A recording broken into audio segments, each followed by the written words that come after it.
Hello everyone, and welcome to the beautiful Weissenhaus Resort here in Germany, where we're excited to bring you the newest innovation in the chess world. A year-long Grand Slam tour putting the best of the best to the test in some high-octane over-the-board action. This is Freestyle Chess. I'm James Dash, and I couldn't be happier to be sitting alongside some brilliant chess minds in Judah Polgar, Peter Lecko, and of course, Levi Rozman to kick off the day and preview all of the action. Levi, I'm going to start with you.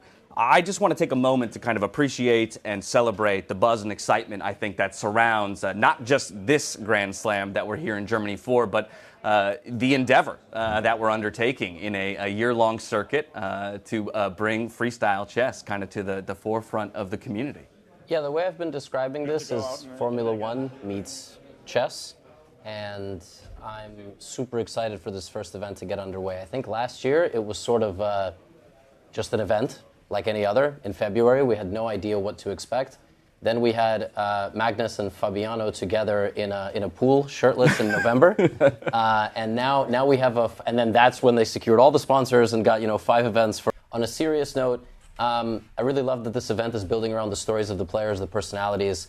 They've been doing probably 10x more media than normal, and now they get to play a format where openings don't matter and there's random, elements to the game that you're sort of infusing. So I'm pumped, and we get Magnus Hikaru in the first game, which I guess I just spoiled. So that's all right. That's all right. We'll talk a bit more about that marquee matchup in just a bit, but I now want to open the floor to you, Judith, in a similar vein, to see kind of the evolution of the game of chess and to see this kind of renewed investment that we've seen off maybe the back of what has come from Twitch and YouTube and streaming, and this kind of renewed investment and interest into the game, and to see this kind of evolution for you. What has it been like to watch it all happen? Well, it's amazing what is happening in the last 5 years, starting with Queen's Gambit series, and of course the streamers, and Levy's taking the whole world with him. Everybody is playing chess. And there are more and more streamers and influencers and events and different kind of chess. And this freestyle Fischer random chess, actually I got familiar with back 30 years ago when Bobby Fischer himself was telling me all about it, and my sister, so it goes back in time. But it's great to see that there are so many interests from investors, from amateurs, from all sides, to see how chess can be transformed. Is it good? Is it bad? Is it different? How the top players are inspired by that. So there are a lot of to talk about and to see. Absolutely. And how about that, Peter? I mean, the idea that, Fischer Random Chess 960 is a format that has existed for some time, but just now feels like it's finally getting maybe the microscope on it that it deserves in how it creates exciting action. Yeah, I was here last year. It was a fantastic event, and I'm also very curious to see how the players are evolving. Yeah, because they are getting more and more experience playing the freestyle chess. And I think one thing people have to understand that actually all these superstars, they kind of have to little forget all their knowledge that they gather in the classical chess, because the pieces are so randomly placed. You have to create the best, the biggest harmony out of the pieces you get at the starting position. So it's a very big challenge for all of us. I think one of the really interesting things about it, and hearing the players talk about it, is the fact that it feels like it's a great equalizer, right? For many of them, they walk into a standard game of chess with so many known factors and lines of theory, and here it kind of reduces them back down to, well, I don't even know if the first move I'm making is a blunder. And to hear that coming out of a super GM's mouth, especially from the perspective that I have as a lower rated player, is fascinating, to say the least. But Magnus still wins everything. But last year he did start slowly. I mean, and he actually said he over-practiced. So he's already given a few interviews. He said he studied openings and he was doing training games and looking at charts. And when he sat down to play the classical portion, he was nervous because he was trying to play the right move. But nobody even knows in some of these positions what the right moves are. So, you've both studied a lot of openings, and before, things like they are now, where if a game is played online, it's already analyzed within an hour. The opening work you both had to do in your careers was completely different. And now you see this, which is a completely barren wasteland. There's almost no games played in some of these positions. How do you deal with that? Maybe I'll throw it to you, Peter. Yeah, it's a very big challenge. We have been discussing it Tanya last year, yeah, we were kind of shocked, the players were shocked, yeah, that the first moves are so vitally important, yeah, because these are brilliant players. If they get the advantage, and also this we have witnessed that whoever got to the worst position, they were in a very difficult situation, yeah, because normally classical chess you have kind of a defensive line, you know how to react, how to defend slightly worse positions, but here when you get the initiative, you get the game going, and you are enjoying all the benefits of the freestyle chess, then it's so difficult to defend. And that's why the first couple of moves have vital importance. Now, we'll get back into the nitty-gritty in just a moment, but I do want to take a second to zoom out and look at the year as a whole, as this Grand Slam is just the first of many here in 2025. Of course, here we are on February 7th in Germany. Weissenhaus, of course, playing a beautiful host to our event. Over in April, we'll be heading to Paris, France, followed by New York in July, India as well, and then we'll conclude the entire Grand Slam tour in December in South Africa, where we will crown a winner. Again, what a spectacular, I think, setup for us. And the idea that it is a tournament that persists throughout the year, I think will create some really interesting storylines, of course, between the players. And Peter, directly to your point, the idea of how would these players evolve and grow and learn from event to event. Jude, I'm curious from your perspective, with this kind of a format and this kind of a game, how much you think, or rather how long it will take for people to really begin to develop a mastery over this style of chess than classical? Well, first of all, I'm not sure that people want to rush to that point, that they start to understand more and think about it. I think one of the tastiest part of playing this freestyle chess is the freedom that you don't know and the other one also doesn't know what's going on. So I'm free, I can mistake, I can do whatever I want, I'm not going to be blamed, not from others and not from myself.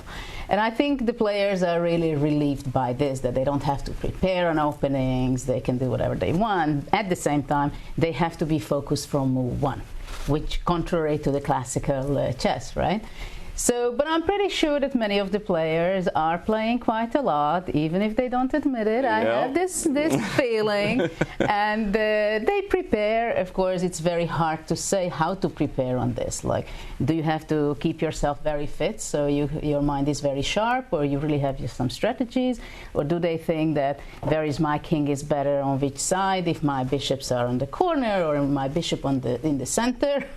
In the bottom, D1 and E1. Right. So what does that bring me? Where should I bring my bishops? I'm pretty sure that Magnus and maybe some of the other players, they have some strategies, but of course it's going to be endless.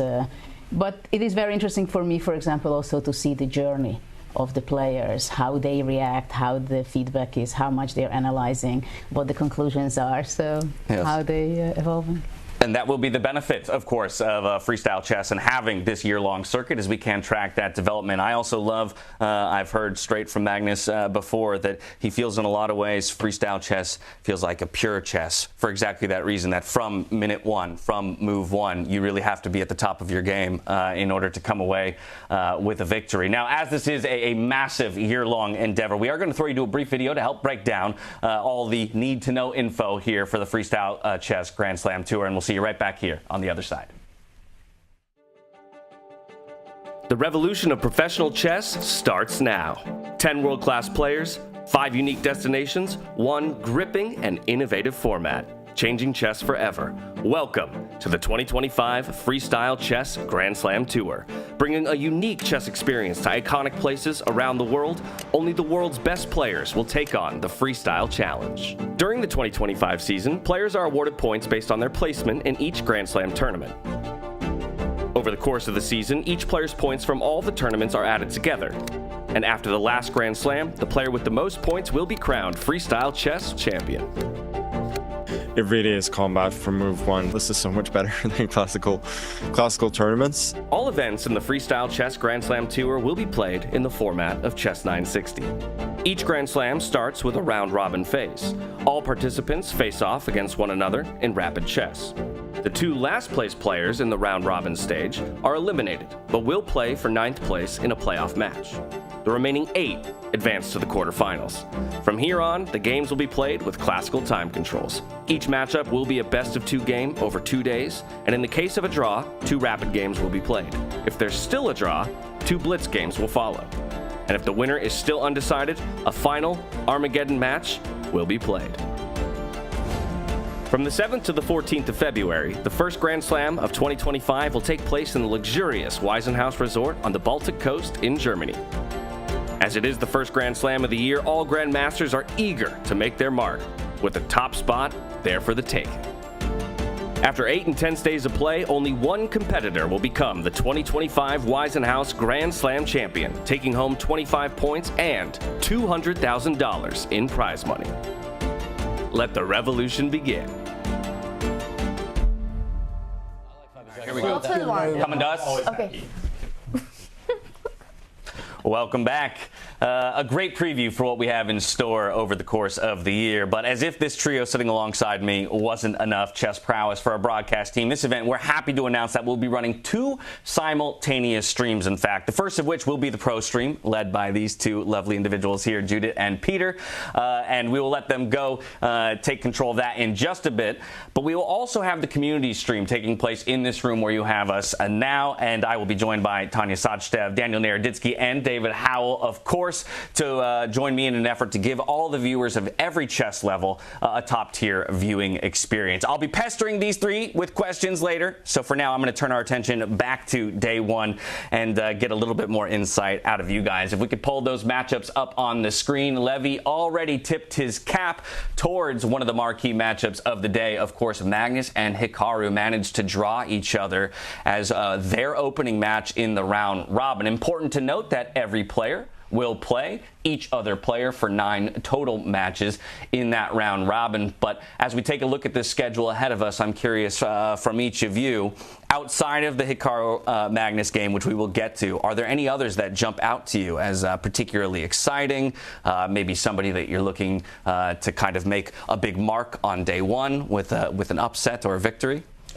I'll just quickly say I can't believe they didn't get David Howell on camera. My It's the ghost of David Howell that's joining us, in fact. Nodirbek Gukesh is fascinating, right? That's a big rivalry now. Yeah, that's what I would say, that I'm very curious about that with the new world champion, how he's going to be playing. And also, of course, it's always very interesting for me to see the different generations, because Magnus is not from the young generation anymore.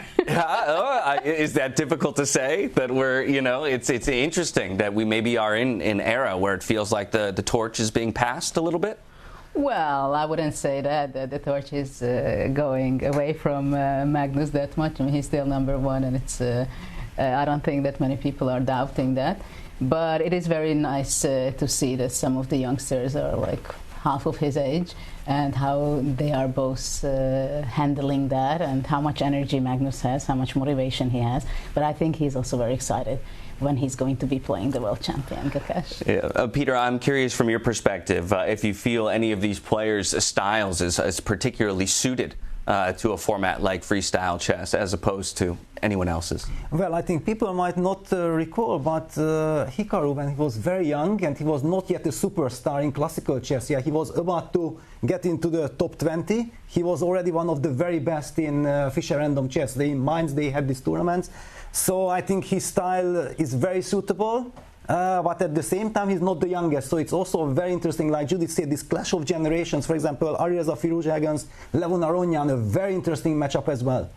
Well, so, Levy, let's then use that to kind of preview even more so the Magnus versus Hikaru matchup. Obviously, Fedorsev Caruana, that's the one that That's the one you want to go to. No, I'm joking. But Fedorsev did qualify, right? There was only one qualification spot. Ultimately, we got the second one, Javokhir Sindarov, who nobody's mentioning, right? Uzbek superstar, also is like undefeated in the Bundesliga this year. Literally, he hasn't made a single draw, so he's in great form.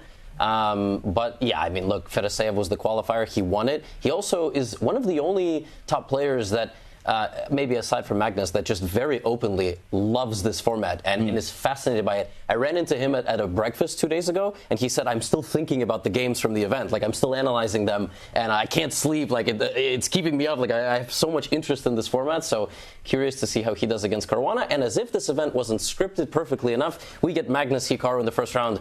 And I don't know. I mean, it's the round robin. You have to play 9 games. But how much does that set the tone? I will see. I think that it is a good point, right? While you will have the opportunity to play everybody, there is something to, having a good start to your tournament and the psychology and the mental fortitude that will be required if you take an early loss, let's say. And so, of course, Hikaru, Magnus, no stranger to each other over the chessboard. But and may I just quickly jump in? I don't mean to interrupt, but it's a matchup of two world champions. I know this is a big controversy right now, but one of them is the official random world champion, and one of them is the freestyle chess world champion. So let's kick off the show with a bit of controversy. Hikaru is the lineal champion. He's the last one to win the world championship in the previous format, and with that, I will hand it over to the legal department on a joking matter, obviously. But we'll wash our hands of that.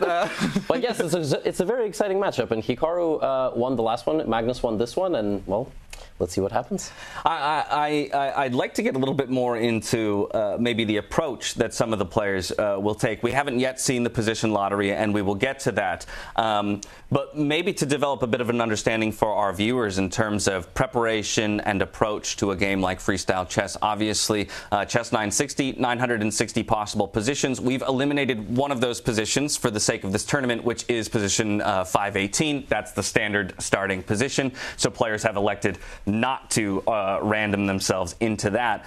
But considering this wealth of possible starting positions, what could preparation even look like? Or if we begin to talk about what that 10-minute period after discovering the starting position is, where do you even begin to assess what your strategy will be as a player coming in? Well, probably I'm not the right person to ask this because I don't have too much of experience of commentating, playing it, and I retired from competitive chess and classical for more than 10 years. So, well, what I would do probably just to get familiar with the pieces, where they are, and then, of course, the first big strategy of dilemma I would have if I don't have so much practice, do I go to a strategy where I want to see my pieces similarly as in classical game, or I say, okay, forget this whole thing. This is what I got. I get the best out of this, and I have a completely different strategy and approach to it. So...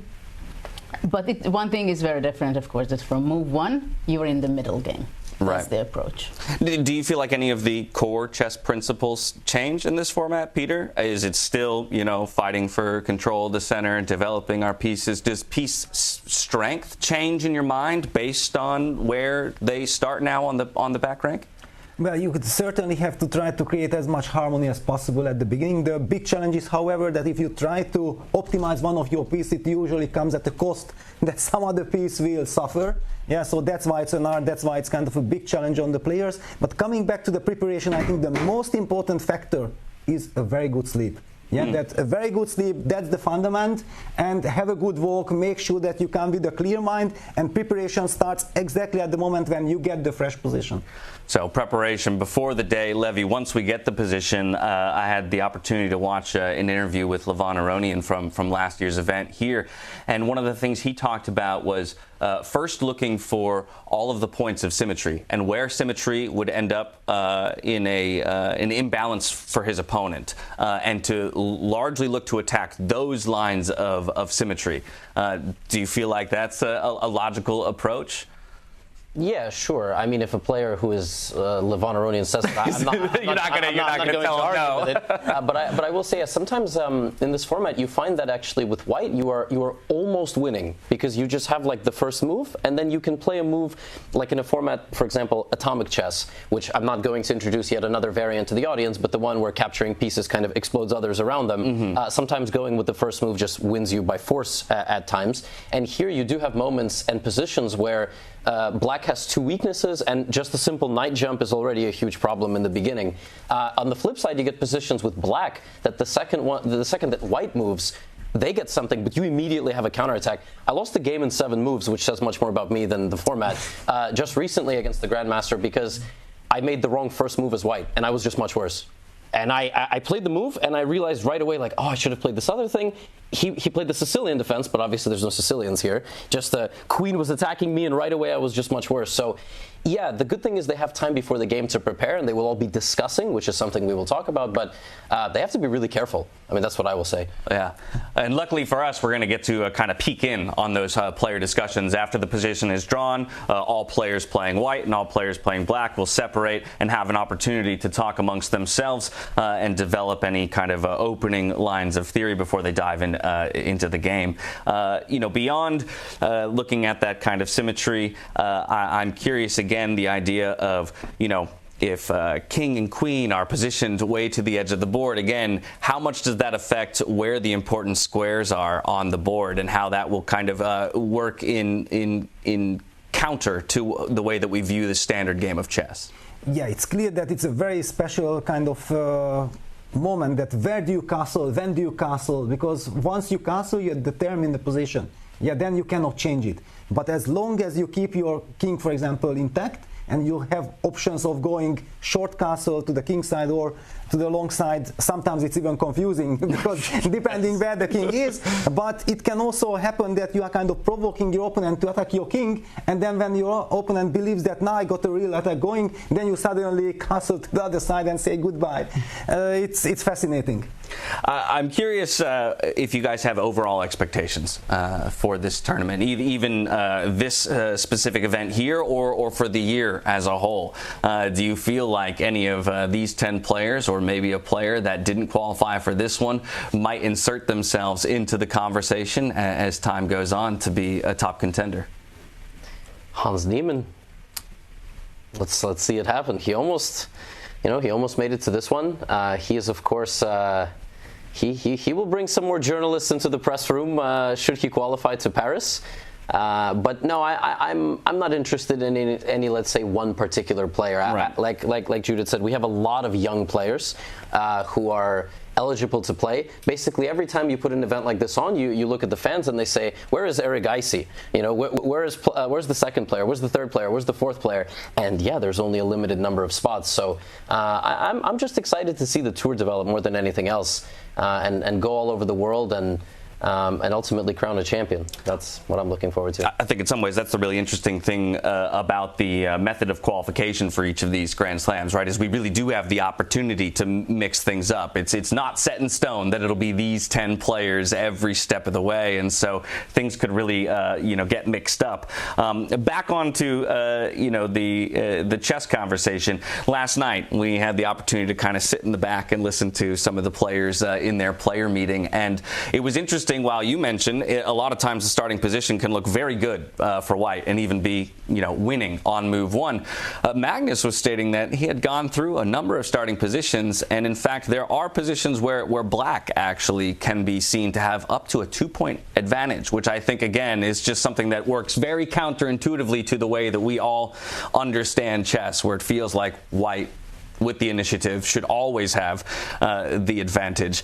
How much of just that being tucked away in the brain of a player, affects kind of your mental approach to the game, with that uncertainty of the balance of the position, because we haven't been able to spend the time letting the engines evaluate all the positions? Well, I'm here for 2 days already, and I had the opportunity to talk with people, and I'm trying to figure out, ask them what is the plus, minus, why they like it, what are the worries, and I think they are really enjoying that they don't have to prepare, and they are very much in this journey. And it's so much uplifting for them that even if they know that there are positions which can be a problem for white or from the other side from the very beginning, they have their self-confidence, they're top players, they know that they can switch positions, turn around things, and they know that this is so much in the beginning, the strategies and concrete lines and understanding of this game, that it just demolishes, and they just want to do it. Yeah. And they believe that they are going to be the one to understand it better. And one of those players we talked about who maybe felt he overprepared in the past was Magnus, of course. So you mentioned already, Levy, but today getting out on the golf course, making sure that he's physically warmed up and ready as his preparation. Yes, it's a very athletic sport, golf. It really gets you, Hey, the blood is flowing. I'm impressed he was up that early. That's all I have to say before sitting down to play a whole bunch of rapid games. But I think Magnus, of course, will be one of the hyper focuses for people to see how, again, he approaches both in preparation as well as in his chess over the board. from there, it's all about the starting position. And I think we wait on bated breath to get that position lottery. I'm curious from each of you, though, outside of maybe expectations for this round robin, let's have a conversation about the development from rapid time controls to classical time controls, because that's another element of this whole tournament. The round robin will be played 10 and 10 rapid, and then from there, quarterfinals onward, we move to classical time controls, which is a very, very different environment to be playing in. Absolutely. It's a completely different challenge, because we have been talking about that actually you do have to spend time in your first couple of moves. They are essential, but when you have only 10 minutes on the clock, I'm pretty sure that the players will have a clear strategy during that 10 minutes when they can discuss the position that, okay, this is what I'm going to do. You have to keep the clock under control, but in the classical we will be seeing much slower players like Magnus Carlsen. Last year he impressed me. He took like half an hour for his first 3 moves and he got the essence of the position, and then it was so much easier for him to play. So everybody has his own strategy. It's a different game. Last year, and I'm coming back to it, the young guns were controlling the rapid portion. And then suddenly everybody was afraid, wow, is freestyle chess the youngsters' game? And then suddenly the veterans, the experienced players bounce back in the classical. So this is also very interesting to keep an eye on. Well, we're getting a peek inside. It looks like they are just about ready to draw that initial position. I will hold off on tossing it into the player hall until I get that signal. But I love the setup here. Each of those little, we'll call them bingo balls, if you will, is going to come rolling out. And one of those 959 positions will be drawn. And then pretty quickly we'll see each of the players run off into their respective corners to start debating over the board. And I will have a moment to pick your brains on what you think. Yes. How many people did they hire to put the balls back?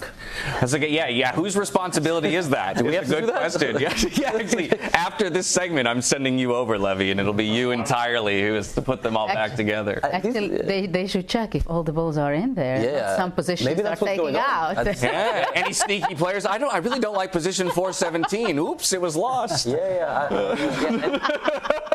And folks should know, and I mean, before every tournament, there's what's called a technical meeting where the players meet. And I've been at a few. You go over the rules of chess just in case anybody forgot. And but here actually, like they literally were teaching the players how to castle. Yes, which was very funny. And like you said, they removed the starting position of chess, the regular position, and they wanted to remove another one, which was the king and queen flipped. Correct. But that was ultimately voted unique enough. Like, yeah, the 6 pieces are regular. But the king and queen flipped is actually enough of a dynamic that it matters. It does matter, but actually if you think about it, like, okay, some Italian could end up being sort of similar, like e4, knight f3, bishop c4, and then you somehow castle kingside, and now it's an Italian. But yeah, so it is 959. It was going to be 958. Yeah, I think that's a really interesting point, though. Just the idea of the involvement of the players in the shaping of this entire event, not just this one, but the circuit itself, and how involved the players have been allowed to be in terms of, look, this is an event by the players for the players. And so, very early on, Jan Henrik saying to them, look, if you want to make a change, it's up to you, the pro players, because this event is built for you. And I love giving that kind of control, to the top players in the industry to make a statement about what they think is the most exciting and worthy version of an event. I'll also say they actually, maybe were you both there at the time? Yes. Okay, so I'm just telling the audience at home, like, because I don't think this stuff was that public, but they had a big discussion about 8th place, because last year the round robin was kind of, I mean, I hate to say it, but like pointless in the sense that nobody went home. It didn't really matter what seeding you got. Ding had a really rough round robin, but he still is eligible to win the event, which is fine normally. But then it's like, okay, well, I'll just watch the knockout. But now the knockout begins immediately. 10 players that you have to make it into the top 8. But the interesting spot is if you're tied for 8th, how do you break the tie? What if you're tied 7th, 8th, 9th, 10th? Should they all have to play? And that's basically what was decided yesterday. And yeah, because the difference between getting completely eliminated and winning the entire event is so massive, they voted ultimately to have a playoff for that 8th spot. So that's pretty cool too. I mean, that's a big deal. And players did have a big say. Yeah, and not just that, every position will ultimately be played for, as it's important for prize money and first circuit points. With that, though, just about ready to pull the position. Let's head inside.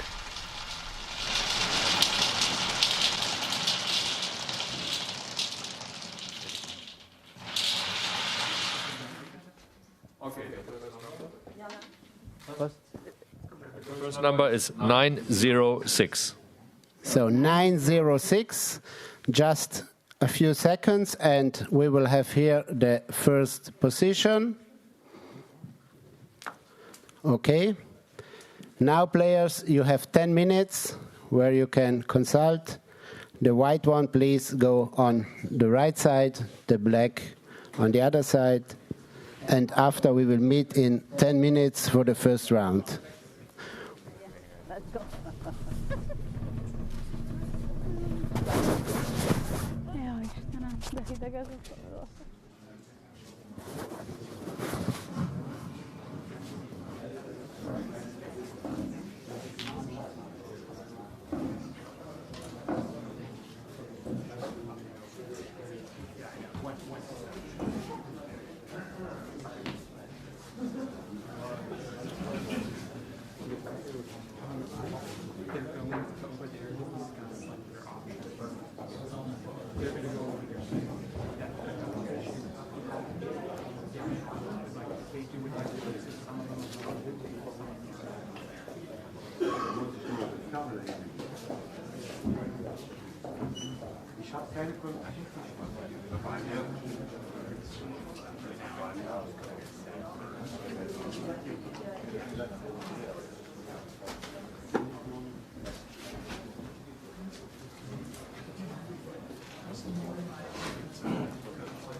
The revolution of professional chess starts now. 10 world-class players, 5 unique destinations, 1 gripping and innovative format, changing chess forever. Welcome to the 2025 Freestyle Chess Grand Slam Tour. Bringing a unique chess experience to iconic places around the world, only the world's best players will take on the Freestyle Challenge. During the 2025 season, players are awarded points based on their placement in each Grand Slam tournament. Over the course of the season, each player's points from all the tournaments are added together. And after the last Grand Slam, the player with the most points will be crowned Freestyle Chess Champion. It really is combat from move 1. This is so much better than classical tournaments. All events in the Freestyle Chess Grand Slam Tour will be played in the format of Chess 960. Each Grand Slam starts with a round-robin phase. All participants face off against one another in rapid chess. The 2 last-place players in the round-robin stage are eliminated, but will play for 9th place in a playoff match. The remaining 8 advance to the quarterfinals. From here on, the games will be played with classical time controls. Each matchup will be a best-of-2 game over 2 days, and in the case of a draw, 2 rapid games will be played. If there's still a draw, 2 blitz games will follow. And if the winner is still undecided, a final Armageddon match will be played. From the 7th to the 14th of February, the first Grand Slam of 2025 will take place in the luxurious Weissenhaus Resort on the Baltic coast in Germany. As it is the first Grand Slam of the year, all Grandmasters are eager to make their mark, with the top spot there for the taking. After 8 intense days of play, only one competitor will become the 2025 Weissenhaus Grand Slam champion, taking home 25 points and $200,000 in prize money. Let the revolution begin.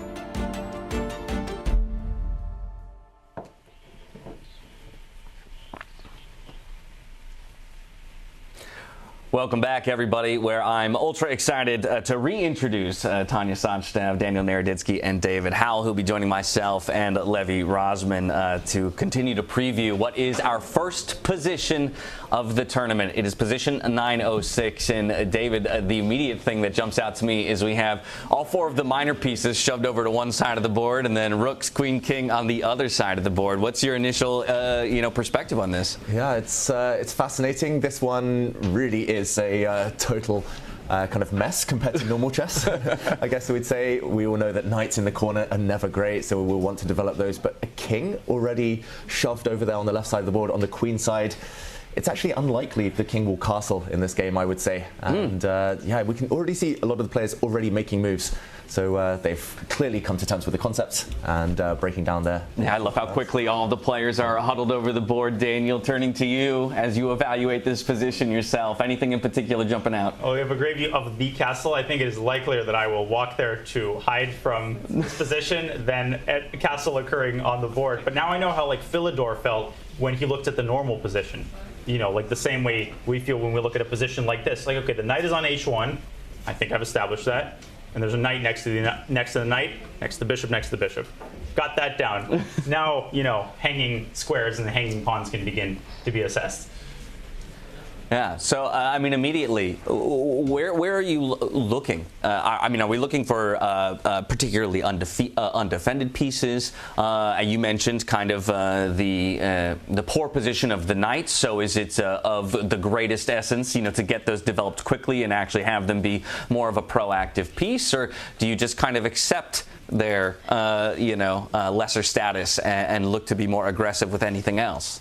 Well, to me, it's just interesting that the players have already made moves. There's a black rook in the middle of the board on one of the other games that was being analysed. Now there's a white knight already somewhere, already creating some threats in black's half. So the players, clearly trying to mobilise the knights, the rooks maybe. David, I think the coolest thing, what we're looking at right now, is Nodirbek, Fedoseev, and Vincent all sitting and analyzing together. Let's not forget, just a couple of days ago at Why Can't They Tata Steel, all these 3 players were rivals.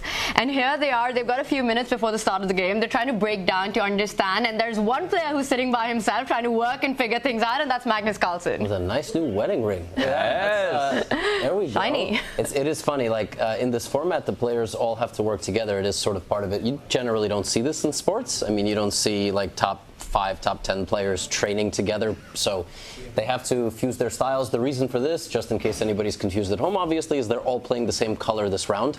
So they're all playing white, I would imagine. Otherwise, this is kind of demented, looking at it from the opposite side. I have a hot take. I feel like this is one of the worst possible starting positions. You have nothing from regular chess other than, okay, you can say I have a rook in the corner, but your bishops are in the center more, especially your dark squared bishop. Your knights are both on one side. Your queen and king are together. So probably you will castle queen side, or you will delay it until you are attacked, and then you will castle the other way. So I don't know. What are we thinking? We got some strong GMs here, Danya. What do you think? We need a definitional, semantic clarification, because castle's queen side, castle's king side. It's funny because in Russian you don't say castle's queen side, castle's king side. You say castle's short and castle's long, which is a problem because in this position is the perfect illustration.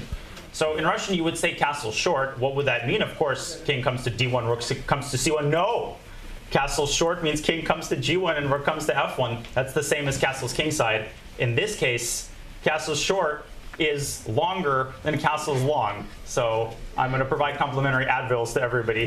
But I think it's better just to say, so we're in Germany, castles to the east, castles to the west, but now both castles in the same direction. I think this position, I couldn't have asked for a better one to kick off the tournament, because it almost feels like we're bound to have a bloodbath. I do want to take a moment, though. As I mentioned earlier, we are going to have 2 different streams running. This stream that you guys are hearing right now, of course, the community stream, but Judith and Peter as well over on the pro stream. So we're going to take a brief moment to separate those streams, and if you're interested in hearing the insights of Judith and Peter, you can go find that pro stream before coming back to us. It looks like we're already diving into some moves. We are live. It would have been nice to know. The screen told us, and we have d4, d5, boys and girls. We've got a queen's pawn opening, except it's a rook's pawn opening. That's what we have on the board. Well, immediately, I think this is interesting just based on the comment that I talked about earlier from Levon Aronian, where one of the things that he's definitely looking for first is how symmetry plays out in any position, right? And so immediately, we have that symmetry met with the initial pawns, but I'm looking for where that symmetry might break for the first time in this game. I'm looking for a board. You know what I'm saying? Like, I'm looking for, I hope we get that one soon. We do see Hikaru now spending 30 seconds of an allotted 10 minutes on the second move, guys. Do we like that? Maybe, like, it's rapid. You can't really spend all that much time, but the move e2 to e4 is coming, and it's going to give some queen's pawn, Jabava London vibes. I know we've got a Jabava London expert here. Daniel, I'll let you take it away. I prefer bishop c1 to f4, but bishop e1 to g3. It's even hard to say some of these things. It'll do, and I think that it's definitely, you see a lot of the minor pieces competing for the same squares. There's just, it's a studio apartment over on the king side, and you got one chair and one desk. I think the bishop's going to take g3 over the knight. But that's the thing about this format, right? In freestyle, you've got the pieces shuffled up and rearranged at the start, but the principles, the general principles of the game still remain, where you still want to capture the center. You want to look for ways of opening up those diagonals and those lines. And that last move by Hikaru, a very strange move, because usually the king from e8 does not arrive on b5. It does stop the immediate idea of the e-pawn advancing. Prophylaxis. And one of our boards might be connected to the game review, but that move was already given a huge question mark by the game review feature. Maybe because the bishop will be a target, but I have no idea why. It's rare you get a question mark on move 2. Well, there you have it, targeted by that pawn over there on a4. Just slides the bishop back for safety. Onus back on Magnus. I think the time conversation is interesting. Obviously, Hikaru is not a player who's uncomfortable with low time, right? Definitely a player that's happy to play fast. But I think we go back to kind of Peter's comment on the couch from the beginning of the day, how much he feels those initial few moves can be in terms of importance. And so perhaps spending the right amount of time, while yes, landing on a question mark of a move there on the bishop, trying to make sure that he's setting himself up for success as quickly as possible. And it's clear both sides have survived and are likely to survive the opening few stages, but it's just about how much of an advantage you can obtain. And I have trained a little bit with Magnus in freestyle chess, and he likes to kind of surprise his opponents by not castling, by doing something a bit odd, by maybe castling the long side as late as possible in the game. So I think he's going to be very happy now. Just the fact that he's opened up one rook on the edge of the board on that left side, and now bringing his knights towards the center. But yeah, early days, of course. It's interesting, yeah. Like now you see the next few moves. Just so everybody understands at home, also, Black's light squared bishop went to where it is so that Magnus cannot move his center pawn, right? Like if White could move the center pawn 2 squares to the traditional e4 with d4, get the knights and the bishops all toward the middle, White would have a great position. Hikaru's just going, well, dare I say, freestyle mode. And he's like, I'm developing this bishop to an obscure diagonal, and it's actually kind of annoying for White. Like, I don't exactly know how White untangles here. Will he push his g-pawn and move his light squared bishop the other way? Is that an idea? It's possible, and I think, Daniel, you were about to highlight an idea of freeing the e-pawn, maybe planting a knight in the center. Of course, in my unskilled perception, the knight and the bishop would compete for territory, but it's like when you watch someone do something, and you think it's simple, and you try to do it, and it doesn't work. I have some examples of that, but I think the knight might be crossing the bishop and going around to d3 and potentially hunting for the bishop on a6, and then the bishop can safely come out to g3, and then Magnus has a way of making moves that look like illegal moves because pieces reach the perfect square so quickly you think that they flew there, probably on Lufthansa. And knight to d3 protected by the rook essentially frees up that pawn to finally push, right? Yeah, exactly. And actually, if White's rook in the middle of the board ever moves up, then you can start thinking long-term, at least, of the White king going the other way. You switch the switch the focus. Yeah, you don't want the other way, David. What way? I was going to say to the right, castle king side, but here it is a bit of a mind melter, right?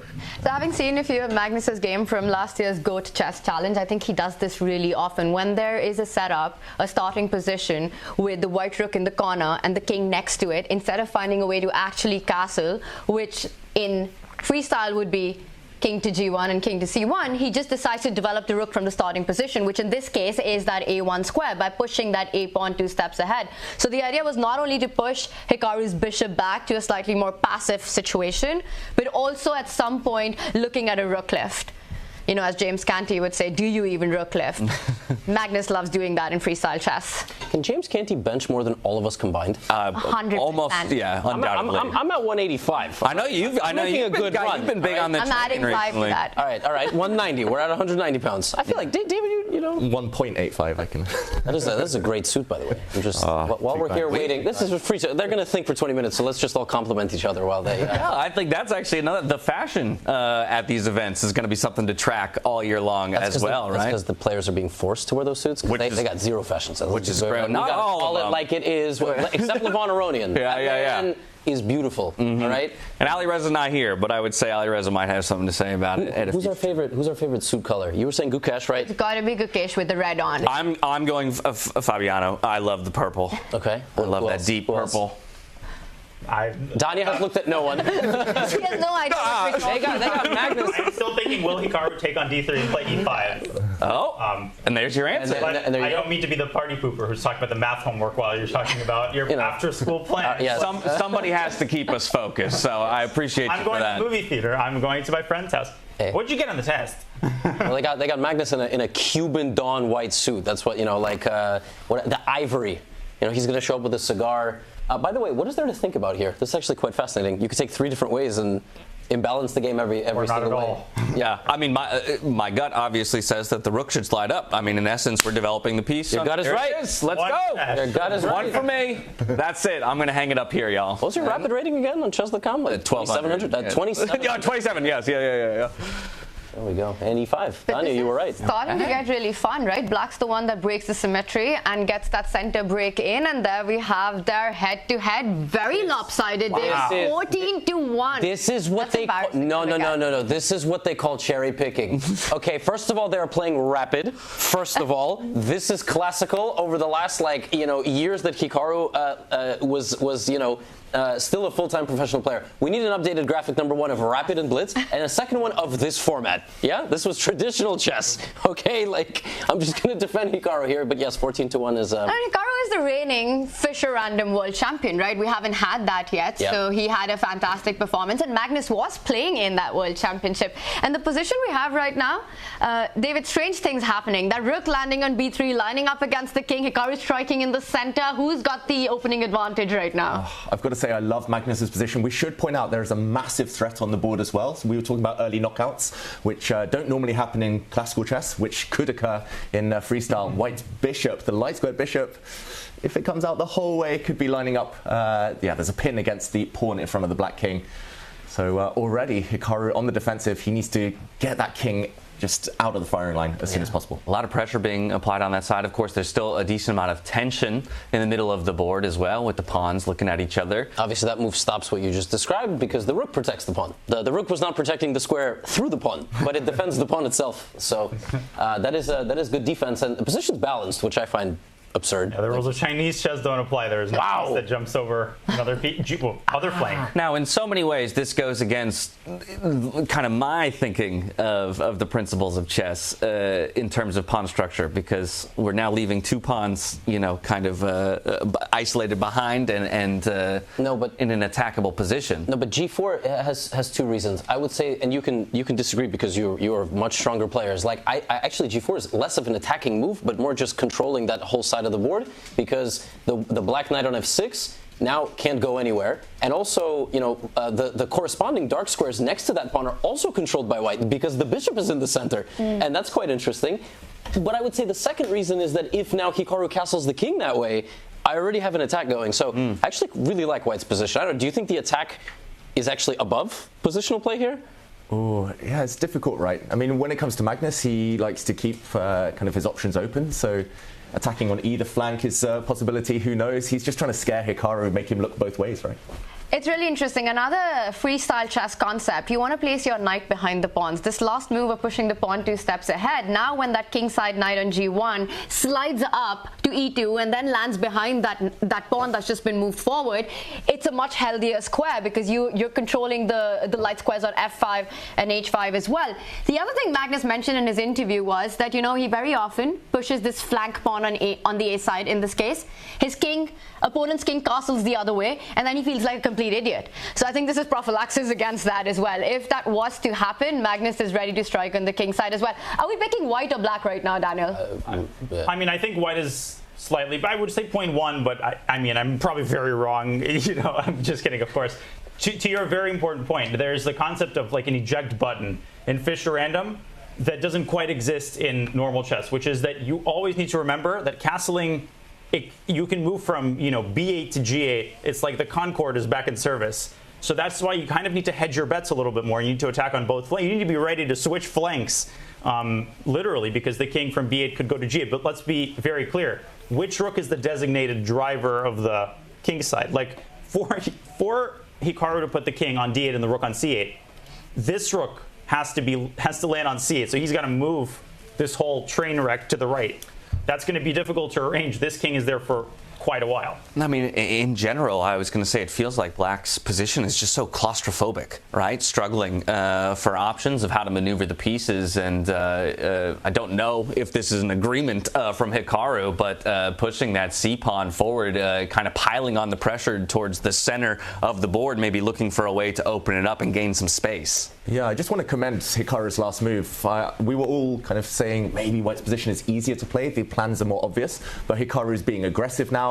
Hikaru is the one with options about where he can castle. He can still castle on both flanks. Magnus is purely only able to castle on the queen side now, so his king is fixed as a target.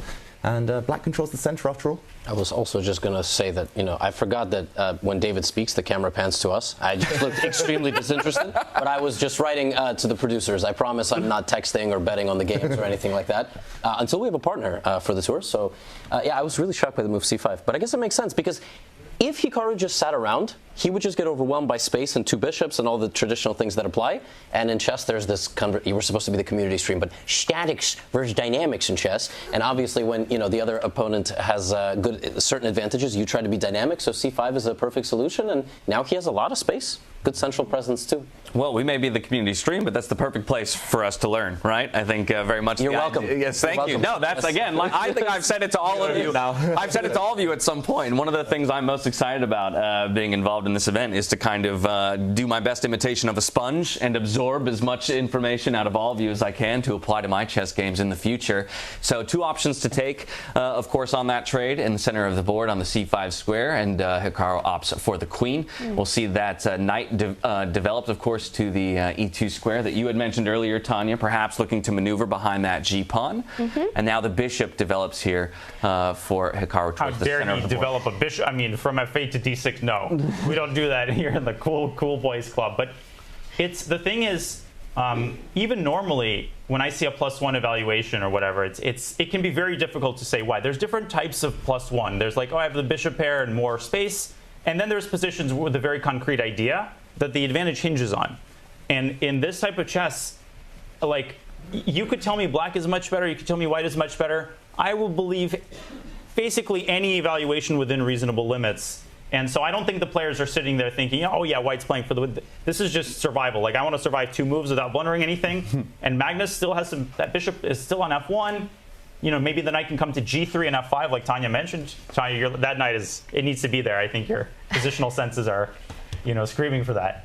Yeah, we've seen him do this so many times. And I want to also talk about this rivalry in front of us, right? It's sort of like the modern epic rivalry of chess. It's the Federer-Nadal or the Frazier-Muhammad Ali. And then this isn't the only one, because we've got more games going on, guys. We've got world champion Gukesh here. He's playing against a very big rival of his own, Nodirbek Abdusattorov. That's more like the Alcaraz-Sinner rivalry, building up to be a big one as well, James.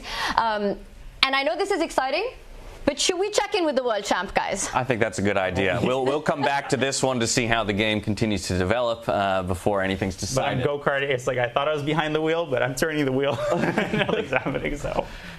But yeah, perhaps we can... Aronian actually just... Oh, night. Whoa! The game is over. Oh, a huge blunder. Yeah, the game is finished in Levon's game. But okay, we have Nodirbek. We're jumping ahead because we have more screens than the fans at home. Wow, look at this position between Gukesh and Nodirbek. What is going on? What on earth? What is this? We've got a king on b2 on one side. We castled the king to the other side. Looks like dominoes. You just like throw them all down one by one and just... wow. Yeah, completely open A file. The rooks are stacked.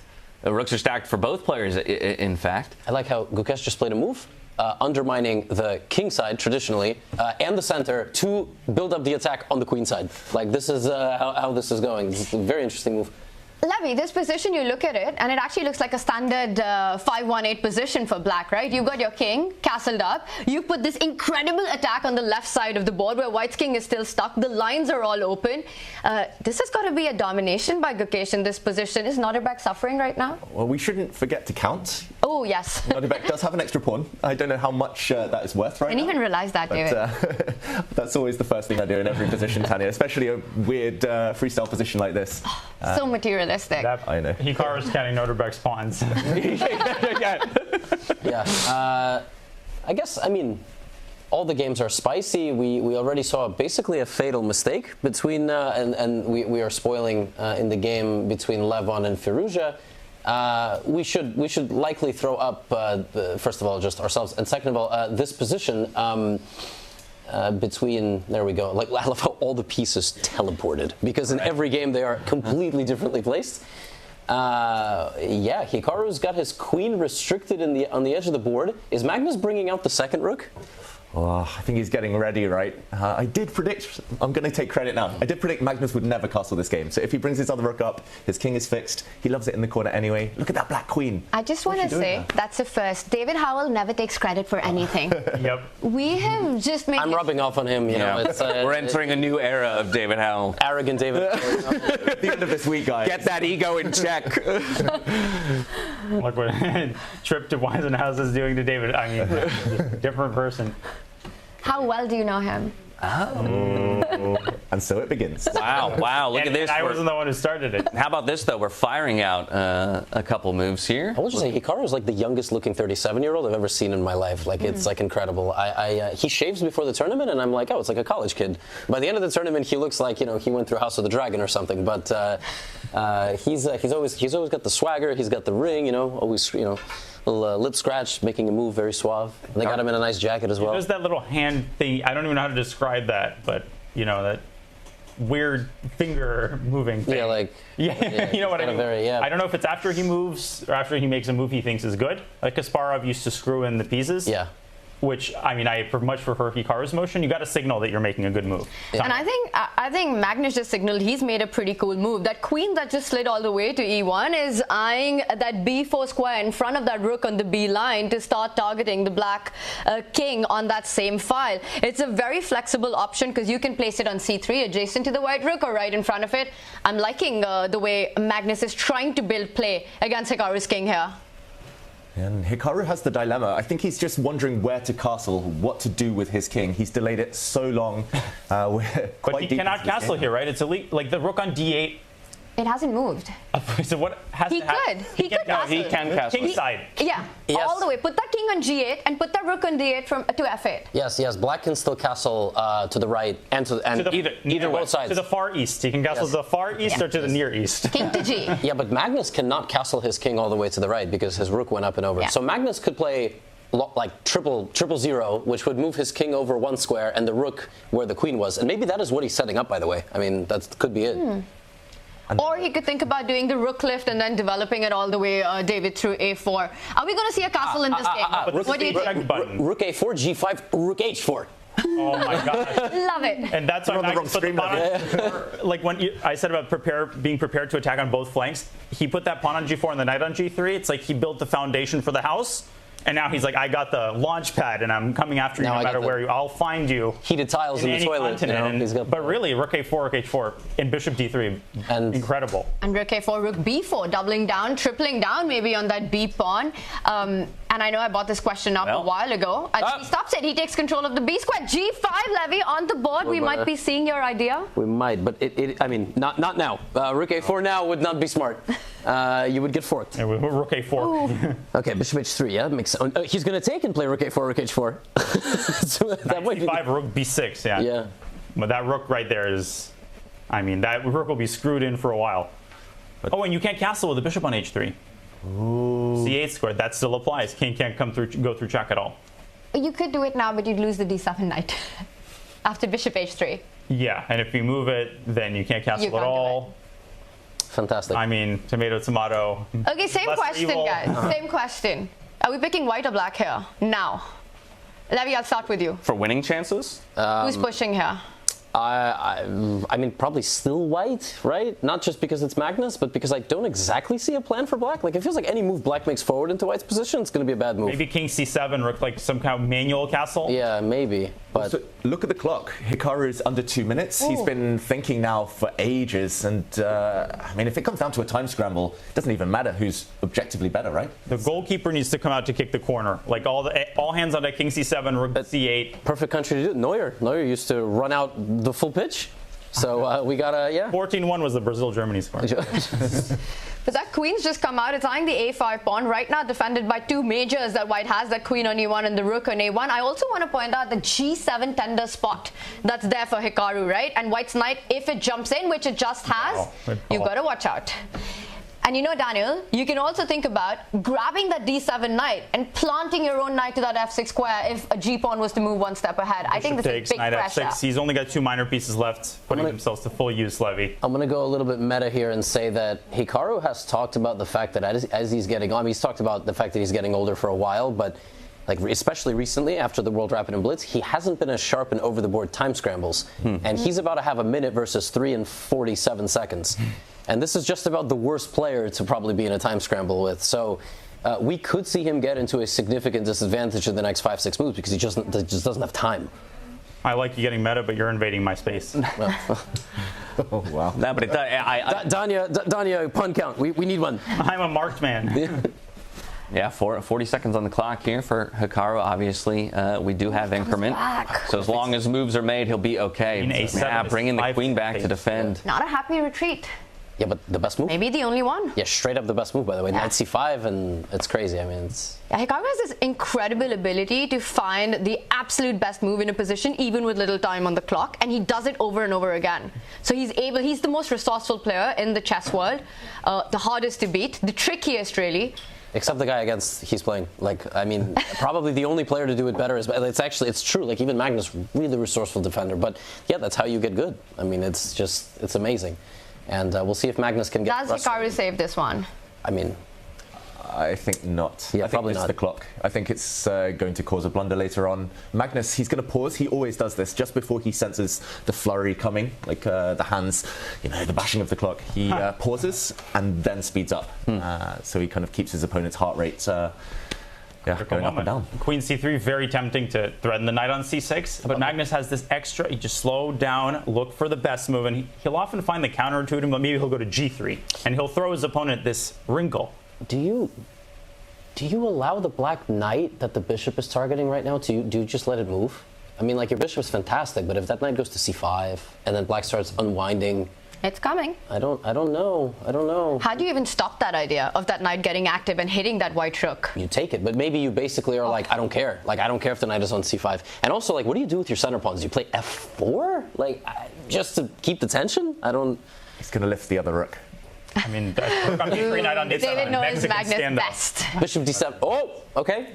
He played f4. That's what I said. I mean, it's just a move. Like, it doesn't do anything special. It's just like making black think. It's a little massage on the dark. Before queen c3 will attack g7, just letting you know. Taking that back, I think Levy knows Magnus best and not David. After all the millions of videos, Levy knows his mind. I have a parasocial relationship, and David has a personal relationship. So which one is more impactful? We can swap. Yeah. Knight c5. Oh. Yeah, there we go. Draw. Knight d7. Ooh, a repetition. I think then he takes. Oh, yeah. Then he definitely takes. Wow. Ooh, brave. Ooh. It's on the precipice. And tucking the king away there on a7. I mean, it just feels like a full defensive mode here for Hikaru. King a7 is an aggressive move, no? Now maybe time to bring that other rook is like, I want to get in the party too. I would say he has been, but suddenly he's sensing that Magnus kind of doesn't have a plan, Yeah, notice how the two knights are controlling the squares on the b file for Magnus's rook. It doesn't have an easy path to double down on that. We see some trades in the center, so Magnus trying to resolve the tension there. And Hikaru slows down. He does pick it up with his knight. Is it time to get the queen into the party? Do you jump in with your queen just yet? Oh yeah, queen b4. Like rook takes a6, queen b6 becomes the pattern. Oof. He's reaching up. Yes, David. Oh, he's trapped his own rook, though. What happens if the black knight comes hunting? If knight to c4, there's some tricks. Wait, what did he play? Queen to b4. Queen before. It just didn't update yet. Yeah. Now it's on. Knight to c4, you can maybe leave the rook on b6, go like sack, rook a3, sack the other exchange. Something's about to happen to that black king. You can feel it. It's in the air.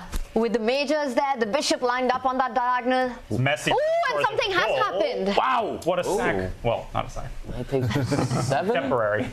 Half a move. But the bar hasn't moved at all. Queen takes c5, and then you can't go back to d7 because of that bishop.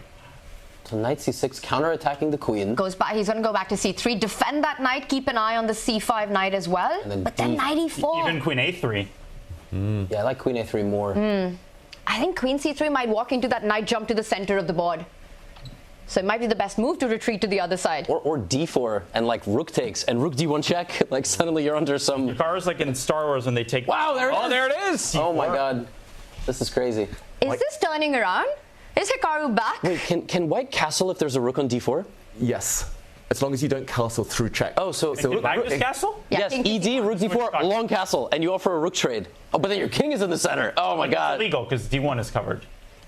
As long as your king doesn't go through check. That's the key. It would be here, king to c1 and rook to d1. Goes to c1. Sorry, I forgot the rules of chess. So That's why I was distracted in players' meeting. I was playing Blitz. So white can castle here. The shortest long castle ever. Put that king on c1 and the rook on d1. Probably a terrible move, but it'll be super cool, right? Yeah. Also, rook a4 is an idea. It's crazy. Oh, now rook d1 check. Hikaru under a minute. The rook could go the other way. Oh, yeah, who's getting attacked? Yeah. And suddenly Hikaru's complete he's put a full stop on Magnus's attack, right? With the knight so close to the black king, defending it beautifully. Hikaru's getting aggressive with every move. I get it. Well, queen e3, I mean, still feels to me like something's going to give eventually. Oh, whoa. Yeah. Wow. To c7 he goes. Yeah. Do you care about the a5 pawn at all, which is being attacked by two of Hikaru's pieces, the knight and the rook?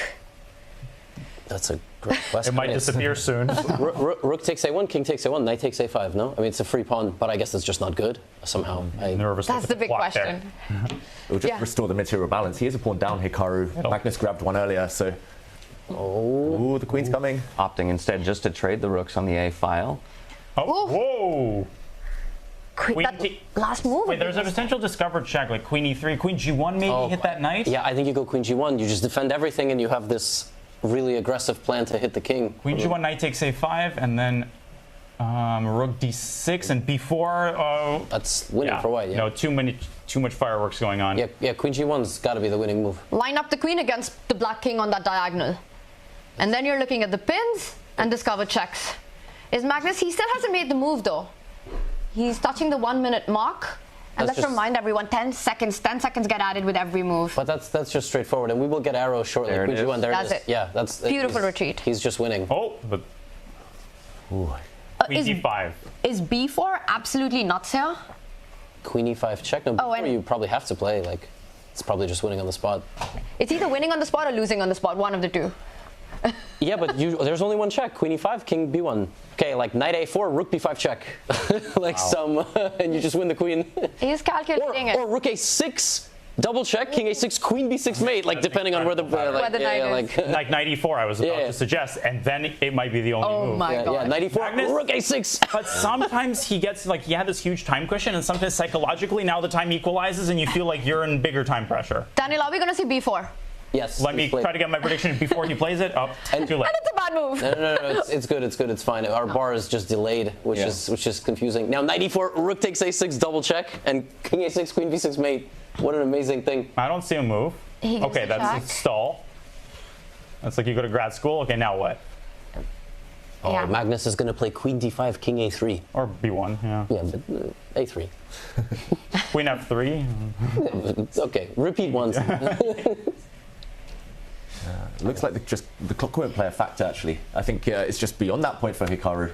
The time won't save him. Magnus admits to getting nervous these days a bit over the board in time scrambles compared to how he used to be, but it just looks like it's too late for Hikaru, who's going to gamble. Whoa, queen c5, knight takes b4 is still... So tricky. It's like a Title Tuesday trick, but queen takes b4, rook c2, king b1. He takes Magnus as like no calculation. Give me knight. Much safer. Give me That knight. is a fork, by the way. The bishop is hanging. I didn't like BC at all by Magnus. And now it gets a bit tricky, right? Because you've got this threat on the A pawn coming in with check. The black queen looks a bit dangerously close to Magnus's king. David? Bring the rook back. Good move. His king's going to go up the board. I think Levy predicted it. King A3. Small breath of life, though, here for Hikaru with some counterattack. Whoa. What is he nodding at? Yeah, did you see that? It's the nod that, hey, I'm back in this game. There are some tricks that you got to handle. That's the message. It's it's the invisible music that. And apparently that's a mistake. And takes A5, C6 check. King where? King where? King where? King B8. Maybe just we push the pawn for check here. King slides back. Oh, B6 as well. You're right. B8, absolutely. King Rook B8. takes B7, knight takes B7. Anyone's game. Oh, Magnus is. He's down on time. How? Check. Stops. Wow, incredible. Anyone's game. What a game. He's down a piece, but Magnus's bishop on H3 not playing a role. It's all about that white king, right? This is what happens when you allow the queen and the knight to combine and do a bit of a dance against your king. You can go queen B1, B5, B4. Like, just... This is the degenerate chess I really love. I'm in my element, you know? There's queen E1. And maybe... Step 1. Wait a second. Queen takes C7 almost works. It's a draw, I think. Queen takes C7, CB, knight D6. Yeah, anyways. Wow. Perpetual. He's reaching for the knight. I don't think he's about to take the rook. And he comes back to defend his own king. Get that knight close to the king. B5? Oh, what a move. That's what I'm saying. All hands on deck. B5 is insane. Queen D6. Like, this is how the game is going to go. That was the nod of head. Hikaru had calculated 10 moves ahead. It's like the Gukesh thing that he did, right? When Ding blundered. Oh, guys, motion. B5, Queen D6, B4, Queen B4, Queen A1 mate. Well, Queen B4 is a check. Queen B4 oh, Queen B4 is a check. Oh, David said it. We're all mic'd up. 20 seconds. So then what do you do? B5, Queen D6, you're absolutely right. That's the problem. So that nod is, Queen A1 check is always a move. Oh, that's down below 20 seconds. Hikaru makes a move. He's going to go for B6. That's not the most aggressive move in the position for sure. Oh, Queen D6. What's wrong with Queen D6 here? It's Queen A1 and Queen B2 zigzag. Hikaru reacts. Oh, no, Queen D6, not like some knight B7, and you have like Queen A1, Queen C3. He does. There it is. We're going to find out. Hikaru will find his way. He's down to 20 seconds. Knight B7 is so heinous. White is threatening a check on the back rank. Queen takes rook, yeah. King takes. It was still a game there. What's the move here, David? For Hikaru, what does he have to find? And he's got 10 seconds. I'm not sure any move. A check. Wow. Queen A1, King B4. There we go. And the problem with knight B7, Queen C7, you can sack the queen here. Or and you deliver a check on F8. Yeah. And knight B5, Rook A3. Queen F8, knight B5, Rook A3. Is that just winning? Win the And there it is. Magnus, it's a handshake. And that's it. Wow. What a crazy game and a crazy finish. You take that knight, you lose your queen. Every that was square is filled monstrous. on the king. Look, there's a piece on every square there. It's like Sudoku. tic-tac-toe. Okay, you chose the more sophisticated. Yeah, we end the game with a brilliant. I wish our board was showing it, and it's an amazing win for Magnus. Yeah, what a fascinating endgame there.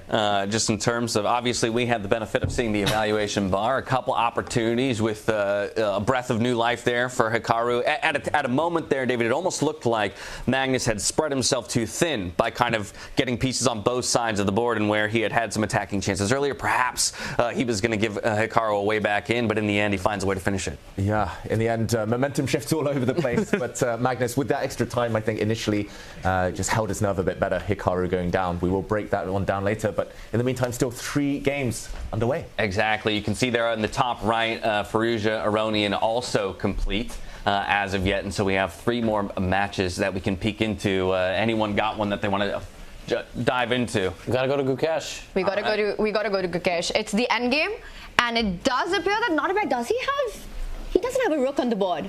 It's too far for me to see, but let's do a deep dive into it. It's an exchange. Yeah, it's a king, 2 knights, and 3 pawns for Gukesh, and a king, a rook, and a knight, and 0 pawns. Ooh. Okay, no, yeah. Or the other way. The other way. Endgame. Sorry, the other way. Nodirbek is the one with the knights, and Gukesh is the one with no pawns. Does this give you their vibes of their like endgame and Tata Steel? It's like weird. It wasn't exactly the same, but very similar. Very similar. But in the meantime, I think normal circumstances, Gukesh cannot really win. His lack of pawns, it feels like he's fighting for the draw. but it should be getting close now. Neither side has enough checkmating material. If all the pawns disappear, a draw, almost guaranteed. Yeah, it's kind of wicked. Black can trade a rook and a knight for just 3 pawns, and the game is a draw. Like, this is so messed up.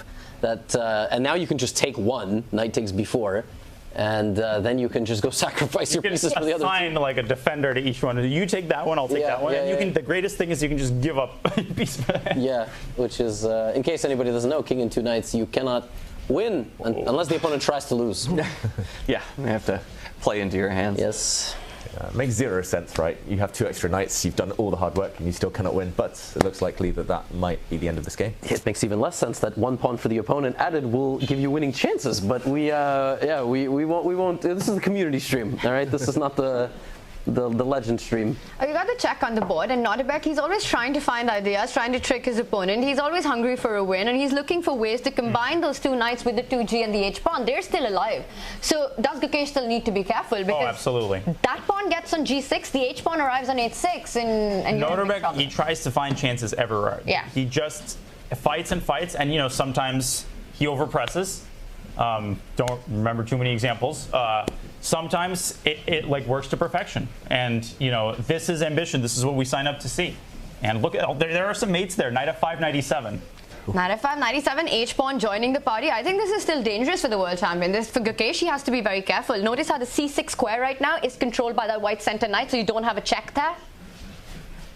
Yeah, we're kind of looking at 2 different positions on the screen. And the third one. We're looking bottom right for the bottom right is the current position, it looks like. There we go. And white's pieces are a bit loose though. The knights aren't anchored. They aren't on outposts, not protected by pawns. So Nodirbek, I could see a world in which he takes a bit too much risk and blunders something himself, giving some checks now. But as we say, fighting, trying to eke out a win here. Well, the real question is, will Gukesh try to repeat, right? I mean, H8, F8, yeah. Yeah, we know Gukesh isn't a fan of repetitions, though. Good. That's yeah. But he is inviting it. This is a draw for, knight f7, of course. Yeah, this isn't going to be one of those cases where he declines the repetition. I think that might be just too much. Knight d4 to f7, do we get one illegal move in freestyle chess? Like, nope. Nodirbek's playing for the win. Yeah. He doesn't go for the check. I love it. I can relate. Yeah. Nodirbek is a gangster. Yesterday, the players were discussing a rule change in the technical meeting, and he was just shaking his head and cracking up to himself. Like he was the only one who was objecting to it. It was a 1 second bonus on move 60 of the Armageddon. He just didn't want it. He just wanted to fight to the death. And I was like, my man, that is what we call an Uzbek tiger. Like, what a beast. And both of these guys is awesome. They want to play for a win. I'm not sure this position quite justifies it. I think the guy with the pawns is going to only has the winning chances, but there we go. Knight g7 ideas, like block any check. It's crazy. White's making. There's an illusion of progress. Yes. But it is. I think it's still an illusion for now. Like rook g8. What's wrong with rook g8 check? Knight g7. Of course, it's a a pass. But knight g7 maybe like rook f8. What do you want me to do? Not play for a win? Yes. White could get mated. Like knight f5, g5, knight f4. But again, look at the clock. Gukeshi's we laugh, for 5 seconds. Ooh, yeah, let's show that. You know who won't be laughing. Oh wait, this has happened. Yeah. So show the idea. You got to show it. Rook f8. I haven't passed my proverbial driver's license. Oh. I actually have. Rook f8 played. Done in rook f8. g5, knight f4. g5 is checkmate in 1. Yeah, but this assumes that Nodirbek will miss mate in 1, which is a rare occurrence. Well, anything in g5. I don't know if it's ever happened. Yeah. He set it up though. He's taken away some squares from the white king. Okay. A knight move has been made. There will be no mate in 1, sadly. But knight f4, he's got only move. David.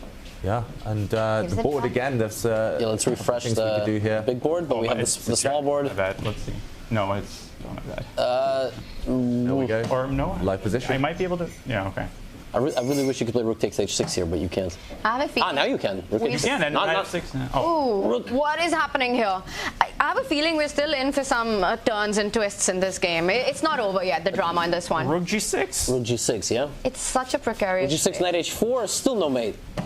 Unfortunately. Knight f. There's so many ways to eliminate these 2 pawns. Yeah. Knight h4, knight f6 takes. You take both pawns, and then you play for a win, maybe. Okay, it's obviously a draw, but. Oh, that's a forcing line. That's a really nice spot, actually. Yeah, knight h4. Let me see if I can actually We'll start with an arrow, but no. So the knight goes back right now, attacking the rook from the h4 square, and then Levy's idea of just giving up the knight from f6, disconnecting the 2 pawns. It's a draw. Knight h4, you can even play rook h6. Pawn takes knight f6, king g5, knight e4. Levy, we get it. You found one fancy way of doing it. Well, I want 2. Like, I see a third. Yeah, you see it? What's the third? Just knight f4 and then rook takes h6. Right, yeah. You can take all my pieces. It doesn't really matter. Knight e8. I think knight e8 could be tried actually. Knight e8 does some keep teeth the game, actually. I'm like trying to find the clean force draw for knight e8, and I can't quite. I mean, I'm also just trying to give up the knight and the rook. Maybe I should try like playing a move that doesn't sack the knight. Point is, if Gukesh finds a way to lose, it's more impressive than all of us. So I don't think it's that simple to make a draw. But we're not sitting. He's not inside. really good under pressure, though. It's like, I mean, maybe he should try the World Championship, but I don't think he's ready yet. No. Oh, It's the clock situation that I'm a bit worried about. We're just under 20 seconds. There's so many knights on the board. You can walk into a fork so easily. Allow that g pawn 1 step forward. Big trouble. So the defensive task isn't over for Gukesh. Just feels like Abdusattorov's trying to set the tone for his own tournament. He knows this is going to be a draw no matter what, most likely, and he just wants to play himself into form. Often having a long game at the beginning of a long day is the best way to warm up. Oh, that's epic. What a move. Yeah, I was actually about to say you can sack the knight and play rook h6, just like you said. I can sack the rook. And yeah, this is playing into the idea you talked about, right? Happy to trade both minor pieces as long as I get both pawns off the board. He's going to sacrifice. If knight takes knight, rook takes h6, you give up. You know, it's like it's like good hotels take care of all the small things. Gukesh, he draws with grace. But Nodirbek, he's so desperate to keep the game going. He doesn't pick up that knight. He instead moves the king. So at least it's on. The fight is still on. By the other is Big Tiger. I can just spot him from our room. He's walking around still some time in the middle of the 2 games. White's not winning. The White can't even give a check in 3 moves. Like, how do you... I wouldn't say he's desperate to let's say, but yeah, he's just annoying Gukesh. I mean, I think this is actually like a very intense rivalry. They just don't talk about it that much. I mean, they played at 2 Olympiads.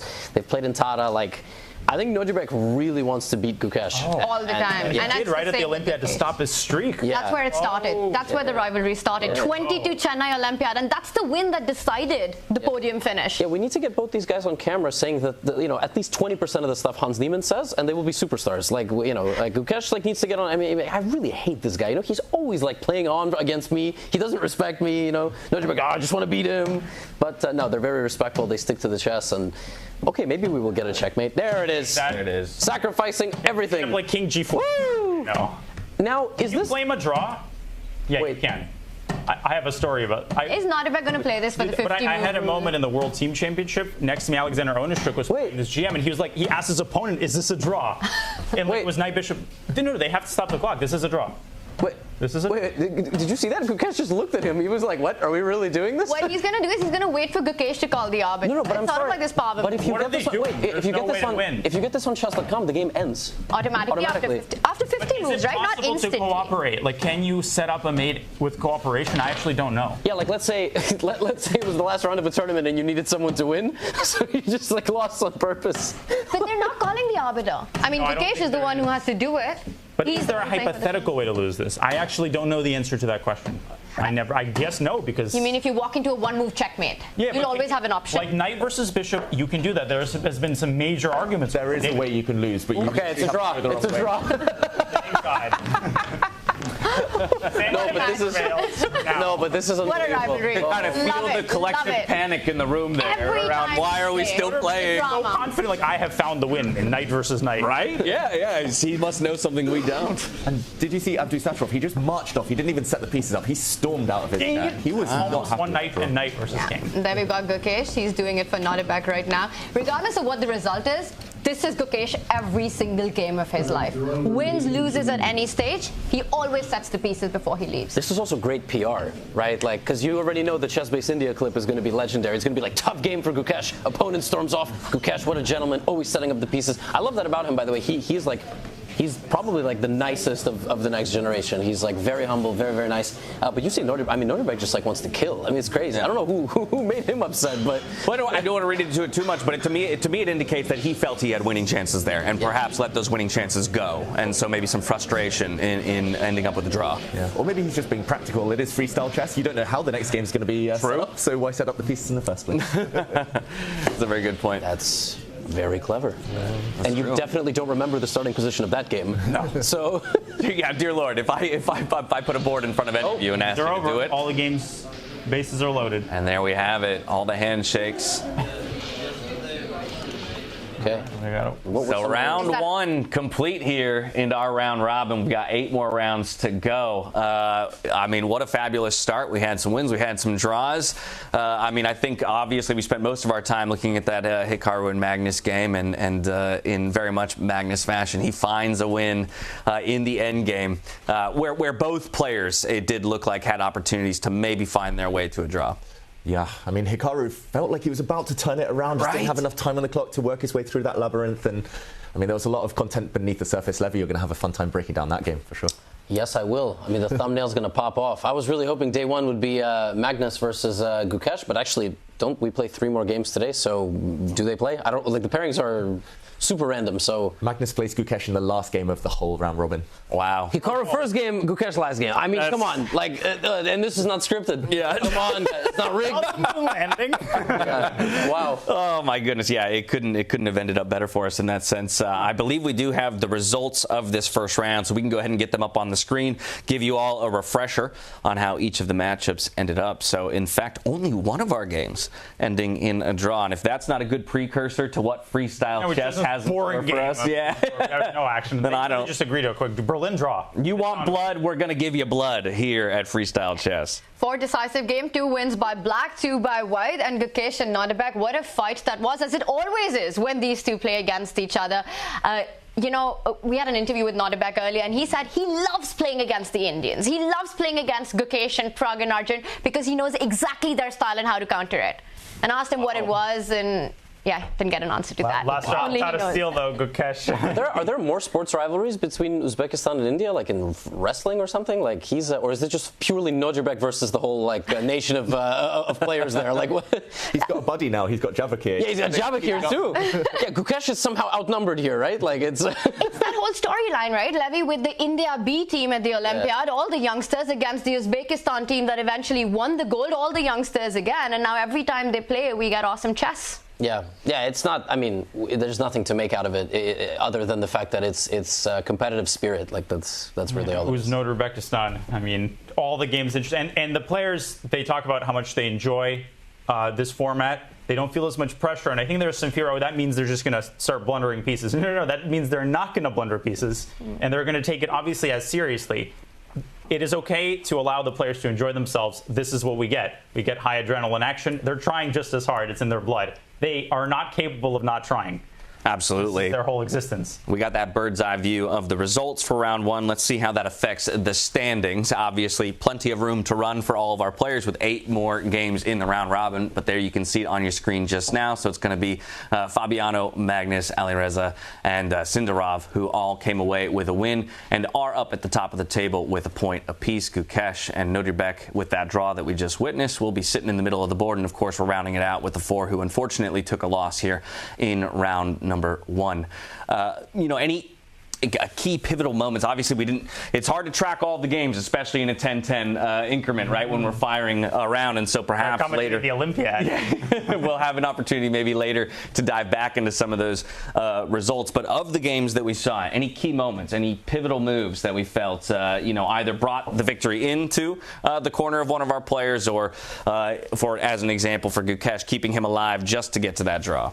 I don't know if we could do an action replay either of Levon Aronian blundering there, or that finale, that kind of grandstand finale between Magnus Carlsen and Hikaru Nakamura, because, yeah, as you say, James, there was just these games, they're all such great players. They always hinge on 1 or 2 moves here and there, and in the end it was a couple of blunders that let it slip, I guess, but harsh to call it blunders, I would say, in such such tense circumstances. I am just trying to look. Non-ideal moves. Non-ideal moves. I thought the finish in the Magnus Hikaru board was really picturesque. It's one of those t-shirt finishes, right? Where Magnus's knight jumps to a square, gives a check, no running away. Hikaru's pieces are boxing up his own king. That was pretty epic. Aesthetically, and it's a beautiful combination. It's a clearance, and it's just a combination where you can see the tactical theme very clearly, and I really like those. They're instructive.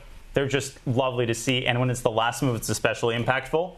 great game, and good game for Hikaru too. I mean, that was a monster fight. Can we show that? Can we show that, Daniel? Just that moment I with still got to learn parallel park. No, I mean, would be nice. But we'll try to get that up for everyone. yeah, and it's worth it. It's worth it. It is. We're like the foreigners. We're like, we got an autopsy to do. Like, we got some dead people, but like, we got to show everything that happened. But actually, we got to talk about that, right? Because the whole format, 2 players will be eliminated after the round robin. We start with 10, and it's all about making it to the top 8. And it's so important to kind of have a good start in this tournament as well, David. Yeah, a good start is essential. Even if you do take a loss like Hikaru, you want to feel like you played well. I don't think he'll be too downbeat. He's got the hardest game out of the way, but yeah, of course, those 4 who did get the first win, they're the ones to watch. Despite Hikaru losing, I think we all want to see him make it through to the quarterfinals. We want this action more, right? So do the sponsors. So, maybe somebody can throw a point or two. Hikaru, if Magnus played Gukesh in the last round. I'll just jump in real quick because we're going to head into stage because we got to keep the ball rolling here as we learn what our next position will be here. Uh-oh. Quick reset as all of the... Count the M&Ms in the jar. Yeah, bingo balls didn't all release. We'll get that sorted momentarily, and then we'll dive in. But I mean, from position 906, I mean, again, just recalling the starting position, I feel like almost nothing can catch us as off guard as that one. There we have the release, and soon enough we'll learn what we're starting with. By the way, that position doesn't go back in the bucket. Correct. So now it's only 958 positions. Yes. Yep. For those of you keeping track at home. Yeah. 55. 55, and Levy has that memorized, so he'll go ahead and just go ahead and name the pieces on each of their respective squares for us. That's actually knight on A1, queen on B1, 55. bishop on C1, king on D1, rook on E1. I have no idea what I'm saying. That would be great. But I wanted you to do it because just imagine a world where you nailed that, man. That could have been brilliant. No, but you have to, people are already doing this. I mean, this is tough. Chess in 2025 is hard. I mean, you already have regular folks at home writing programs and saying which positions are good, which are bad, how the engines are playing all these things, and is Fabi the only player here who's with a trainer with a second? We've got Miguel with him from Spain. Fedorsev also got So they're taking this very seriously, yeah? They've got their seconds, their trainers on, they've got these 10 minutes to analyze. Well, the point I was going to make is we discussed this before the show, right? All the players here are happy not to prepare any openings, right? But all top players say 90% of their current training is opening preparation and opening ideas using computers and their own brains. So you're minimizing the workload of the players by 90% and tripling their overall prize money. Yeah, of course they're happy. Who would do 90% less work for 3 times the pay? Of course, they're all in great moods. You feed them great food, you pamper them, and yeah, hopefully they fight. And so far, we're seeing exactly that. That's fantastic. Yeah, but that's where I think, again, it'll be interesting, as we've talked about, the development of freestyle chess over the coming years, right? How do the players maybe shift their focus in training, right? If the game becomes less about, having an engine decipher for you, the known lines of theory, then, what am I focusing on in my preparation? Because Lord knows we can't memorize 959 different positions and any effective, or a couple lines of effective openings for them. Yeah, you're right, but I don't know how you guys feel about this. I've played maybe 30, 40 games in Fischer Random Freestyle, whatever you want to call it, and you can already get some strategy quite easily. If my queen is on a certain starting square, my king is in a certain spot, I either play for the center, I play flank chess. I don't know if you feel the same, but... Levy, knight on A1, you called it. I knew it. Yeah, that too. There you have it. Yeah, I think he said a bishop on C1 and I actually... At least partial credit on this one. I said king on... 4 and 5. Whatever.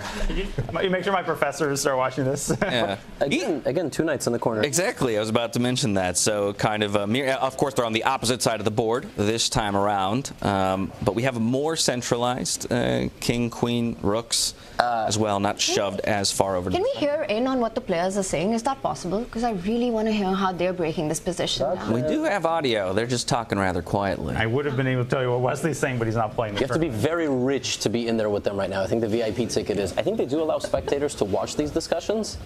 Yes. But, how much is the VIP ticket? 25 $5,000 or something. I don't know.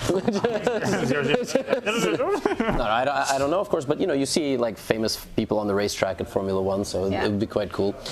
Is D4 the best first move?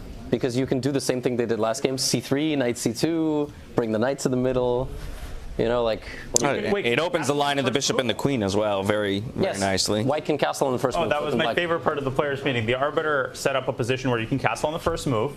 But then he added, you can do that, but it's not forced. And it's actually usually a mistake. That's what they should do, right? They should just cough. The opponent looks away. You castle, and then the opponent doesn't know you've made a move until. It's like playing your, I don't know. There's like Russian card game. It's like playing your biggest trump card first. It's like you've got to save your assets. Durak is a great game. Fedorsev taught me a game yesterday. When do we ever get to see this, where the players are analyzing, where you've got Hikaru, Fabi, Vincent, Javokhir just sitting and analyzing the position before they start? So are they all together? All together. Good point. Yes, we see that a lot. All of them playing with the white pieces in the next game? Is that why they're together, Daniel? I would imagine. Otherwise, they'd be. All players that you see together are playing with the same color. I actually don't know if these players are the white or black side of it, though. But interestingly, it looks like, at least as of yet, they're not exploring the D4. I haven't seen the D4 opening yet in their discussions. And the idea. Okay, there's a D4. On the second move. Whoa. Had to be Lev. They're trying to take it into King's Indian defense, one of the most popular openings in chess. They're trying to normalize. Vincent is going to put a bishop on G2 because he can't look at a King's Indian without a fianchetto. Okay, so the table with Hikaru are playing white. This group here playing with the black pieces. Playing the black pieces, just so everybody has some understanding of which side they're trying to prepare for. Best friend. It's like college orientation day one. Levon, you mentioned, right, that he really believes in breaking the symmetry early on. And look at the move he keeps pointing out to, the c-pawn moving 2 steps forward, so that if black plays copycat chess, then white's the one that strikes in the center first, with the d-pawn moving forward, not allowing the symmetry anymore. We might be seeing 1c4 in some of the games. I like it. Yeah. He also talked a lot about getting the pawns in front of the rooks and then the adjacent pawn forward in the interview that I saw with him. So yeah, first identifying symmetry and where symmetry is bad for his opponent and forces an imbalance, and then of course opening lines for those diagonal pieces and allowing the rooks opportunities to come up and lift. Well, fascinating. As they're analyzed, they're about 30 moves deep already. I'll just add quickly that something that has happened to me when I lose quickly in freestyle, I can blunder, of course, but also you can underestimate very easily how quickly you can get attacked. You might think, well, the knight's on A1, B1, I'm not in a big hurry. I can fortify my pawn structure, and suddenly, Fedorsev has opened the center and all his pieces are attacking your king. So it can come really fast, and the fact that you can castle and rearrange the king and the rook, it's sort of a futile, it's a pro forma. I'm making my king safer. No. One of the things about freestyle chess that you need to notice early on is which are the undefended pawns in the position. And I can spot 2, right? To your point, just to follow that up, Daniel, you've got the A pawns that don't have a defender and the H pawn. And very often, the knights can actually jump really quickly and start targeting those pawns. In this case, that B1 knight landing on B5 could actually come in with a double attack. Knight C3, knight B6, knight B5, 1-0. Yeah. And while, perhaps not an early opening idea, but it just feels, I'm looking at the king position, it just feels like such a natural fianchetto for that, white squared bishop, right? And then you can castle the king and the rook, and you've basically created a nice little pocket for your king, very, akin to a standard game.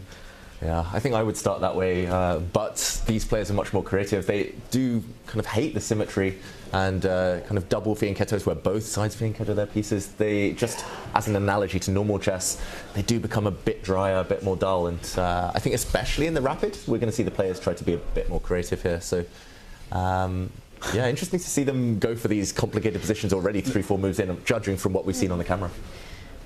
Yeah, really interesting stuff, right? Levy, you know Hikaru really well, and he's just out of this really complicated, crazy game against Magnus, getting ready. What do you think is going on in his mind right now, and how's he feeling about this position and his just the next game coming up? No, I think David knows Magnus on a much better level than I know Hikaru. I would just say that losing to Magnus is not like it's not sounding the alarm bells. Losing one game to start an event definitely sucks, but okay, 3 other people just had to do it. The most important thing is just to continue to score some points. You can draw games, but you just can't keep losing. If you start 0 out of 2 or 0 out of 3, it very quickly spirals out of control. I would know, it's happened twice to me in tournaments now, and somehow you just like can't play your way back into it. And the problem here is, in traditional chess, let's say you lose the first game. Game 2, you just make a draw with white. Stop the bleeding. And here it's nonsense. You could be just dealt complete nonsense every round and keep losing.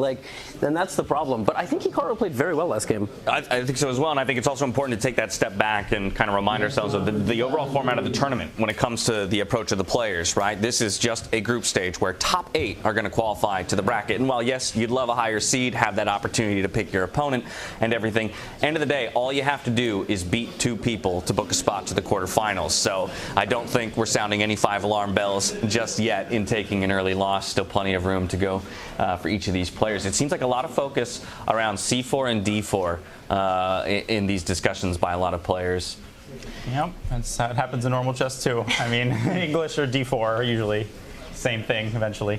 Speaking of alarm bells, absolutely, just 1 game down, but he is playing Nodirbek in the next round.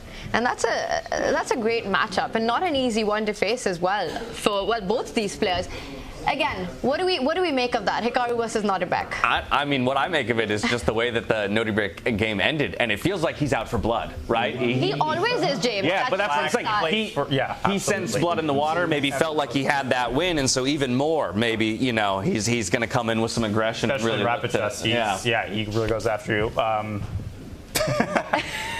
I give you my moment. I'll stop, I promise. I had a funny story. So rapid chess used to be called, when it was introduced in the time of Kasparov, quite recently, it was called active chess. It still has that, you can call it that in Russian, like aktivные шахматы. It's like my old coach would refer to it that way, and I remember. It's like, I don't know what to compare it to, some old name for something. Don't they call it быстрое, like fast? That's the modern, yeah, but like Sakis would say, можно в активные шахматы. Like, what? Oh. You're speaking Middle English? Is there even a word for rapid? Homework, I promise. Is there a word for rapid? I guess rapid. That's what the young guns say. That's the cognate, like literal, yeah. What could that be? So Kasparov had a famous saying, he was initially skeptical of that name. So he said, active chess, does that mean I play passive chess? And everybody had to laugh because Kasparov made it okay, this is play the laugh track. Well, we've got Javokhir Sindarov. He's up against Levon Aronian. And speaking of matchups, we've got the 2018 World Championship clash as well in round 2. It's Fabi versus Magnus. How do we even pick a round to focus on? What's our marquee matchup in this one? Yeah, I'm not sure I like that responsibility of having to choose. I think... Try a GM. It's ironic, and I have had to deal with this. You don't want to cover Magnus every single game, but if you don't, the fan base will just tell you to cover Magnus every single game. It's a community. Why are you covering? You know what? Community stream levy. Community decides. Yeah. How about that? Yeah. Let our chat Let's make them vote. No, that always on YouTube, probably, right? The YouTube. You're the king of YouTube. Ask them to vote, and we follow what they want to follow. Perhaps we can get some input from chat, but in the meantime, I'll just make a declaration and the community can come after me if they don't like my choice. I'd like to go to Sindarov and Aronian because we haven't yet seen either of them up on the big screen for ourselves, and I'd like to see what their opening ideas are. We'll start there, and the community can maybe direct us if they have different ideas. Your wish is my command. Let's go. My command. Meant anything. You just want to know if it's 1c4. That's exactly it. It's 1 d4, d5. It's the queen's pawn. No matter what they gravitate toward. I did say there. Yeah, d4, d5 again looked nice. I'm learning from last game, right? You have 2 knights in the corner. Oh, knight c3. Okay, not c3, but knight c3. Mm-hmm. Okay, knight c3, knight b3 is pretty standard when there's knights on a1 and b1. Yeah. And bishop f4, g3. So it's here. I think it's quite easy to get your minor pieces out, and then e4. Well, then you'll have to deal with the center. Do you open it? Not. Yeah. Yeah, we're gonna get our boards updated really quickly. We've got the players, their live cams, but the games from the previous round. So let's have that up, and then we can jump into deep dive into the board, our community picks. Who looks happier on camera? They do. They all look pretty content for now. But, yeah, it's tough to know. It's tough to predict. I know we don't like to predict in general, but my only prediction is there's going to be more decisive games, more blood on the board. Okay, we've got some action here. There we have it. Okay. Interesting. This one also symmetry, also normally a queen's pawn opening. D4. Bishop F4, Javawa London coming up. Surely, Tanya. Position 518, and that's what we'd call it in that. But this is freestyle chess as we get it all set up. Are we going to see a central break? Yeah, that was the first time they ever showed up. Yes, we have it, Daniel. They were not. Okay. Fantastic. Okay, We're in. Excellent. We're taking a look at Magnus and Fabiano, also electing to go for that D4, D5 opening. B6. Very odd move. There it is. Yeah, we see the setup for the fianchetto on the black side, and now the bishop slides out in development, putting pressure onto that pawn that's undefended on C7. Or no, it is defended by the knight. See, there you go. Already. It's tough. Piece placement. It's going to play tricks on us. Knights in the corner do have a purpose. They do have a purpose. It might never move again the rest of this game. Magnus's knight, but Bishop A6. yeah. I was going to say B6 is an odd move if he's going to fianchetto that bishop behind his central pawn, but clearly this was his idea, Magnus. And okay, I just realised that both sides have indeed castled. We missed that one. Pin count. So the kings, they're fixed where they are. We don't need to worry, at least as opposed to the previous round. Don't need to worry about all those long why not? castles. Wait, can't white castle? No, white did castle. They have castled already. King on G. Oh, I was inverting the king to F1 and the rook to G1. Yeah, I guess Imagine if you could do that forever. I guess they both castled on move 1 for the memes. G3, yeah. So our community has spoken. Long cloud of freestyle. Sorry, go on. No. It's like the equivalent meme move. Yes. Which they know is not good, but you know. It's funny, speaking of the bomb cloud of freestyle, if the king and queen switch up in the starting position, we might see that, the e-pawn moving. But we'll get to that when we do. Right now, the community wants us to get to the Hikaru board as well. No surprises there. All right. Everyone's. Are we allowed to say everyone's favorite streamer with Levy, you being around him? I'm not a streamer. The same way Hikaru says he's not a chess player, I say I'm not a streamer. He's a streamer and I'm a YouTuber. You know, that's. I don't stream at all. I don't know where this jargon is like incorrect. Danya's a streamer. I feel like he streams like every day. I'm sorry I have to demote you to such a professional title, but you know. I did stream yesterday the last time, and then it's always 5 a.m. in New York, and I'm like, is Danya streaming? What's going on? But I feel like you've had like a lot of battles late at night. There's a rook on d4. What is happening? Yeah, I was going to say the community's wish is our command. We're over to the Hikaru and Nodirbek game.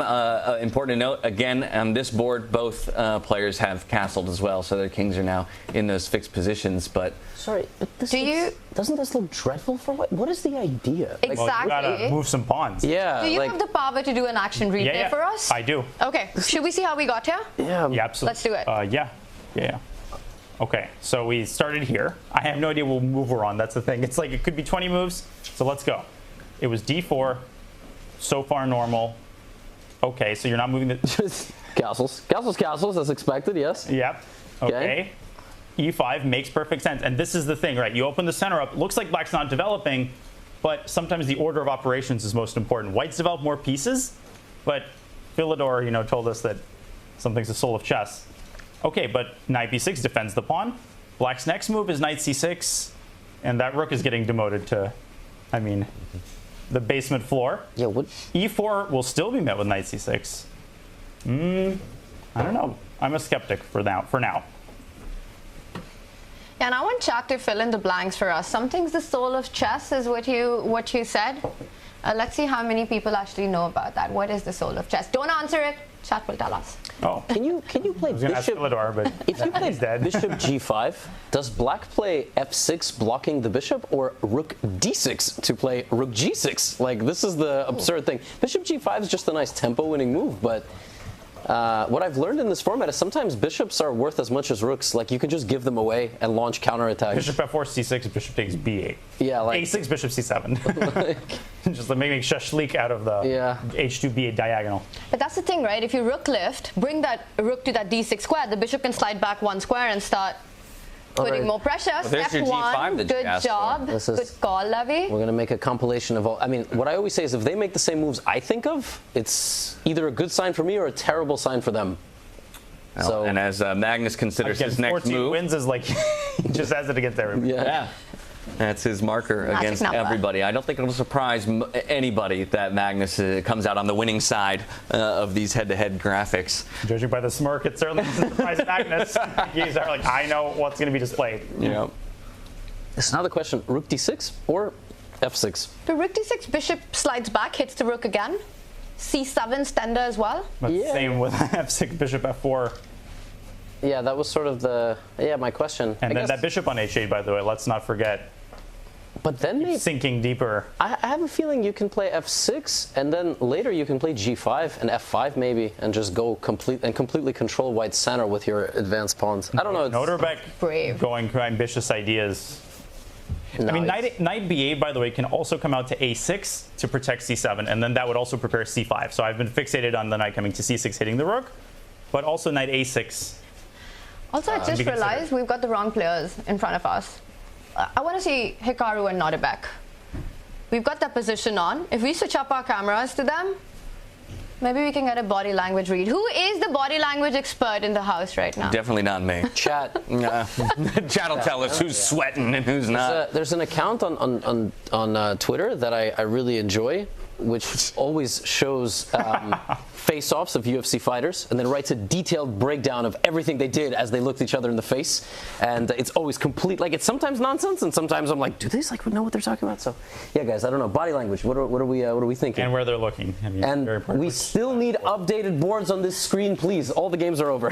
This is. But that's not even the big. Like, yeah. It's a beautiful display, but all the games are the wrong games. Not spoiling any results there. Those are the previous matches. We live in the moment. Back into the. We can also. There we have it. The game and the players. Yes. Okay. This is what we love. Yes. Oh wow, they're twinning each other, by the way. Mirroring. Head in hands. Lot of head in hand. That's a rare pose. David, what's your pose? Should be that one. I mean, I realised if they're doing it, it must be working for them, right? I realised a few minutes ago I was sitting the same as you, so I had to switch it up. Yeah. I don't know. I really like what Hikaru's done, actually. Like, despite the fact he's not playing with pawns in the center, which we were saying maybe is the recommendation, especially for those new to freestyle chess, try and find some landmarks. Here, he's at least trying to play actively, trying to kind of force himself to get some juice going after that defeat against Magnus. And f6. There we go. Ooh, wait, did someone say a bishop? What bishop? That h8 piece? It's dead for a while. Just wait. It's cryogenically frozen. It'll G5 and F5. It'll eventually have its moment in the sun. Yeah, that's true. He did kind of lock that H8. I don't think Bishop. E4 is going to happen anymore. Maybe G3, and it's in Hikaru's interest to keep the center closed. Just because Nodirbek's pieces have a lot of spring, potential energy. Like the knight comes out quick, D4 can happen. It's still precarious for white, but I mean, maybe white shouldn't even engage in a fight. Like maybe white can play somehow e3, but you know black's knight is going to come to c4, and how do you defend your pawn? Back it up, bishop back to c4. Maybe you just don't defend it. Maybe you just give it up. Like maybe it doesn't matter. Bishop c1. Yeah, bishop c1 maybe. Yeah. But don't play it. Yeah. I mean, wow. Like look at this. Just looks absurd. Well, he's playing against that knight c6 jump, and maybe wants his own knight to land on the square, which has just been vacated by the rook. Levy also, yeah, e3. Bishop just control the square. Bishop f5. Knight d4. Yeah, like you can slide it, then you can try to play c5. Maybe like I guess the knight is just in time. It feels like white's position is not that great, but yeah, he somehow holds everything. Bishop f5, knight d4, bishop g6, maybe g4. I was looking at g4. Wait, but then the bishop on h8 is we keep like digging. Yeah. Bishop g6. Yeah. There's no bishop there. It's like I'm still so h6, bishop f5, bishop h7, g5 f5. Like this is just push all the boys and like the Chilean minor rescue will happen on the king side. Yeah, so where is this knight coming? Oh, wow. Mm-hmm. There we go. Oof. Wow. Tanya would never. G5. Yeah. It's just not. It's not the move we. It's the first move I thought of because I was like, oh, me attack bishop. I wouldn't be shocked if the bishop stayed on this diagonal because allowing f5, no meme. Then knight c4, that bishop on h8 gets into the game. It's unpleasant. Bishop c1 to me is the most natural move. And then knight a1 and knight b1. Or even bishop e3, by the way, is not that dumb because knight c4 still maybe Hikaru will calculate. I'll let him do the hard part. but d5 will hang. I will say just how incredible it is to me that we have 7 pawns on the white position still sitting in their original positions, while black is just flinging all of their pawns down in the frontal assault. Yeah, but that's a great point, because white's bishop, the rook, no open lines right now. He's got to start moving those pawns. The bishop does fall back to e3, so also be careful of that a7 corner pawn that black has, which is kind of x-raying. This last move by Nodirbek, it takes away a key square for his own knight to jump to. Yeah, I don't know if I'd rather be white or black here. Levy, you said I would never play g5, and that's true because it's a pawn in front of my king. I want to keep everything safe and solid. I don't know how many of you know, but Levy destroyed me in a match well, I now want to say years ago. It was like 5 years ago, I feel like. Went all out with the attack. I tried to stay solid and nothing worked. I think I beat you in bullet. It's nothing impressive. Like I think I was probably losing in the blitz. I think I got flagged in the few games where I had a decent position. It's fine, Levy. I'm over it. But you don't have to make me feel better about that. You lost like the equivalent of just like some practice session, and should we ever play classical, I'm sure I will lose like 80% of the games. So, it's just, I mean, my style of chess is conducive to there being no time for the opponent to think, and in this format, it's amen. Yeah, like oh, amen. This is 2,600 feet, like just. Have you and Daniel ever had a face-off? Like in fighting or chess or what? Both. On the grounds of this hotel outside. Like, yeah. I mean, I was outside, but okay. A chess boxing match. Who wins between you and Daniel? I don't know. Like I've had some training. He's bigger than me. I don't know. Yeah. Who's gonna bite? Who's got the reach advantage? Yeah, he's got a crazy reach. I might have to dirty box. I mean, I actually got an entire studio to train, but I forgot to pay my rent the first month. I got evicted. Well, while the jury's out on the head-to-head between these two guys, let's maybe check in on the head-to-head between Nodirbek and Hikaru. For the record, we did not pick that fight. No, it was thrust upon you. Wow, both of these guys just can't win against each other, huh? I know, it's a struggle. Yeah. Searching for that first victory. I think they've played like 3 games against each other. I think they'll find Bobby Fischer before their first win. Yeah. Different generations, right? Yeah, but they've never played? Yeah, they've never played.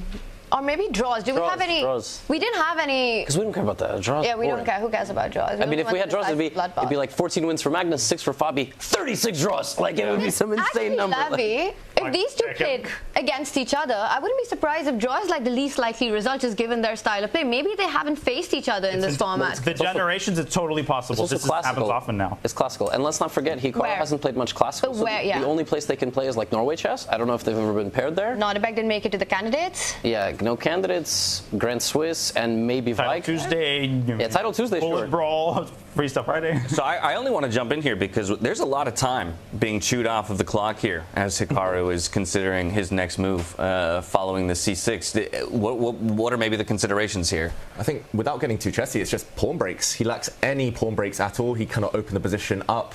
I mean, his bishop in the corner, that white light square bishop still trapped. There we go. He does open it, but there's pros and cons to this. The black light square bishop can now zoom out the whole way in the diagonal and force an exchange. I mean, he's just... And you're staring into a pawn chain with that. But maybe not for too long. Because what if the idea is to put that bishop on f3 and land it on h5? Yeah, but actually now knight c8, I really like the idea.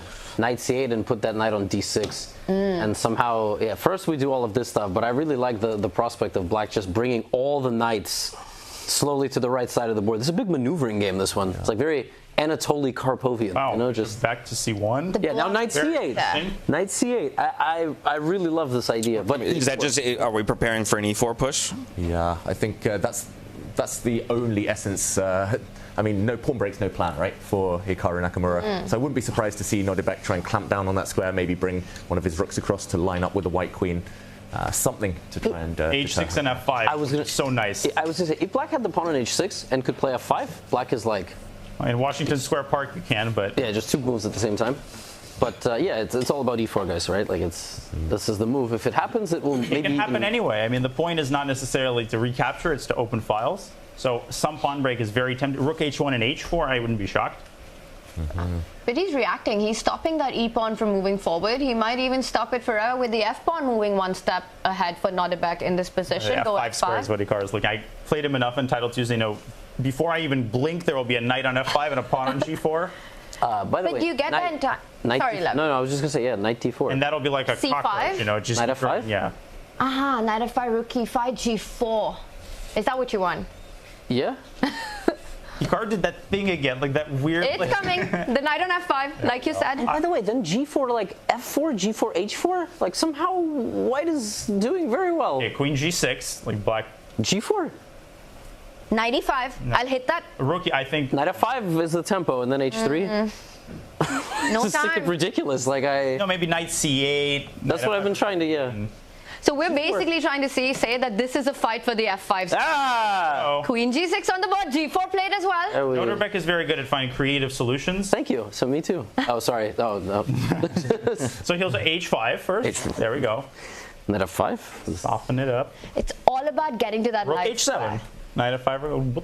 But okay, where is attack? h3? You have to play h3, and then you trade and go put that knight on the central square targeting g4.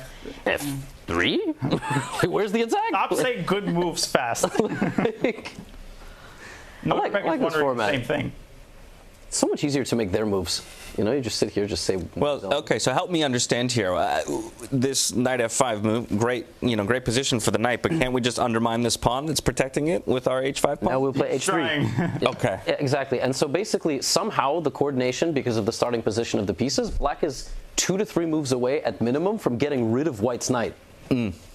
This was the entire risk of the strategy that Nodirbek played with his 2 kingside pawns, which is what we said Tanya wouldn't play. Because Tanya has a sense for stuff like this, and she would not subject herself to this. Like, I actually like black's position. Let's do it. Let's do it. Let's jump in. Trust me. Wow. What is this? Fabi's apparent. I mean, I am actually not seeing the bar, but okay. Okay, it looks like Fabi is much better. Oh my goodness! I just pass pawn, and Magnus's pieces are snuggling in the corner. Yeah. Again, this bishop on h8 seems to be a recurring theme. I mean, 1 bad piece is enough, but Magnus has 2 bad pieces. We joked about his knight in the corner a few minutes ago, and Magnus just forgot to develop that piece. He's on the brink here. Yeah, like they are minor pieces, and he's not up a piece. Like the first thing you think when you look at a position, like, okay, he's up a piece. This is some positional sack. No, both sides have in fact 3 minor pieces.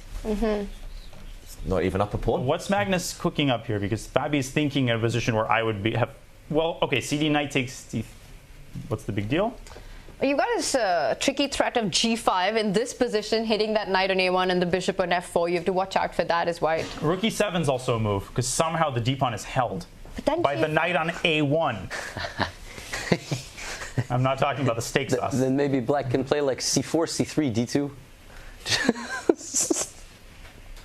Yeah, it does feel like the kind of position Magnus could turn around. Like momentum, if Fabi lets one of the pieces out, he might get a bit upset, a bit triggered, and then things could spiral, right? So you need to keep control here and now. Yeah. David, he's not actually going to let that d pawn stay alive. I mean, you have to trade, right? Maybe, there we go. Or not! Or not! And then think. Wait, g5, bishop f6? No, there's the bishop from h1 will come to f3. Unbelievable. Yeah. Wow. I kind of still like, I mean, what else can you play except c4? Dynamite move there. That's what they were analyzing at the start. It was actually this position, c4. Yeah. Okay, but you guys got to break this down a little bit. Why is our evaluation bar giving such a huge advantage to Fabiano? I think just Magnus's pieces suck. And Fabi has a actually much more dangerous pawn. Because the d5 pawn. Yeah, because it's got a lot of support from the bishops. And, there's a plan. Yeah, there's a plan. I think it involves eventually having a queen on the board. I think we can all get behind that. Which is why I keep saying c4, because I don't see another move for black. Right. Yeah, and that is a dead knight over there on a8. Can we take a 5-second look at Gukesh? Just to make sure we're just not missing any big moments. I sometimes have a 6. Without looking at the board, I just have a feeling it's in the air. Something's in the air. He has a great opponent for it too. Firouzja's always down for a fight. At any hour of the day in time control. So white's got no pawns on the left side of the board. That's 2 extra pawns for black. But Gukesh is playing for piece activity. Is it enough compensation? Is Alireza's king in any kind of danger here? When you're playing Gukesh, it's like Bogolyubov, the world champion challenger, had a famous quote. When I play white, I win because I play 1d4. When I play black, I win because I'm Bogolyubov. It's like, he doesn't have pawns on the queen side. No worries. Neither do you. Gukesh has picked up one of them, and the queen is also eyeing the other one. Needs to stay connected to the knight on b3. Just the casual hanging rook. And a casual hanging knight in some positions. Yes. He doesn't want to give up the file. Also, black is a pawn up, just low key. I would. Super low key. It was 2 before the last move. Yes. It does feel like the kind of position, though, that Alireza can just give back his extra pawn at some point, consolidate, trade all the pieces off the board. Pretty much everything will just be played on one half of the board, and there we go, rooks exchange. You've just described my 10-year life plan. It's like. By the way, Hikaru's under a minute. If you want to step back to that one, as this looks like Gukesh will pick up the 2 pawns, David. Yeah, this is sort of unstably stable. But this is unstably unstable. Wow.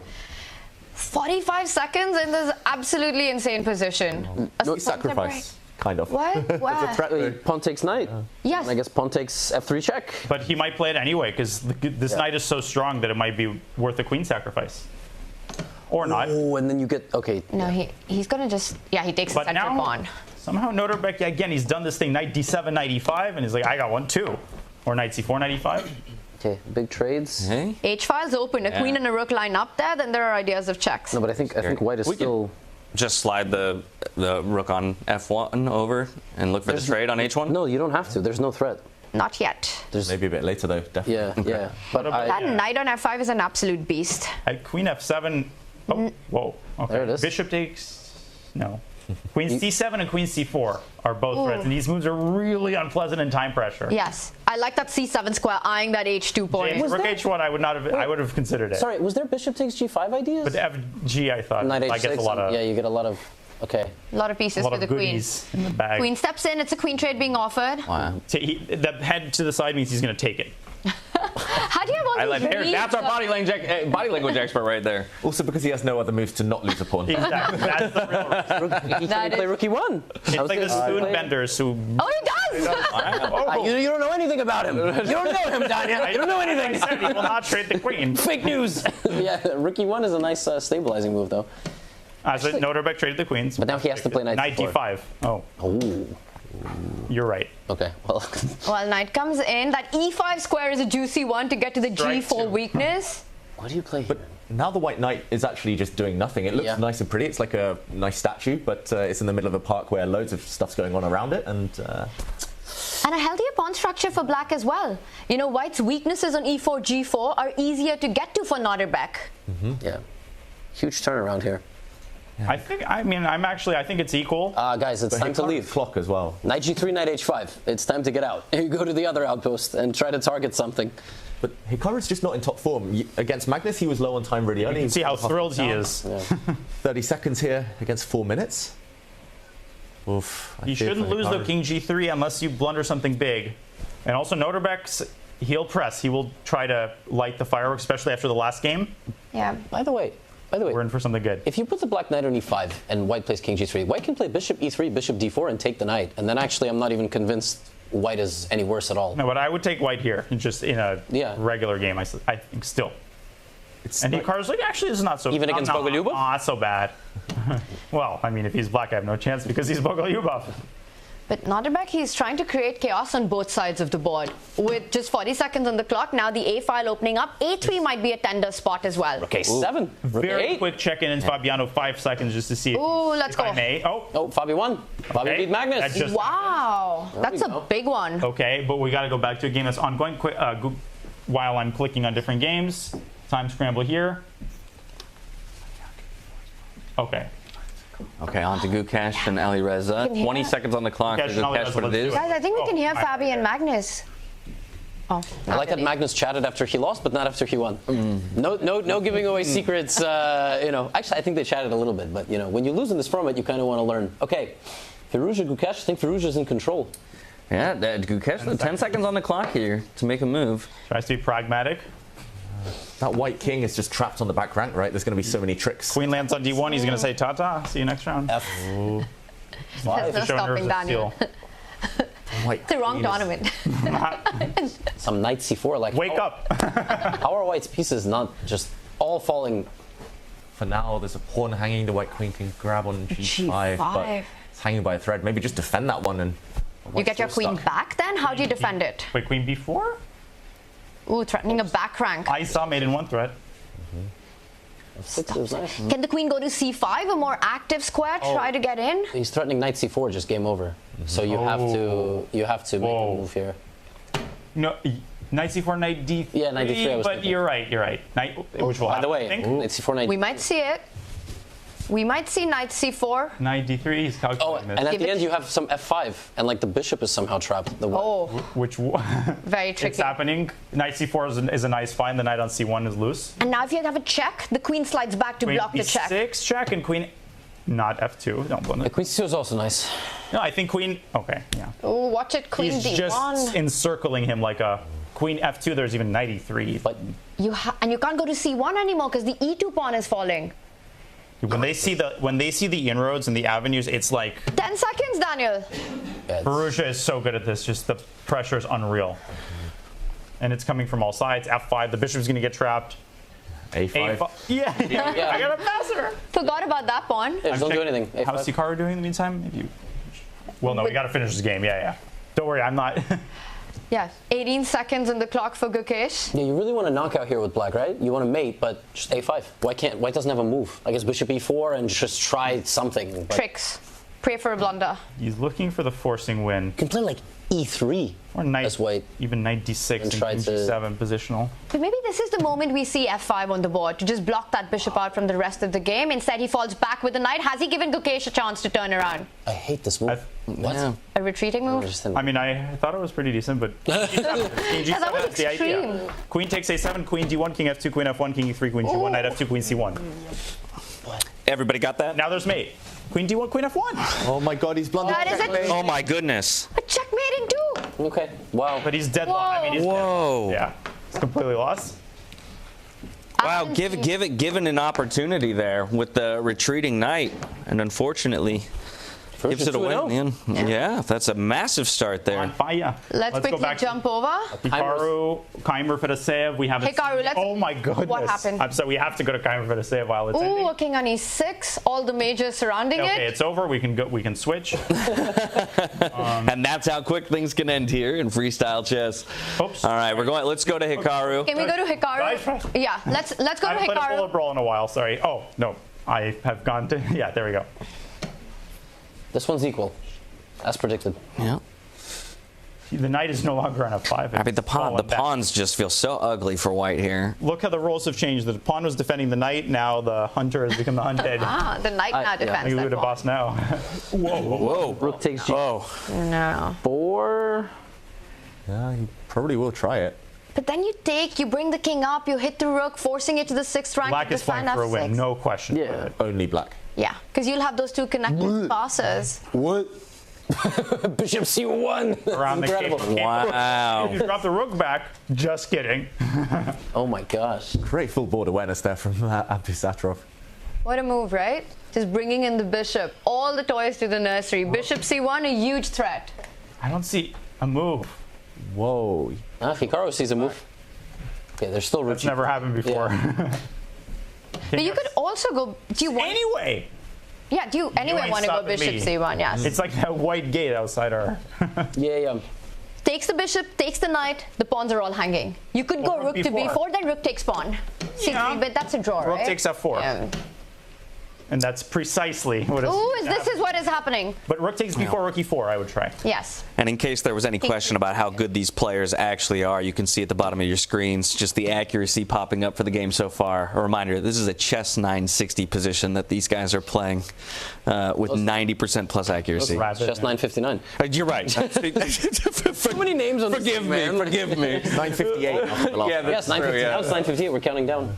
By the way, Repetition. Nodirbek is not setting up the board after this game. He is. But he's still, I mean, this is very dangerous for white. No, for sure. The double rook end games are underrated how dangerous it is for your king. This could be mate very quickly. In fact, it could be mate for either side. White is 3 moves away. Rook c4. Rook g3. Somewhere. Who's yeah. King h2, king g. Maybe white should even just. Oh no, but Hikaru's setting up the mate. He's trapped the black king on the last rank. Now slide the other rook to an open line and start threatening. For people to rook takes c3, he wasn't playing because the single rook end game is a dead draw, even though he's down a pawn. Maybe he has to consider just not. Yeah. Or just give checks. You've always got those third rank checks F5 to though be is allowed. also a move, which might lose to rook d1. But you always have the checks on the third rank, right? To be Or allowed FG, in any yeah, position. but he won't play it. He's still trying to find the winning option. Yeah, that's just Nodirbek for you. Just his brand of chess. I mean, Hikaru looks upset on the camera, or he did at least a second ago, but I mean, this is a great save from him. He was in big trouble earlier, it felt like, on the board and clock, but he's so close to the draw now. And that's a very important point, because 2 losses in a row in this format, then it really starts hurting. Then you're in danger territory of getting knocked out with 0-2. You've got to get that hot streak in after that. It's not a Swiss where you get an easier pairing. It's like, nah. Yeah, you'd love the wins, but you can draw your way through to the quarterfinals. Again, just a reminder, only 2 people getting eliminated here after the round robin. And it's really anyone's pick who gets eliminated. I mean, in this field, it's so hard to predict. Fedosiev, he had this fantastic run in the qualifiers, just how strong he is at freestyle. With that being said, I mean, not too bad. I mean, 2 draws, solid start. Solid. You know, here Weissenhaus, rookie 3, and it's like some sort of repetition. But he will try to take on c3, or at least to win the pawn. That's going to be the last stage of the torture. You know, like, this is the last thing to exhaust before agreeing to a draw. Wait, don't take on c3 though. To be clear, this is the last game of the round, right? Wait, why not? I think we've got one more. Wait, even here maybe not. Rook a1. Ooh. And then no, you have a draw, but barely. Check, check, check, check, check. Gonna see a handshake any moment, surely now. Abdusattorov has tried everything. Both of them look so disappointed with this result, David. Yeah. I mean, draw against the world number 2. Not yet. No, that's another 50 moves. Like a Title Tuesday, where they keep reducing it to lowest terms. This is a very easy draw too, and just so folks at home understand why, the Black King, first of all, is completely cut off on the last rank of the board, and second of all, if Black's rook attacks the pawn, White's king just slides forward, and if the pawns are traded, can you take on d7? Yeah, I was getting there. You know, Hikaru's not going to trade the rooks because it's probably losing, but maybe even that is a draw. And now, last but not least, there will be a pawn trade. Rook and pawn versus rook in this type of situation is 99% of the time at this level a draw. Does it make Hikaru mad that Nodirbek is pushing this position? Probably. Yeah, for sure. Because Hikaru would, in a Title Tuesday, he would agree to a draw. I mean, there's a famous clip of Hikaru, but it's in reverse. It's like the clip where Kobian grabs the queen that he's going to promote, and then Hikaru goes, "Really? Are you serious?" and just like destroys him. This was like vintage Hikaru. So here, you know, imagine Nodirbek Hikaru 2 knights versus king. Like, Nodirbek has been in some heated matches. He was in sorry. Wait. If Gukesh had flagged in the last game, is it a draw? It's a draw. So Gukesh could have sat there and stared at Nodirbek and ran his clock to 0, and it would have been a draw. But I mean, that's the most non-Gukesh thing to do, though. His father would have made a move for him before that happened. And then would Gukesh have lost if that happened? If that's parental interference. FIDE rules. Yeah. It's possible checkmate. It's legally possible to checkmate with 2 knights if the opponent helps. But yeah, I don't know if we're playing FIDE rules here. Of course, controversial topic. Who? Which rules? Yeah, I don't think so. I mean, I saw a few players in jeans earlier. Yeah. Okay, this one should be a draw. No pass pawns. But Nodirbek doesn't stop playing. He's gonna make Hikaru sweat it just a little bit more.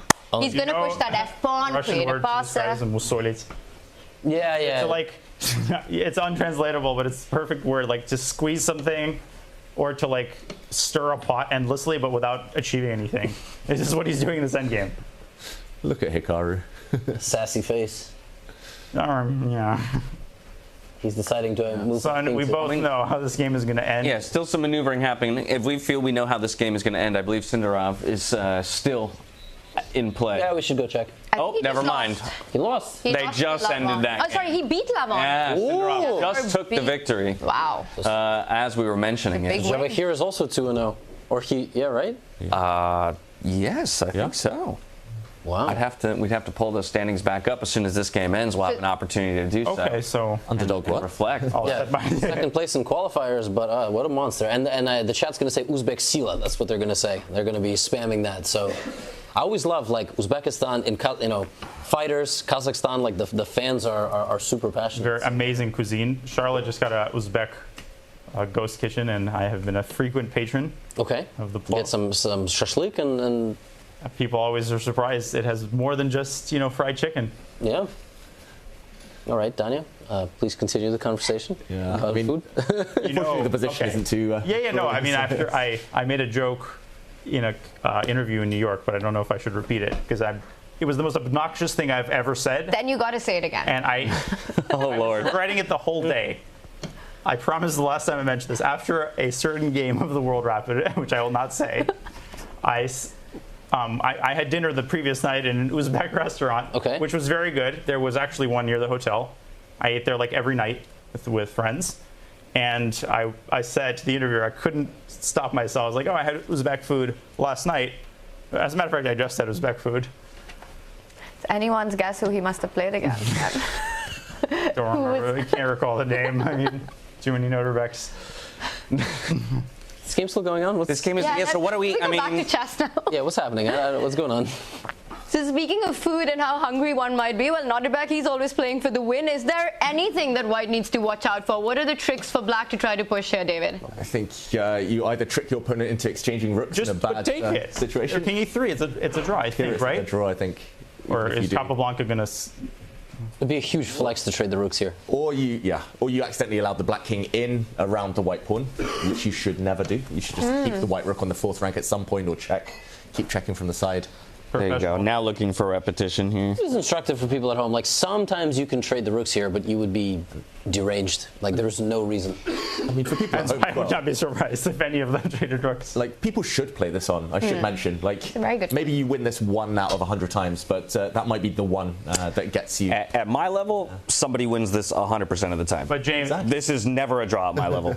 But this is the thing, like, if you want to improve, White wins. Set this up and defend it against the computer. Like, as a newer player, and it sucks, yes, but you want to get better at chess, like, try doing this, and people will find that, like, the computer will beat you sometimes.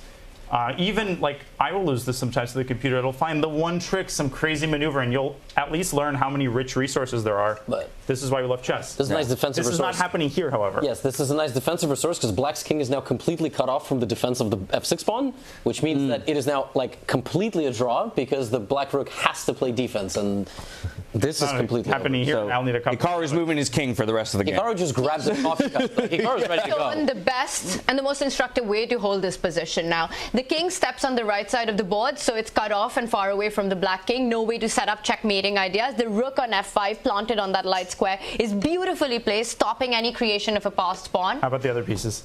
Oh. They don't exist. And Hikaru actually put his badge back on. He was like, yeah, I'm done with this. It's the Kasparov watch situation where you signal to your opponent. Or against Sevian, Kasparov extended his hand, but he wasn't resigning. He was nearly... That was legendary. David, you said, how everyone should continue playing these positions. There's so much to learn. But at this level, does it start feeling somewhat disrespectful for Hikaru that Nodirbek, he's still pushing? How angry is he getting? I think he'll pretend he's calm, but inside Hikaru he has to call the arbiter to count the 50 moves, right? You don't just get to stop the clock randomly. Or you make 80 moves until you're sure. Yeah. No, but I think inside they added screens so the players can see the move count. So Hikaru, if he was sharp, probably looked, but I don't know. He doesn't care. I think he doesn't care. He's just like, I'm not going to claim a draw. At this point, it feels like the Black King is swimming laps in a pool. Just touched the other side, now heading back. I really don't see Hikaru offering a draw or claiming a draw in this one. No. I don't think it's going to happen. Here it is. Yeah, he might just do it right now. As I say, he's going to put the kings on e4 and e5. He's got a smirk on his face right now, Daniel. Did you see that? There it is. Yeah, Nodirbek had to be the one to shake hands. No. Hikaru should have declined the draw. That would be hilarious. In round 1 of a title, I'd love to see it. White. That would be amazing. Let's analyze the rook in game.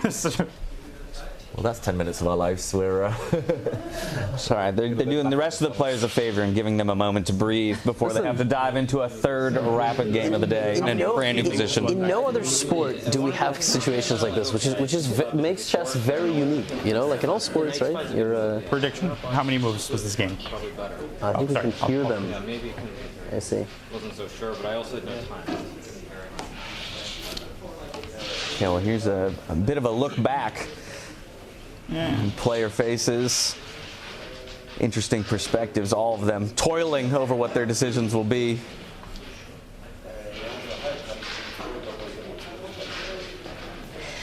And at the end of round 2, we've got Javokhir on top of the leaderboard along with Fabi and Alireza, and I have to say that's really impressive.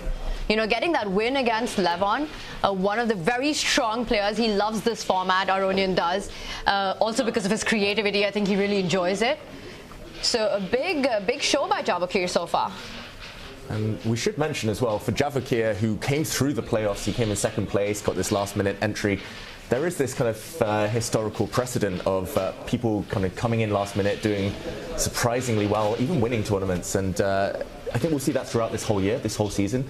Just playing these kind of play-ins is going to give you extra practice. The likes of Magnus, he doesn't actually play too much freestyle, we shouldn't forget. It's only these tournaments, but Javokhir, he's got the extra match fitness now compared to the others. Speaking of play-ins, guys, guess what? Today is Freestyle Fridays, so I think this is the perfect warm-up for everyone watching to actually sign up for that later on Chess.com. That's a really good point. Yes, you can get some practice in yourselves at home by loading into those Freestyle Fridays. With they're like, don't let us spoil, you know, all the GMs of V Pranav and Bordnik. They're like, no, it's okay. You can keep analyzing. You can late join, you know. Just making sure I have the time right so I could join later. How about this? In so many ways, we kind of mirror the results of round one, where once again we have 4 decisive games and 1 draw. And so, again, lots of bloodshed here out on the boards. Again, Nodirbek the one drawing. No fighting chess from him. Let's kick him out. Yeah, he's not trying hard enough. Yeah. Well, but as we mentioned, right, in a lot of ways, Hikaru should be happy with that draw, getting half a point on the board after taking the loss in round 1. Soon we can get an updated leaderboard. You already mentioned that we have Sindarov sharing the top position currently, which is a fantastic start for our most recent addition to the tournament. Here they are now. Of course, now we've reduced ourselves to 3 players here holding the top position in a tie. You've got Caruana, Sindarov, and Alireza Firouzja, Magnus Carlsen, Vincent Keymer, as well with 1 win apiece and a point. Of course, Nodirbek with 2 draws also shares that 1 point before we close things out with the final 4. Still 7 rounds to go. A few more today, and we'll close out that round robin tomorrow. And 2 players not with 0 points.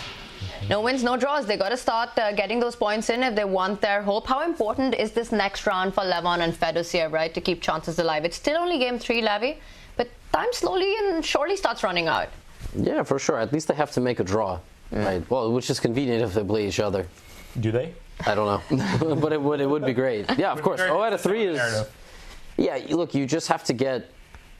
Not last. I mean, you have to be in the running, and then ultimately, if you tie for 8th, we know that there's a crazy playoff for it. So it's not the end of the world yet. They still have a lot of games. I mean, 7 games is a lot of games to score points, but you were right. I mean, you get into this here we go again mode, and it cannot be underestimated because you think these players have supreme confidence, and they do, but they're also human. I mean, we recently found out Magnus was human. He said he starts getting nervous. I was like, whoa, you're not made of, silicon? When Magnus gets nervous, his heart rate monitor from 70 would go to 73.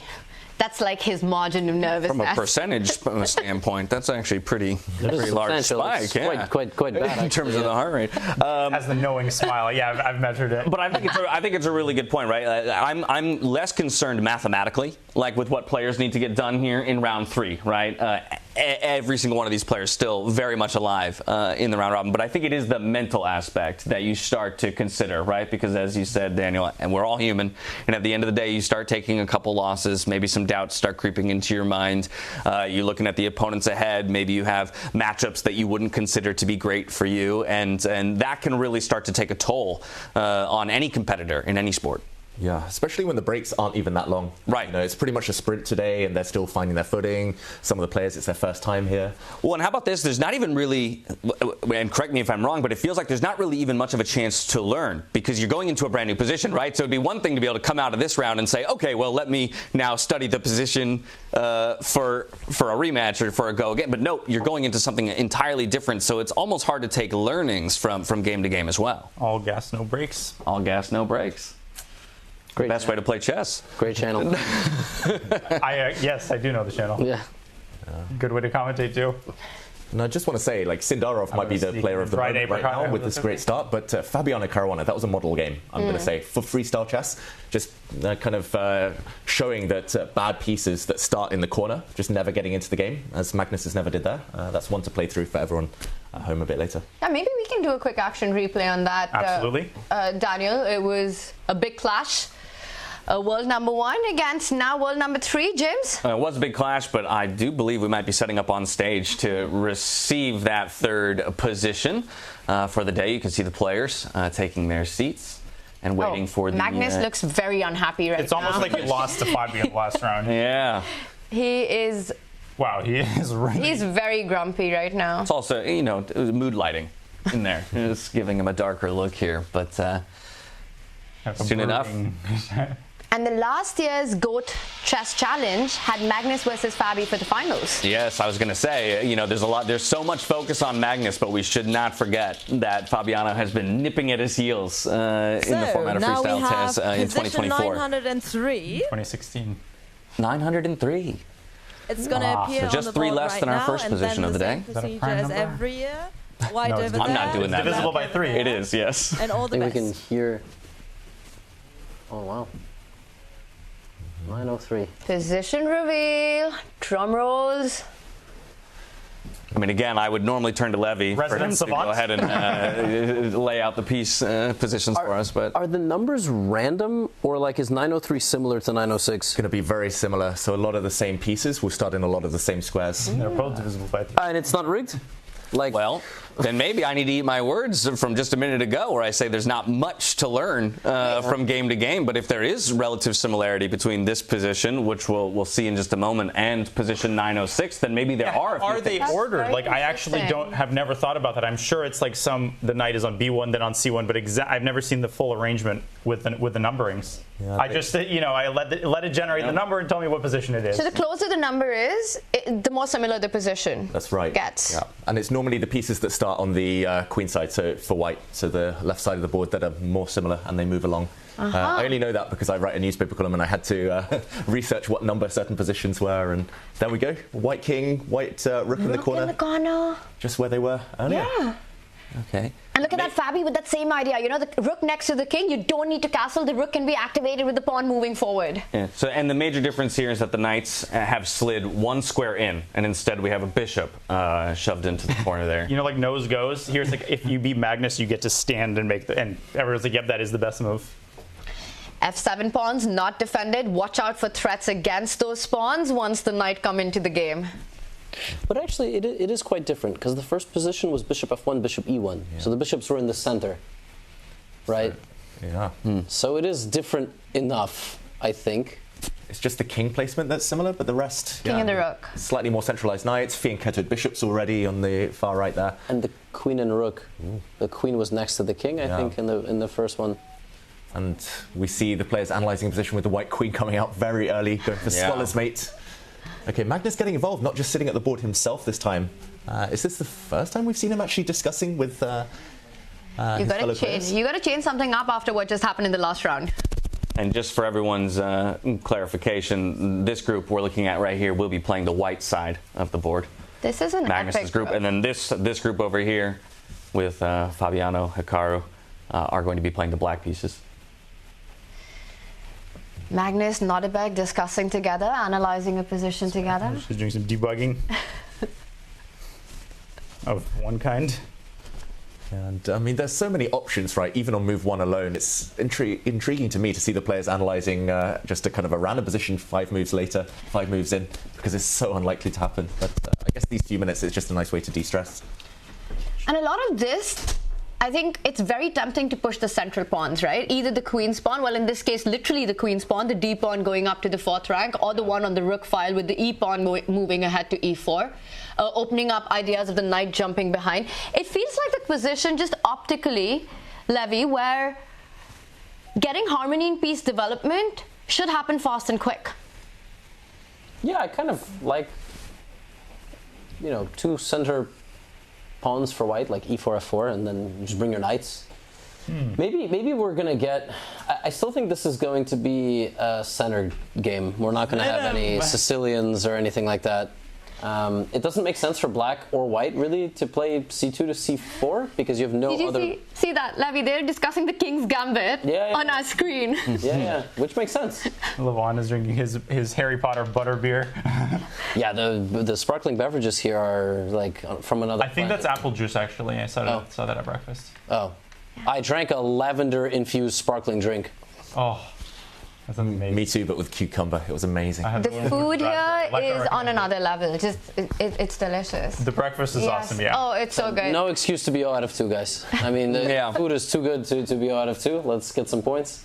But it's fascinating they're discussing these openings that they recognize from classical chess, and they're both, I mean, the trio here, they're getting excited, right? Just Berlin. The creativity. Like accelerated Gleck system, E4, E5, G3. Yeah. Well, so here they are exploring symmetry. Back to the idea of... Yes, that is how the knight moves. Yeah, and also who breaks it, right? It feels as if white will get that central break in the starting position that we have with the rooks and the queens lined up on the central lines. Of course, Vincent, I told you, there's a pawn on G3 and a pawn on G6. I just noticed that Magnus is the only one who got a jacket color change for this year. Ooh. Wait, say that again. From the Go Chess Challenge. He's in white, right? Yes. In white. That's He a got a fresh change new of jacket. okay, but not of, okay. Not of what? Under the garment that covers the legs. It reminds me of boy bands in the UK in like the 60s, 70s with the white jacket and maybe even the 90s. But interesting. What are the predictions? Are they all going to play the exact same opening, these three players then in front of us? So that's E4 is what they're looking at, Yeah, it looks right? like a lot of focus on the E4 square. Makes a lot of sense, right? You've got that knight from F1 jumping behind the pawn towards the central squares at some point. You have the break coming in from that D pawn. I think we're going to get a couple of E4 and I would say D4 as well. One is 0-2, but I gotta say, unperturbed and it's infectious. That he's always upbeat, and it's not he's just confident in he's enjoying himself. And for him, 2 games, there's many more games left. He's enjoying the process of analysis, living in the moment, and I really like to see that. He had this exact same narrative last year at the Go Chess Challenge in Weissenhaus, where he started really slow in the round robin and then picked it up and finished 3rd finally at the end of the tournament, just behind Magnus and Fabi. So great run at the end. So you might pick up form again. You can't hear me. Here they are now considering... Daniel's just eating. No, it's just a dried apricot. Guys, I'm actually going to break the 4th wall. I only packed 1 pair of shoes on this trip. And I discovered today that one of them is falling apart. So I had plans to take a quick taxi ride to a shoe store, and it's Which closing. is the nearest one? Is it? It's like 15 minutes away, but it closes soon because it's Germany. So I need to go get new shoes. I will let you fly the plane home.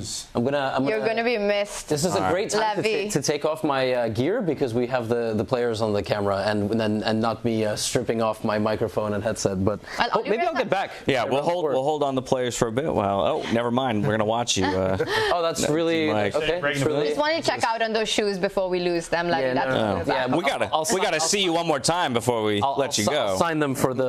I'll try to sneak her in another bite while you're taking this. Yeah. You have your microphone off? Or are you chewing into the microphone? Chew very quietly. I'm sorry. I had 3 dried apricots today.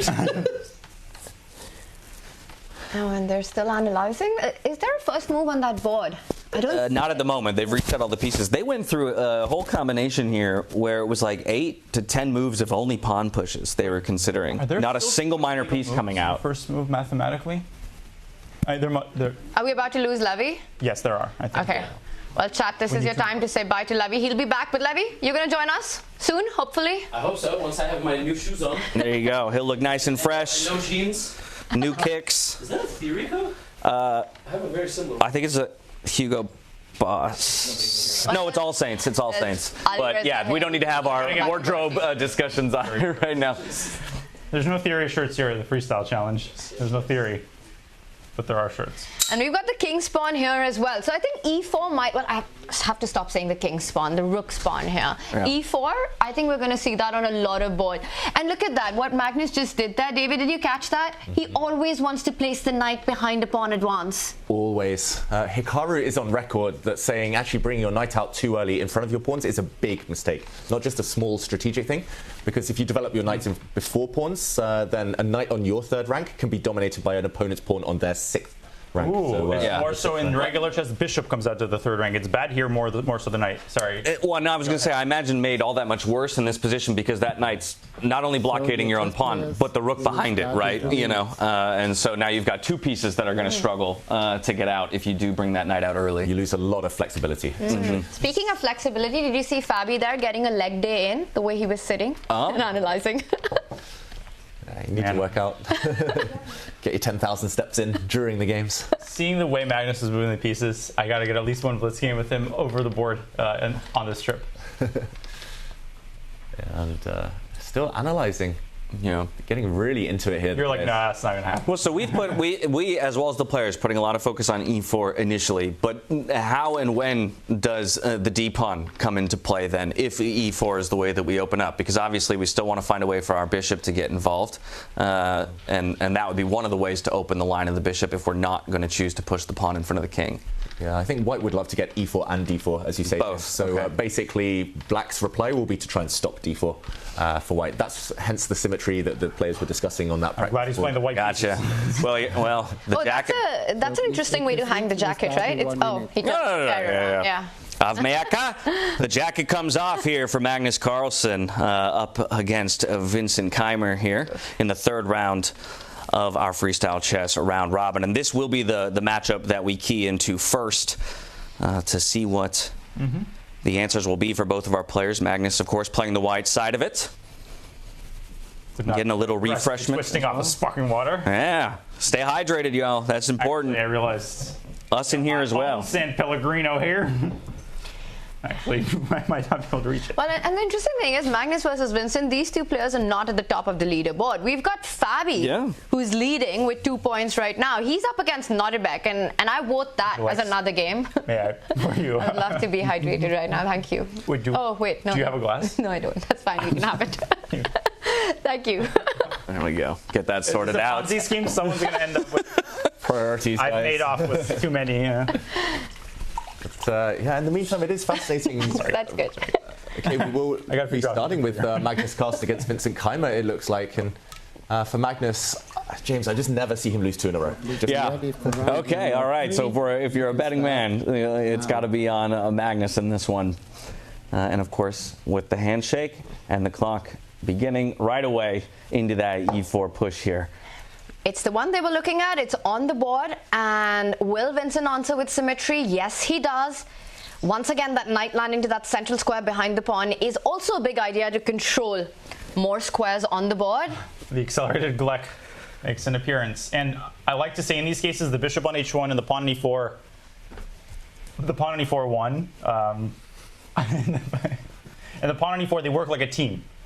So controlling the same square, they work like a single unit. And but first, we must enjoy. Well, we just have to this tournament. I just want everybody. Yeah, we have to remind everybody what a titanic force Magnus is, and for a lot lot of these players, right? I mean, you're stepping into the arena with the best player in the world, and that's no short order, really. But as we can return to the board, we can see the symmetry continue here as we go G3 for G3, which is I don't even remember seeing this play out as we were peeking in with the players in the way that they were kind of theorizing the matchup. They hosted a G7 summit here years ago. Foreign minister. Speaking of a summit, Nodirbek has pretty much drawn one on the board. And I suggest we move to that because it's a really interesting one. Similar idea. Look at this. Look at the pawn formation that's there. It's a bit of a mountaintop with Nodirbek with the white pieces. They all attended my lecture this morning. Lecture. Someone stop Daniel. I think that's my 6th time making that pun. Okay, so it's going to be... I'm eager to make all the puns. It is Fabiano, though, who will choose to break the symmetry there. We see a lot of symmetry. You mentioned that word, James, on most of the boards, actually. Put some of these games under the microscope. I mean, there's a lot going on. Yeah. This one, Nodirbek's just limiting himself to pawn moves, but the bishop is already like fianchettoed, which we should refer to a bishop on h1 as being essentially fianchettoed. You don't need to play bishop g2. Yeah, I think it looks peculiar to see only pawn see pawn moves, but as you mentioned, the bishop is kind of already nicely set up, and now you have two beautiful squares where the knights can tuck in behind those pawns, right? Big threat. That's a threat. It's exactly what they tell you in battle strategy, right? The infantry goes first, the cavalry comes in behind, pawns first, knights then coming next. Fabiano trying to do the same. He's stacked up his knights like that, and Abdusattorov. Around the time you decide to play a4. Well, chess is a game of war, and each of these folks here playing the role of general, right? Commanding their forces forward. Exactly. Katan has been settled on the king side. All right, we need to move this affair over. I wouldn't be surprised at a4. We've discussed a4, rook a3. It's not a troll maneuver in freestyle chess at all. You need the space, again, in case the battle transitions to the queen side, which it might, which is, of course, in this case, the king side. We should just the west. East-west. Castles to the east. Yeah, I mean, either way, the last time, so back in game 1 of today, we should mention Magnus Carlsen, Hikaru Nakamura. We were following their game. They also started with rooks in the corner, the kings next to it on this flank, and neither side castled then. So I don't expect us to have to worry about castling the kings anytime soon, but you never know. Still very flexible. But now, after a trade of pawns in the center, it's very blocked. That means it's going to be very much about maneuvering. Yeah. Two semi-open files, right? The D and the F file. All right, well, this one, it's developing the way we had predicted with the knights behind the pawns, and still no big break yet. Is it a good moment to check in with Alireza and Hikaru? Because that one's exploded. For 1 second. Let's do it. With an a45. It sometimes is played. It doesn't mean the players are screwing around. They're activating their rooks. But yes, let's check into Hikaru Firouzja. That is the marquee matchup. It's a really fun one as well. Endgame. Wow. And only a half joke there from you, Daniel, because the queens are already off the board here. But we need to take this from the start. Pawn on e5. Yeah, let's do an action replay. Okay. If that's okay, of course. Absolutely. Back it all up. Oh, so we had the d4 start here. The only d4. Everyone else is e4. And it's crazy how different the landscape can be based just on 2 moves. This position already looks I would never think it's the same starting position, but it is. Bishop, again, this bishop e6 move. David, you were right. And the bishop comes out to the 6th rank very often, not the knights. E4. How did they trade queens? Probably a trade on e5. Off the board, attacks the pawn, defends the pawn, breaks the center. Big trades. I mean, to my untrained eye, this looks like a solid position for white. A really nice pawn chain controlling a lot of space, and obviously we have that rook just staring down the D file. Connect 4, James, my favorite. Even to my trained eye, it does also look nice for white. Okay. The real trained eye thinks it's equal. Yeah. I mean, it must just be the king placement. The fact that the black king is ready to castle, that means the black rook in the top left corner ready to get into the game, whereas white still needs to do some organisation around with his king still a few pieces asleep. Other than that, I think long term, very much favouring white, as you mentioned, James. But short term, Hikaru with his last move, creating some tension, fighting back. Yeah, also just feels like nice opportunities to utilize both bishops, right? You slide that bishop out to e3, and now you have great sight lines towards the king side of the board. There's more combinations in freestyle involving castling as an integral part of them. In classical chess, it happens, but rare. Yeah. In freestyle, you could see, for instance, let's say this bishop comes out. You could envision a scenario where you play rook takes d7, and bishop takes d7, and then long castle and get the rook to d1. So it's a little bit more common. I saw it a lot in Freestyle Friday. And I could also think about putting that king on c8 and going long castle, in this case, sort of the castle on the c square, by getting the king on c8 and the rook on d8 and just defending everything in the center. Castle. Wow, we're going to see something like that for sure at some point. All right, so this is sort of the queens traded off. It's going to be a bit of a grindy position and a long game. Should we zoom out, get our bird's eye view up? Let's do an overview of everything and then choose and pick a position we want to go to. I like that idea. Yeah, we can pull back, see all of the boards here, look for anything jumping out at us. Of course, the other 4 boards that we're looking at were those e4 starts as compared to the d4 starts. All of them. I mean, Fedoseev Sindarov is interesting. You know why? Because it's 0-2 against 2-0. Can we maybe... Let's go there. Let's go there. Or not. It is... Total symmetry. Copycat chess. We just need to look at this position because it is a spectacle on its own, but... I mean... Is Rook F8 really going to be played? Yeah, that's full-on mirror copycat chess, right? If he goes Rook F8. But it might be time to stop doing that because White's the one that strikes with F4 first. That's what he's setting F5. up. Where FE, but then eventually something's going to be a check. The rules of chess will interfere. Well, you take on D6. And then I take on D3, you take on C7, check. Yes, the first to check. I eat you first, yeah.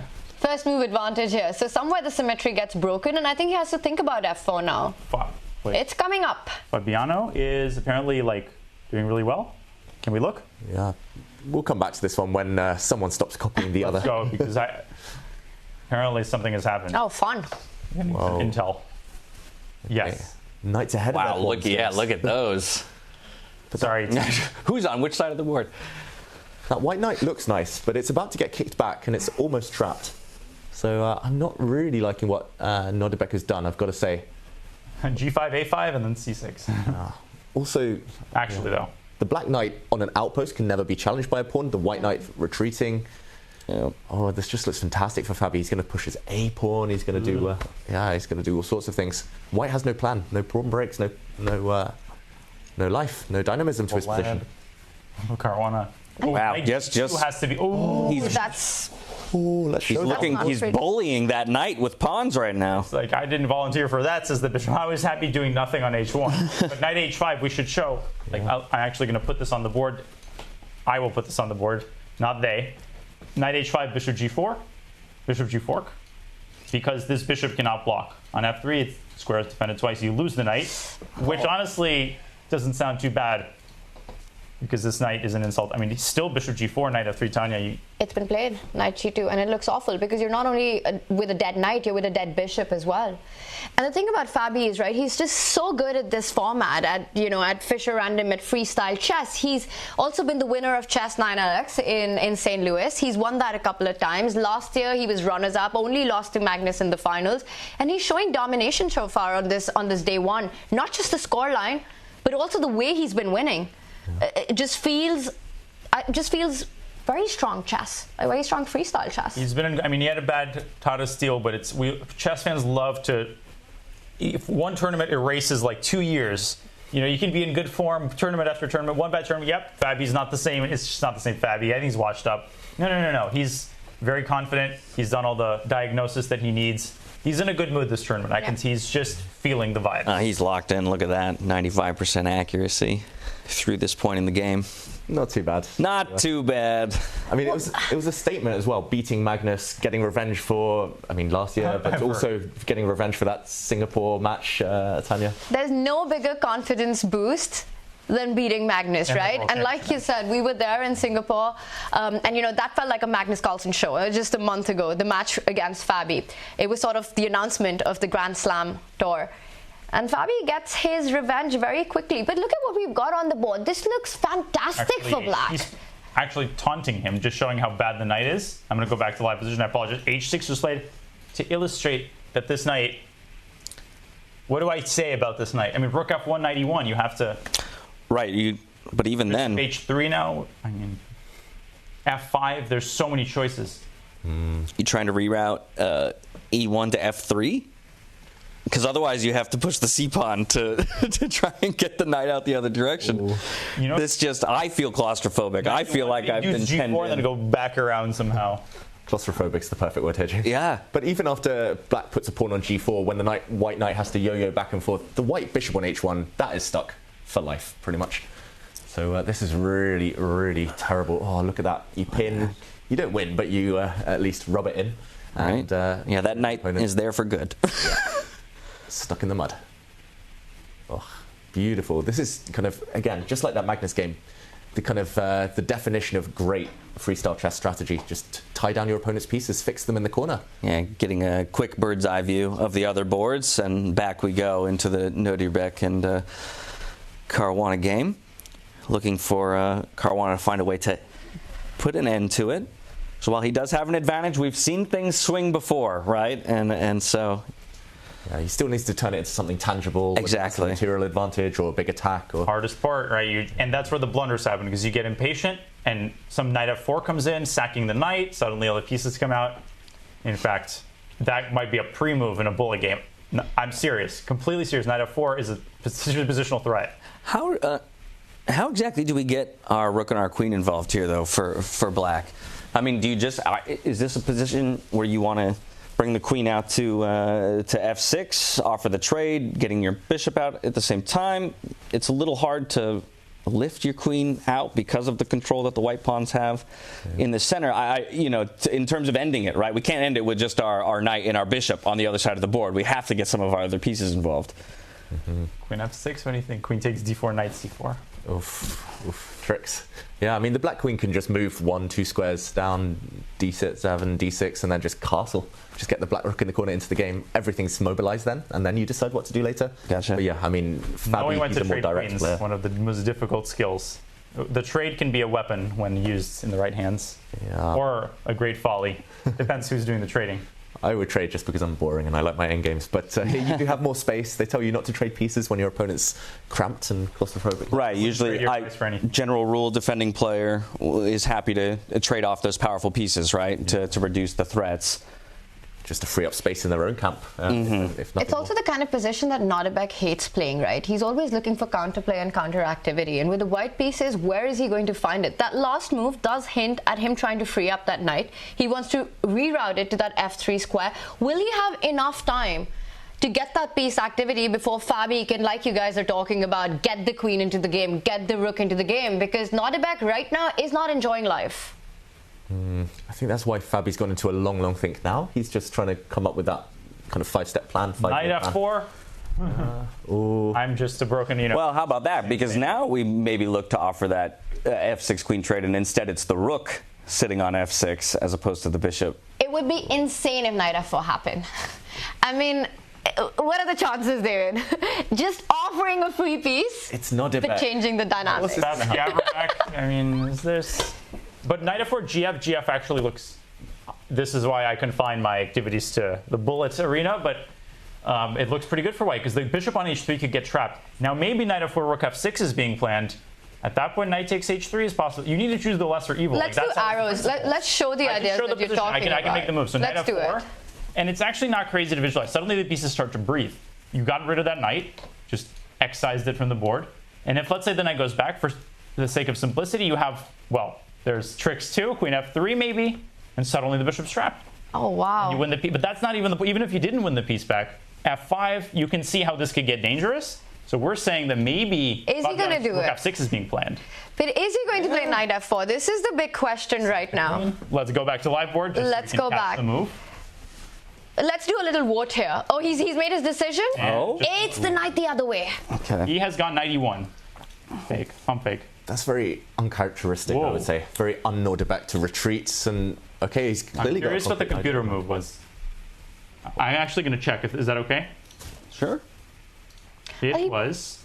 Best move was. Drum roll. It's the gerbils. It was knight e1 followed by knight f4. They're about the same. I'm serious. Wow. Knight e1 minus 1.12, knight f4 minus 1.20. So as usual, I said the second best move. Two best moves. That's why we've got Nodirbek, and we've got you to help us out here as well. So you guys coming up with the best moves in the position, and the rook lines. I'm very passionate about giving that knight away.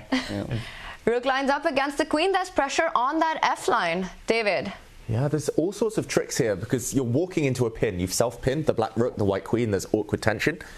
And you can attack this white knight that's now a bit stuck with either your pawn or the black light squared bishop. And either way, I think Nodirbek's going to put his dark squared bishop on f4. He's going to pin himself. There's going to be some chaos there. Question, why can't you take on d4? Queen takes pawn. It's black's move. Yeah. Oh, that would explain a lot, yes. Wow, so you not only double down on that knight, it's also your move to make. Yeah. I think we have to show that, Daniel. Maybe we just put it on the board quickly, like pawn to g4 or bishop to g4. Yeah, no, I'm looking. Bishop f4. I'm checking what the chat is thinking. I mean, he showed a lot of lines, so let's show pawn to g4, bishop to g4. And wait, what is the bishop f4? Because for some reason I was distracted by queen takes d4. Yeah, why not queen takes pawn? Sorry, that is the whole point. Steal your thunder. Queen e5. Yeah. We have to protect that pawn. It's like they actually feel tall. Like, Mika, why are you feeling bad? Like, we treated you such a good dinner. Everything's perfect. I haven't sacrificed anything today. I thought it was white's move, and I suggested the same idea one move ago. Yeah. Queen takes pawn. Is that possible here? This is a here? beautiful move. Look at this move. Because gf knight e5, the joke's on the rook. I just saw some fancy stuff. I forgot the simple basics. Wait, bishop f4? Is that the basics? Oh, that was no. This was the complex solution I was trying to find. Rather but than maybe if you start with g4, now you can play rook takes f4. Mm-hmm. And then knight takes f3. I don't like it because here are the 2 pieces for a rook. I mean, the other rooks are dead. We can just cancel them out. You know, like the 2's in a fraction, and the bishops are not exactly producing a great impression. Yeah, normally doesn't look like a Van Gogh or like a Keymer. Yeah, normally the 2 bishops would, like 99% of the time, overpower a rook, but here they just look As my coach used to say, there are no bad bishops, there are only bad players. Oh, that's probably true. But if we go back to the live position, it's key moment for Fabi, who's really... Yeah, he's chewing through his time. Yeah. But that's very instructive, right? Because he knows that this is sort of the decisive moment in the game where he can end up with a huge advantage, one that it's really hard for Nodirbek to come from. He needs to calculate all these tactics of allowing a piece on f4 or the d4 pawn falling. He's done everything right so far. Look at the time disparity. But he really realizes that this is the moment. Yeah. That speaks to his game sense, right? Yeah, speaks to his game sense. As a move in queen f6. But then still there's something to f4. Yeah. No, he's losing the thread. He doesn't see a move. Yes. Well, he just played it. What? Rook f3. No, not rook f4. Rook f3. I don't think... It doesn't feel like this works, just to me. This was your idea. You just mentioned it and you pinned that bishop. Are you about to win that bishop? Or maybe the other one. What about bishop f4, gf, and g4? Oof. H. Oh, this is where Nodirbek invests most of his time advantage. Or plays instantly. And either way, I mean, playing instantly would have a huge psychological impact on Fabi. But either way, he needs a good move. Yeah, and there's a direct threat on the board. You have to stop the queen and the knight from picking up that bishop on f3. You can't take the pawn on d4 because then the knight jumps forward and captures the bishop. Just want to point out, after queen takes pawn, don't capture the bishop with the queen. There's a checkmate in one on d8. You got to keep that square. And you can't castle out bishop of check. c8. There's still bishops. will tell you. There's always bishop c8. Yes. Yeah. Just spotted that. Oh, then queen d6 would be checkmate. I love the on the board, guys. Show us. Let's show that line. Beautiful. So bishop f4. No, you start with queen takes pawn. Queen takes. Okay, queen takes. Bishop is the best illustration. Now, nope, not queen d6. Don't go after the rook. First, you fill the hole, fill the cavity, and then queen does it all by herself. And you cannot, no shenanigans. Wow. Mate, it's not Bughouse. it's Freestyle, and this is mate, and this will not happen. Okay. But you never know. What did happen? Bishop f4, gf, and gf. So he likes this file. But bishop c8 is very significant here. Whoa. Oh my God! Look at this tactic. Queen f4, g8, bishop c8, bishop g4. That's so key. And white would then be winning. Let me show this too, really, if I may. Yes. Sorry always. Jack the board, but look at this. And you haven't castled. That's the problem. That's game over. You're checkmating. Wow. Or you lose your queen. Neither of which is a enticing possibility. Queen takes pawn on the board. What does he want after rook g8? King c7. Knight takes f3. And now white cannot castle because the white king would have to move into check. There's no way Fabi misses this. He has to play king c7. Don't go bishop c8. I think he just spotted bishop c8, bishop g4. Did you see that? But king c7 and he pauses. Is great for black. But he paused. His idea was to go back with the bishop. Did you see that? I think black is winning here. This is the cruel joke because knight f3 threatens knight d2 and black's going for mate. Wow. Knight d2, knight b3. You have a draw in your pocket. You can trade off the queens. You can pocket that rook in the corner. Bishops versus rook. Oh wait, the bishop in the corner is hanging as well. Bishop on h8 is hanging. Yeah, pieces falling all over the place, hanging pieces left and right. But it's straight. Queen and bishop e5. Yeah, or vice versa. Oh, bishop c8 is very interesting. Bishop c8. And white will have to castle to get the rook into the game. So the shortest queenside castle, the shortest long castle, and get that rook as quickly as you can. Knight d2, king c1, knight b3, king b1. I don't have time to show it, but that might be a bad thing because 2 minor pieces are hanging. You can take 1 rook. Again, Mikhail Tal. I sack all my pieces, but you can only take 1 at a time. Maybe we do have time to show it. Fabi's thinking. I'm expecting him to move bishop to e5 into the center. He does it. Yeah, he took over I was going to show a move. How dare he play a move with 1 minute on the clock? And we're going to see the line that you wanted to show. So the players are playing it out for you, Daniel. Bishop takes queen, stopping that castle. And now the idea of knight d2, knight b3 winning See material. this all the time. 3 pieces against 2 rooks, of course. I mean, it's freestyle chess. We normally see queen versus 2 rooks, and then there's always a debate, what's better, queen worth 9, rooks worth 10, but queen's such a powerful piece here. The 3 pieces are worth 9, there's 3 of them, only 2 rooks. It's phenomenal move, c3. So rare. Look at that. Opening the center, which is good for the rooks, and king c2. It's so much of this dynamic, David, the one that you're mentioning with 9 versus 10 points, right? Mathematically, white should be doing fine, but it depends on piece activity. And look at Fabi's pieces, all lined up against the white king.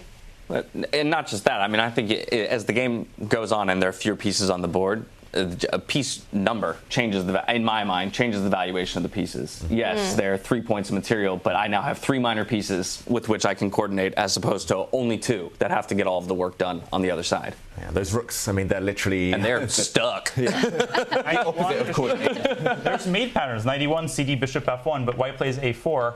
And rooks have a property where they always come in at the right moment and spoil the party. Like once they're in the game, they're sweeping all the pawns. It's far away though, right? And quality over quantity. Look at the quality of the 2 rooks and look at the quality of the minor pieces. Compare that and it's easy to see that Fabi's pushing, but he doesn't have all the time in the world. Now. I don't know why. King goes up, the rook comes into the game, and maybe it's not all that bad for white.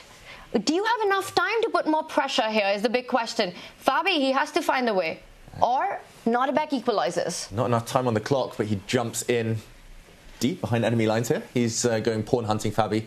He's going to try and at least win 1 or 2 pawns before the white rooks get out, into the beautiful tactics here. I mean, 3 pieces like d4. There's all sorts of moves you'd love to consider if you had more than 24 seconds. d4, maybe we will find out what the players are considering. Check or maybe we can see if there's any new results. Well, we got 18 seconds on the clock here for Fabi. I'm just looking to update anybody, but no, this is the most interesting game. Also, that knight just stopped the white king from coming to a very important square on c2.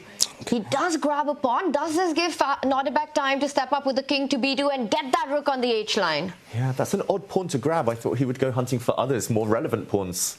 Yeah, because b2 also effectively threatens the knight on e1, right? With the rook. So you activate the rook at the same time. Can white go castle here? White can still castle. I completely forgot about that. I think the players have forgotten about it. Otherwise, that's a great move, Tanya. Isn't it? Put that king on c1, the rook on d1. No, I'm still, you don't understand where my brain is. I'm still like playing this move in my head, and I keep convincing it is legal.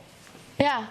There is still a bishop to f4 check, and it's still complicated, but are we going to see long castle here? Well, I keep calling it long castle. Are we going to see king to c castle here? No, it is long castle. Like, in Russian, you say long castle is the only way to refer to it. Yeah, I think the thing is you're asking these players in a fairly intense moment to even remember that as a possibility. So easy right? to forget. And I think that it would be very easy. It's on the board! See, on Chess.com, let's go! We could put the king on the rook, and nobody will know you made an illegal move. Here. Wow.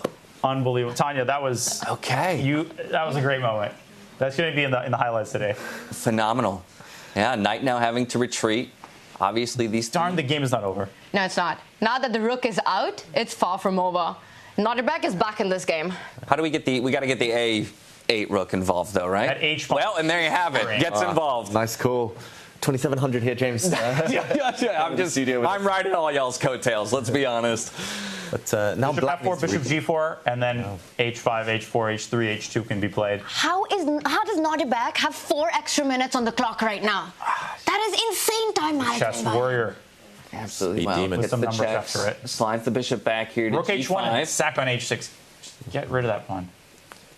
Okay, he pushes. Oh no, he brings his rook back. Ooh, bishop b6 cannot play d5. There's a fork. Oh, Fabi's let this one slip. Wow. This is turning. Whoa, rook f1. Oh my gosh. It really feels like that, right? He's issued the retreat orders. Everybody's returning to base at this point. And white's pass pawns will prevail, I think. So if the knight moves back, are you expecting him to give up an exchange? Depends where the knight goes. Well, let's say h4. If knight h4, maybe first king d3, and then rook at some point, rook f7. It's an idea in the air, and it does go to h4. Will Nodirbek rush with rook takes pawn? I don't think it's the time just yet. Get that king into the game. Fabi, you can tell he's feeling the pressure right now on the board and the clock. Good call. On the b5 and only now. Well, the a2 pawn is hanging as well. Completely forgot about that one. And now he's at c4, then I think would have blocked the bishop out. No, this is check. Now the white e-pawn will start running. The only pawn. Still... Wow. I wouldn't put a4 past Nodirbek. Or rook to g7, maybe. Either way, okay, he pushes his pawn. Fabi, just no time to think. I mean, he's still coordinating really nicely. Okay, he lost his initiative, shaking his head. 44 seconds. But that e-pawn, right, it's going to stop at on the 6th rank. You can't cross over just yet. You need that king to march closer towards the black pieces. And what's he worried about? King e4 knight e7 is some sort of... Imagine, yes, some, quote unquote. We know someone who doesn't believe in them also in this tournament. What a beautiful view. Yeah. Sorry, the idea there, king e4, knight e7, is just that the king can no longer advance any further after that because protected by the knight. Okay. Yeah, very instructive there. A drink of water, you know, things are stable. Yeah, and Nodirbek thinking up to 44 seconds on the clock now for Fabiano. Is there a sense that Nodirbek might have rushed a little bit too much? Like, at least on the clock? The last few moves? He did have options. I didn't see that e7 is blockaded. Yeah. Tanya, you mentioned that possibility. Looked very tempting, but what now? To push the pawn forward, but you don't have enough time to do that. He first gets the rook behind the black pawn, now coming in with the king. Wait, did he just slide back? He did. Defending that c-pawn. Fabi had the option there to repeat the position. He could have gone back and forth, checking the white king back to the center. Fabi is the one playing for a win. Yet again now. David, you put that a-pawn on a4, that knight stays on d5. You're stopping the e-pawn from moving anywhere further. I think Fabi, once again, has found the balance. If anything, he can be the one pushing for the win now. Well, and this is where you're kind of hurting for an extra minor piece, right? On the side. On the save, I think, yeah. Can I check for 5 seconds? Let's do it. Absolutely. Let's do it. Oh, there we go. And he's 3-0, and Pedasev's 0-3. Wow. And very quickly, just around the horn so that everybody can know what the position. This is Gukesh Aronian. It's an endgame complicated, but not as interesting as Fabi. And then Magnus versus Keymer. Magnus versus Keymer is very interesting. Where should we go? What was the clock situation on the Magnus board? Vincent has no time, and Magnus has... Should we quickly check in with that one? Yeah. Yes. Let's do it. Let's go there. Fabi, he's keeping everything under control with that fortress. That's the top left board. Let's check in with Magnus. Magnus, a pawn up, now going up with his queen as well. The black rook almost trapped. He's going to win. Yeah, he's on the brink of... Hikaru's getting outplayed, I think, by Firouzja. But we can go back to the Fabi game. There's nothing more dangerous than an angry Magnus, David. After last round's loss, he wants to come back with a vengeance. And you said it. Doesn't lose twice in a row, right? It was a sure thing. He goes up again. Still a game, though. Like I said, assumed rook e7 is over, but not yet. Queen c8, maybe? He plays it. He's bringing his rook up to the top of the board. Black king's in a mating net. Rook e8. Queen c6, queen b... No. Where are the checks? Where are the checks for Vincent? Rook e8, queen c6. There's no mate yet. Great move by Vincent. Only defensive move. He keeps finding the only way to cling on. Nodirbek's game 2 is... they're all interesting. But even an endgame, even if Magnus gets the queens off, he's winning because he has an extra 2 pawns on the king side. They're just going to walk up the board. Tighten the screws just a little bit. Oh, yeah, he's locking his opponent's pieces here in a defensive position, right? Always threatening that queen over to a8. Does he now just simply start pushing that g pawn? What's the winning idea here? They are there. 2 pawns. Pass pawns are there to be pushed, as they say. Push him, maybe. I'm looking for sacks. Queen b... I think Magnus is as well. g4, g5. Wait, queen b8 and then rook e6. Not as stylish. No. Queen b8. Wait, queen b8 and rook e6. Ooh, I like it. Deflect the queen from taking it away from controlling that a8 square. Yeah, and then rook d6. Rook d6. Yeah, queens, but then you think. Magnus will just improve his bishop. Like, push back forward. Exactly. David knows and then Magnus. set up the tactics. Ooh. This is a friend of Magnus Carlsen. That's too good. That's too good. Check. Okay. And is there a knockout move? He trades. Trading. Well, he's got 2 extra Okay, pawns. well, let's go back to Fabi. This is the moment because we know how this is going to end. Yeah, Yes. Magnus will win. He will promote one of his pawns. And we do not know how this game is going to end still. And look at that bind that Fabi set up with that central knight and the bishop, right? It's controlling all of Nodirbek's trumps in the position. And that would be our top left board. Yeah, we're going to dive right back into Caruana and Nodirbek to see how that game is continuing to develop. We spent most of our time here. Both of these players have built time on the clock as they maneuver around. And lots of it, actually. Yeah. And I love what Fabiano has done. He's just pushed his pawns as far as they can go.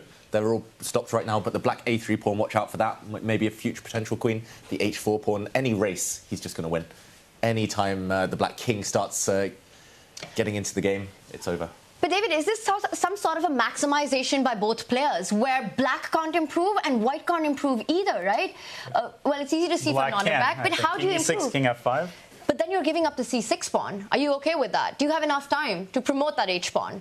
You're asking all the right questions. I don't have all the right... I would say yes. My intuition says yes, because rook takes c6, you have knight b4. It's too much going on. The rook can't deal with it. We had our king slide over to protect that bishop. That allows freedom for our knight. Pops out to f4. h3 doesn't work.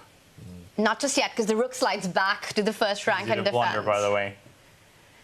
It's still not easy to convert this one, you know, as black. Maybe knight h3 and then around to g5 somehow? Does he break with d5? You give him one opportunity. It is... Takes and still knight g5, maybe. d5 is such an annoying move to deal with. That's why he put his king on c4. Maybe you should go the long way around. Put the knight back where it came from. There we go. Stop any pawn breaks. Bring the black king round, like e8 and...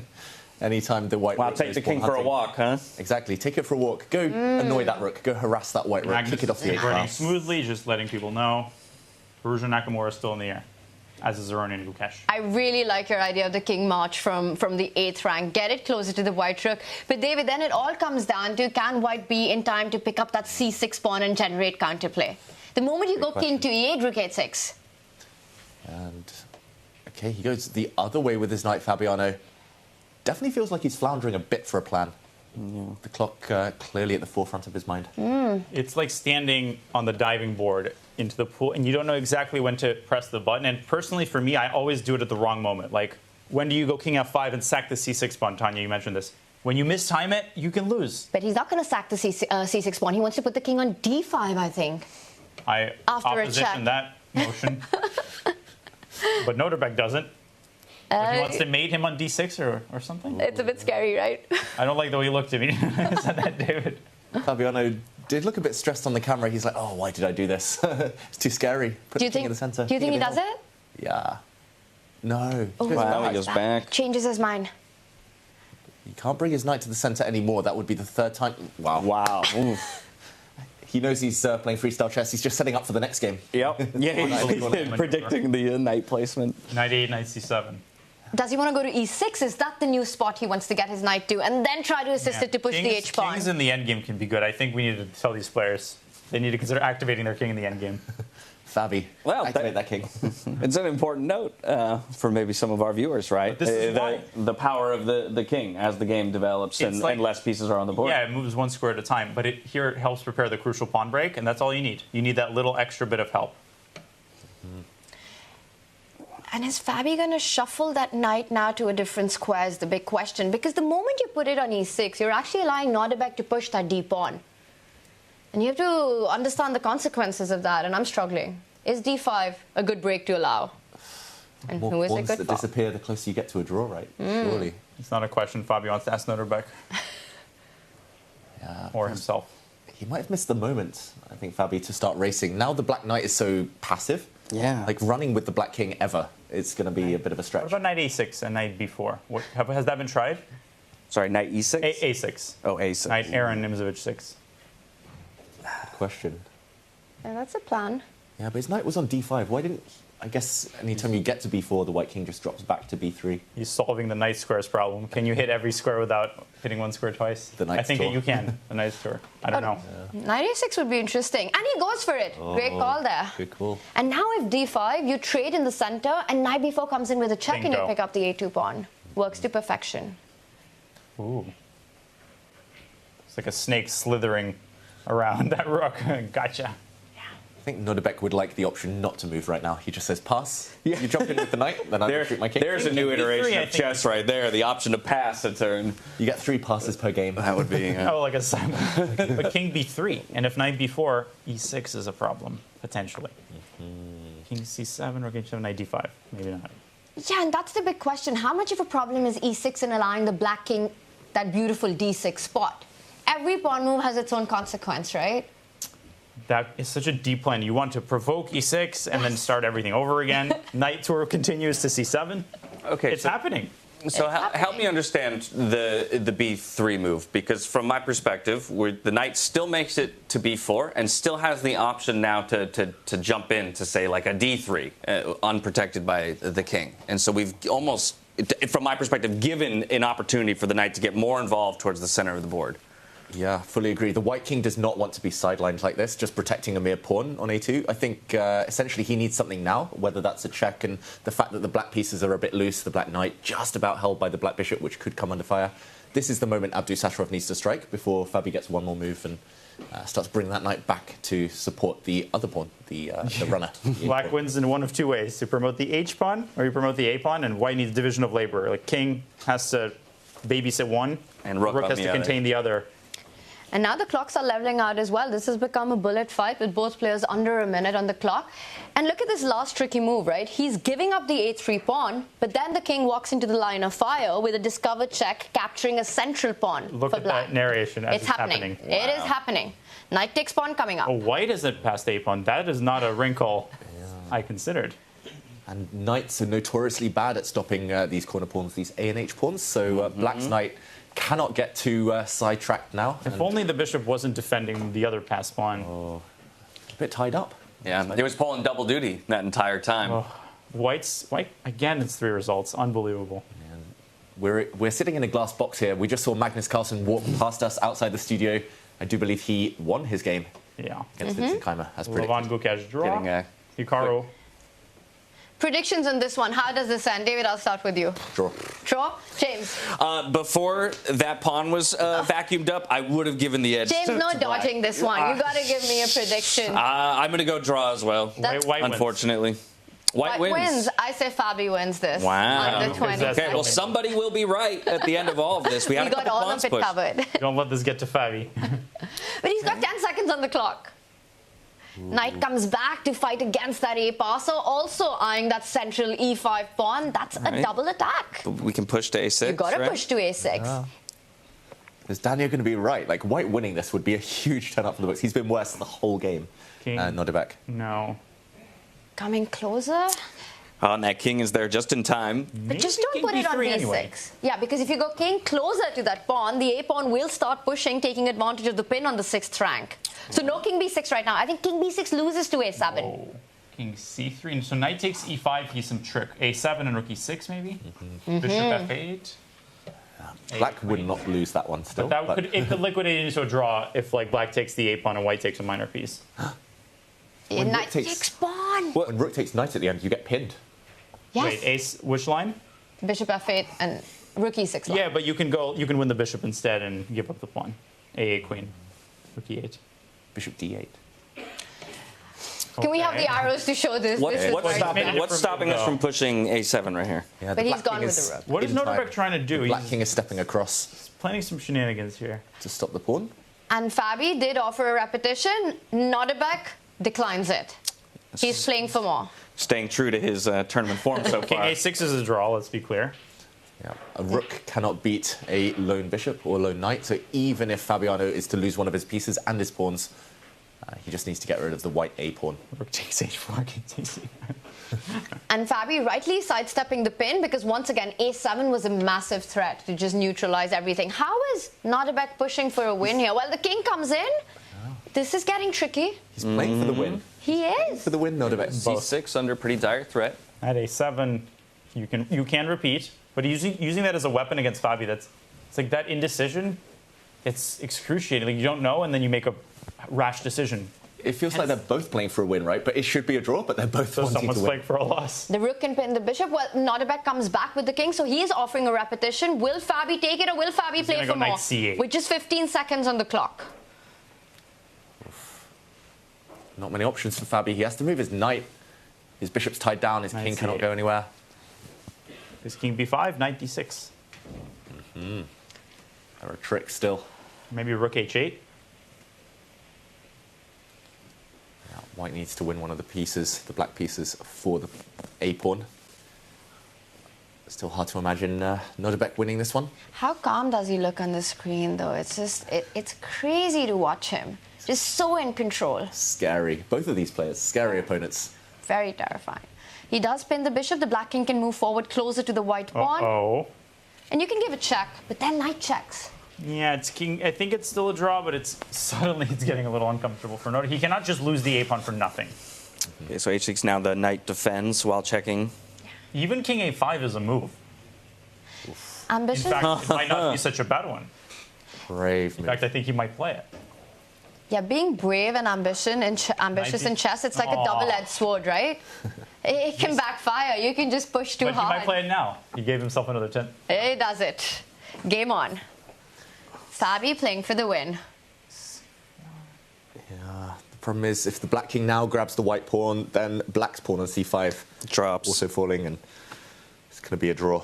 Very, very. Count of knight f5 check, rook takes a6, taking the king. That will not happen. It's illegal. Yeah, the black knight pinned. So pushing the c pawn looks like the only way to try and win this game, but your pieces are hanging. Oh, okay, everything fizzling out now. Nodirbek once more. Whoa, but this is looking very dangerous rook f6, now. just rook f6, rook e6. And black is not in time to push the h-pawn and give up the bishop. Precisely what he wants Fabi to try. He's chasing that bishop. It's going to be a draw, handshake. There it is. Let's go to Alireza. Wow. Oh, never mind. Draw. What a game, though.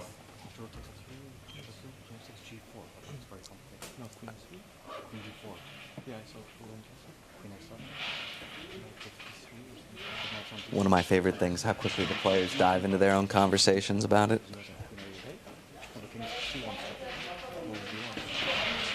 I think they're analyzing the endgame. I think it's quite a lot analyzing the earlier stages of the game. When the knight came forward to threaten a3. Well, there was that flurry, the 3 pieces versus the 2 rooks was the result, but interesting. The players, I mean, freestyle chess, blindfold chess, they're doing it all there, showing off their understanding of the game. Nodirbek has to be the more relieved one, though. I mean, if you look at the start of the game, those 2 rooks versus those deadly 3 pieces, it looked extremely dangerous for white. Seeing, but that castle, by the way, because seeing a rook on a1 and a8 and locked behind a king, it looked really dire, but finding a way. Draws, tisk. For a player who barely ever draws in a tournament, right? Nodirbek's the one who gives us all the decisive action. Yeah, well, through 3 rounds now, we'll get another quick look at the players' reactions as they fight for life here in the round robin. One Uzbek is 3-0, 3 wins, the other 3 draws. Wow. And Sindarov, I think so far, probably the surprise, if we're going to call anything, of the tournament, now sitting at 3 victories. And we'll refresh the standings as we always do following this replay so we can get a good picture of the standings. Still 6 rounds to go before any players are eliminated, and a couple of those rounds will be played out today. Second day of the round robin to follow tomorrow. You see head and hands, but of course always the handshakes and the discussions to follow. Welcome back. Exciting chess, as freestyle chess always promises. Many decisive results, a couple of draws here and there. I think it is about time for us to check in on how each of the games resulted here. And this will be the first time we shirk the previous pattern that we were developing. Only 2 decisive games this time around, with Sindarov and Carlsen coming away with wins, while the other 3 matches will end in draws. Wow, so that means that Sindarov would be our only leader, the sole leader going into this next round. And to your point, not many would have predicted that. At least on paper, he's an underdog in this tournament. I really wish the tournament ended here and right now. Now, but slotting in last minute, right? Having played runner-up to Fedoseev, now gets the win over him. And so, again, what a confidence booster that must be for him nice and early. And from here, we'll pull up the standings and take a look at that whole picture. Of course, we won't be surprised to see Sindarov up at the top.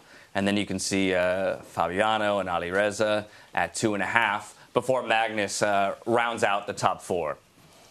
Yeah, Magnus bouncing back, but of course the main point of these of this initial, rapid portion, right, is to knock out 2 players essentially. And I'm looking at the bottom there, Levon Aronian getting a draw, so getting on the scoreboard, important. But Fedoseev, it has been a really tough start to his first outing here at Freestyle.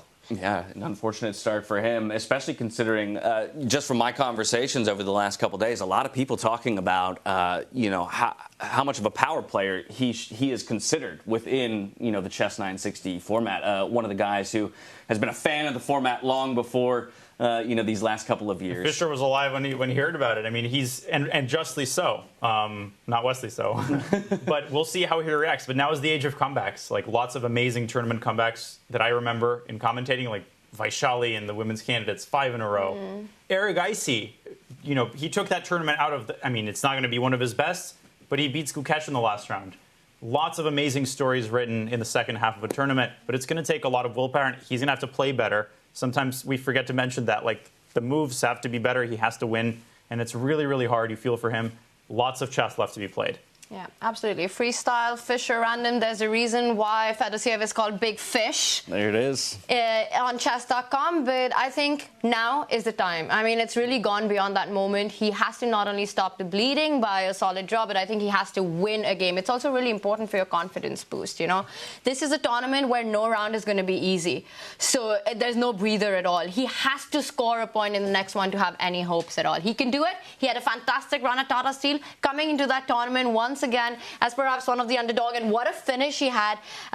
He finished 4th, so incredible stuff. David, you mentioned this point, right?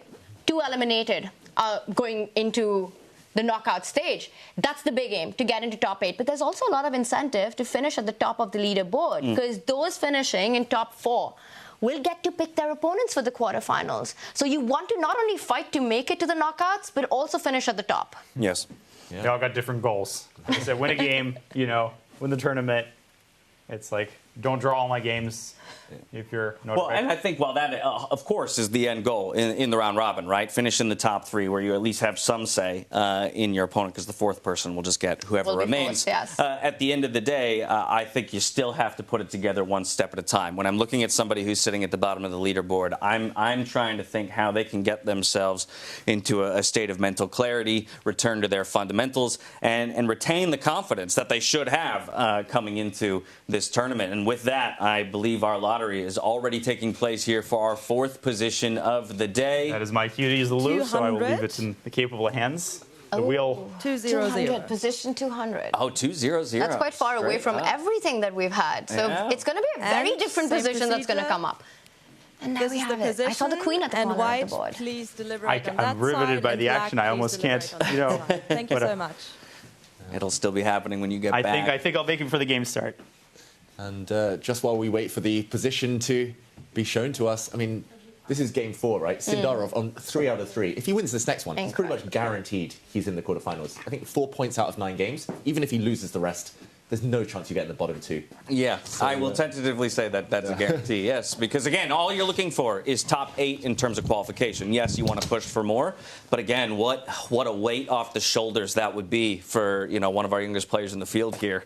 Yeah. And then for you him to arrive. for first place. Oh, goodness. Avoid relegation Goal first. 2. Avoid elimination first. Yeah. He's taken down Vincent. He's taken down Levon. Fedosiev. Guess who he's playing in the next round? Is it Magnus? Close enough. He's playing the world champion. He's playing Gukesh. So that's going to be a big fight. Again, there's so much rivalry between these 2 players. Both youngsters, this new generation, fresh blood that's now dominating the chess world. What storyline will it be in this one? Well, while the players, of course, are going to still take those typical 10 minutes or so to evaluate the position, I think that's the board we should probably start with. We should start with, the tournament leader against the current world champion in Gukesh when we get there. But here we have the position up on our screens, position 200. As you mentioned, those queens slammed over into the left-hand side of the board. And also, James, to your point, just really quickly before we jump into this, Gukesh currently is at number 8. So he's kind of borderline. Sorry about that. Javokhir right at top, so he's looking for that win, and Levon, they're analyzing together. What do we make of this with the queens at the corner of the board? Wow, really interesting to see that the players who have white in the next game, they're talking about activating their queen already with a move like b4. In normal chess, that's the orangutan opening. So, you know, we played this head-and-hand game in Singapore where Magnus and I teamed up, and he gave me one advice at the start. He said if the queens are at the corner of the board, one thematic idea is to actually activate it on the very first move. And the reason for that is that black cannot answer with symmetry. If in this position, b4, the orangutan, if it appears, and black does mirror it, white will have an instant a4 break, breaking that symmetry and getting more harmony in the position. Oh, that's very intriguing, and it plays into exactly what Levon has talked about before. I'm also looking at, like, and prepared for you guys to tell me that this is the absolute worst move ever, but a b4 into like a c3 or d3 rather to unlock a line for that bishop and just start looking at attacking chances all the way across towards, you know, that rook in the top right corner. Yeah, exactly. Line up on the dart squares, get on the long diagonal. I like it, James. Yeah, I think that's one kind of paradoxical thing with freestyle chess. Queens, we're always taught in classical chess, don't activate her too early. You know, she becomes vulnerable. Right. She's your most valuable piece. Anytime she gets hit, you have to run away. You lose a bit of time. But activating the queen in terms of at least opening up diagonals, opening up lines, is such a priority in freestyle. If you don't get it done in the first 5-6 moves, you might not get it done at all, and a queen, of course, needs to play a part. All that said, it looks like we're exploring the idea of c4 here. The English opening, normally. Yeah. Okay, so this group, the players who will be playing with black, I believe, looking in a totally different direction.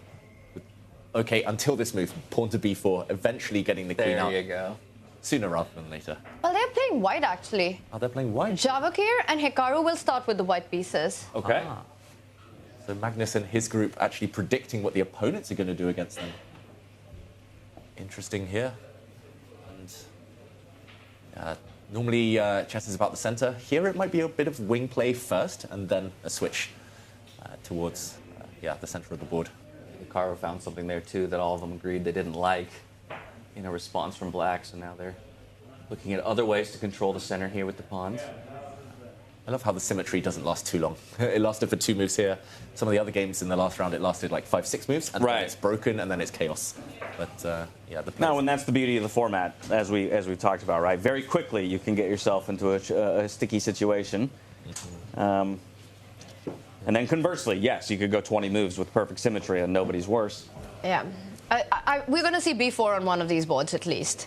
It's such a thematic idea in these positions, and it also makes, you know, perfect sense once you understand these certain, well, there are no general principles in freestyle chess, right? It's like Fortnite without a map. Every position's new. You got to find your own way. You got to fight your own way without being familiar with anything. So I think b4 or c4, these are the 2 moves that we're seeing a lot in the analysis. What's your vote here, David? Before you guys get to vote, I'll say b4. What about you, James? What are we going to see more? I like the b4, but I'm calling that I still want. I haven't seen anyone theorize it yet, but I want to see the d3 push to follow, trying to find a way to get that bishop out. I notice a lot of them are also trying to get that the g knight out early. Also makes for a very easy castle as well. Nice spot. We should also mention there are no weak kind of tender spots in either side's camp. Everything is defended, so there's not going to be any immediate blunders, no knockouts. Every pawn is defended by a piece, which isn't always the case in freestyle chess here. I actually really like knight f3, developing that knight. It also stops black from advancing some of those pawns on the center of the board, controlling the e5 square. So whether it's the first move, or perhaps a few moves later, I think that knight does find itself there. c4, I see, is the other move that the players are discussing. Opening up the bishop, lining it up against the h7 pawn in case black was to go for an early castle. Whoa. Magnus looks intrigued. You see it from his point of view here. Alireza just lurking in the background, just watching, not contributing too much. Yeah, this group playing here. His next bullet match. Yeah, this group here playing black. Levon with the best shirt. That's always a flair of style from Levon. That's like Gelfand style thing. That's Hikaru's hands, guaranteed. This is a classic for chess players. I mean, there needs to be some captured or uncaptured piece. Sam Sevi and Hans Niemann will gladly tell you that.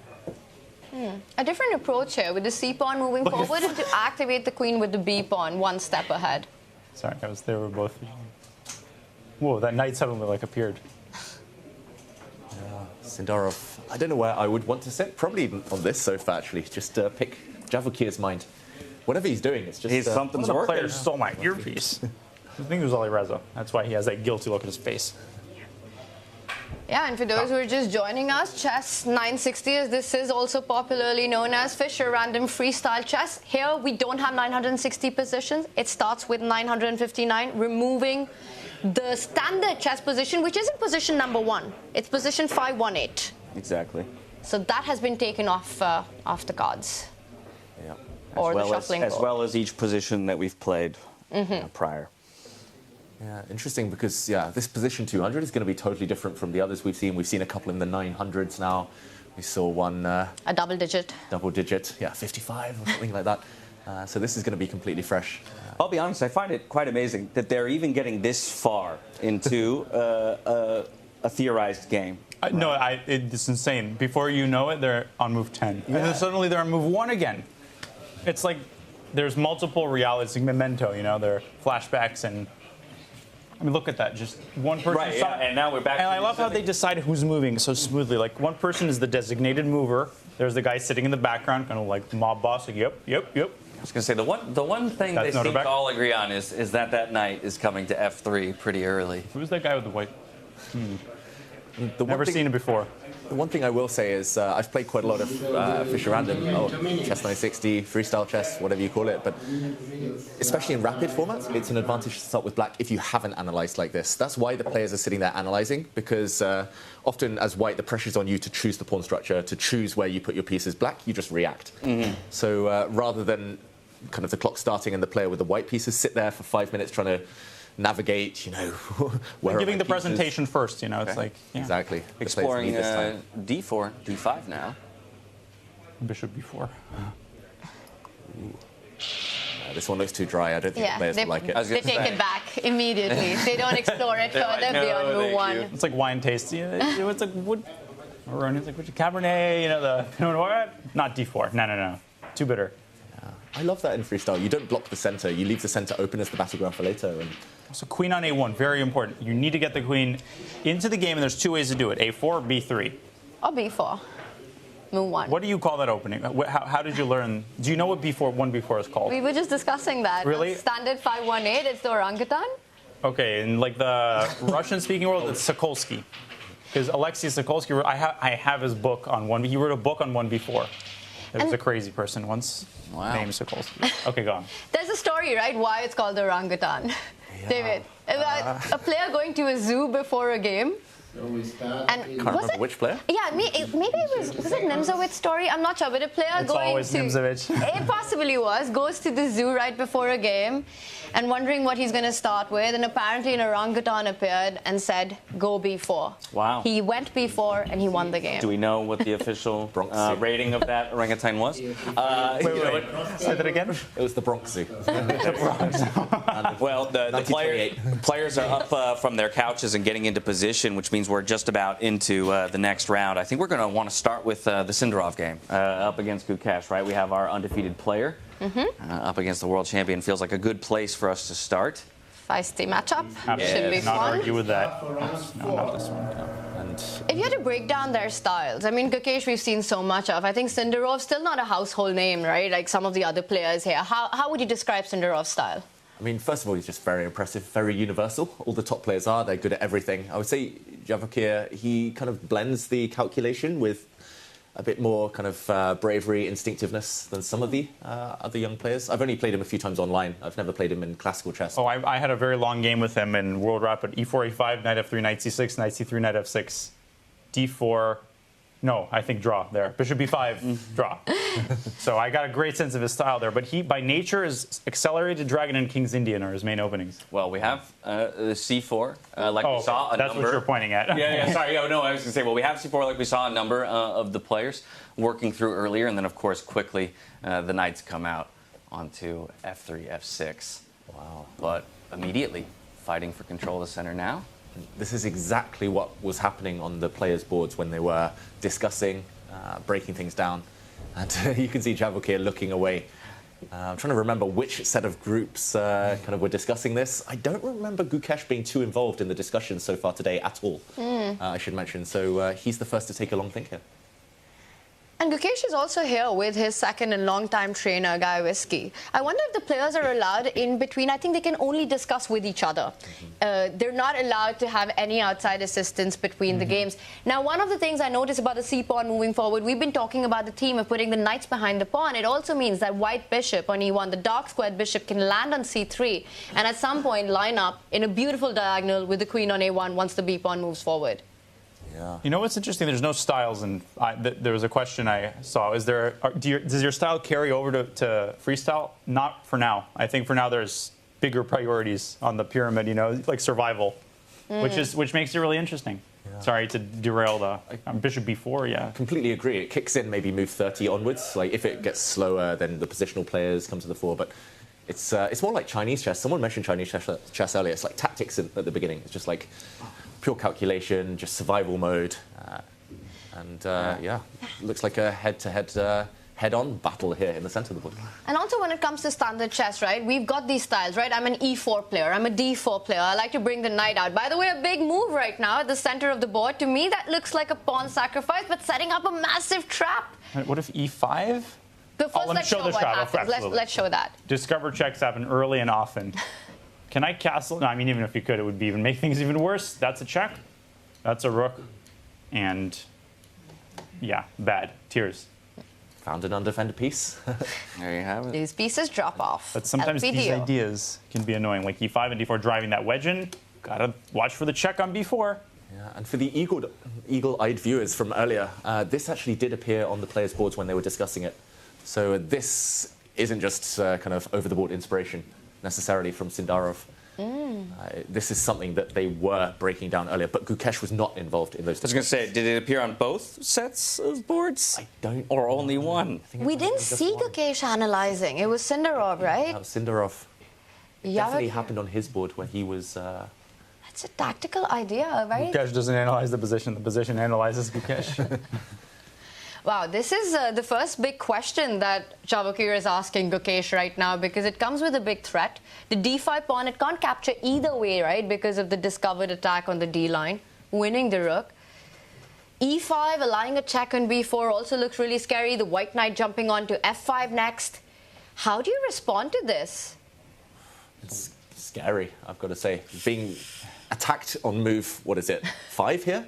That never happens in chess. Like you're already having to solve some really difficult questions.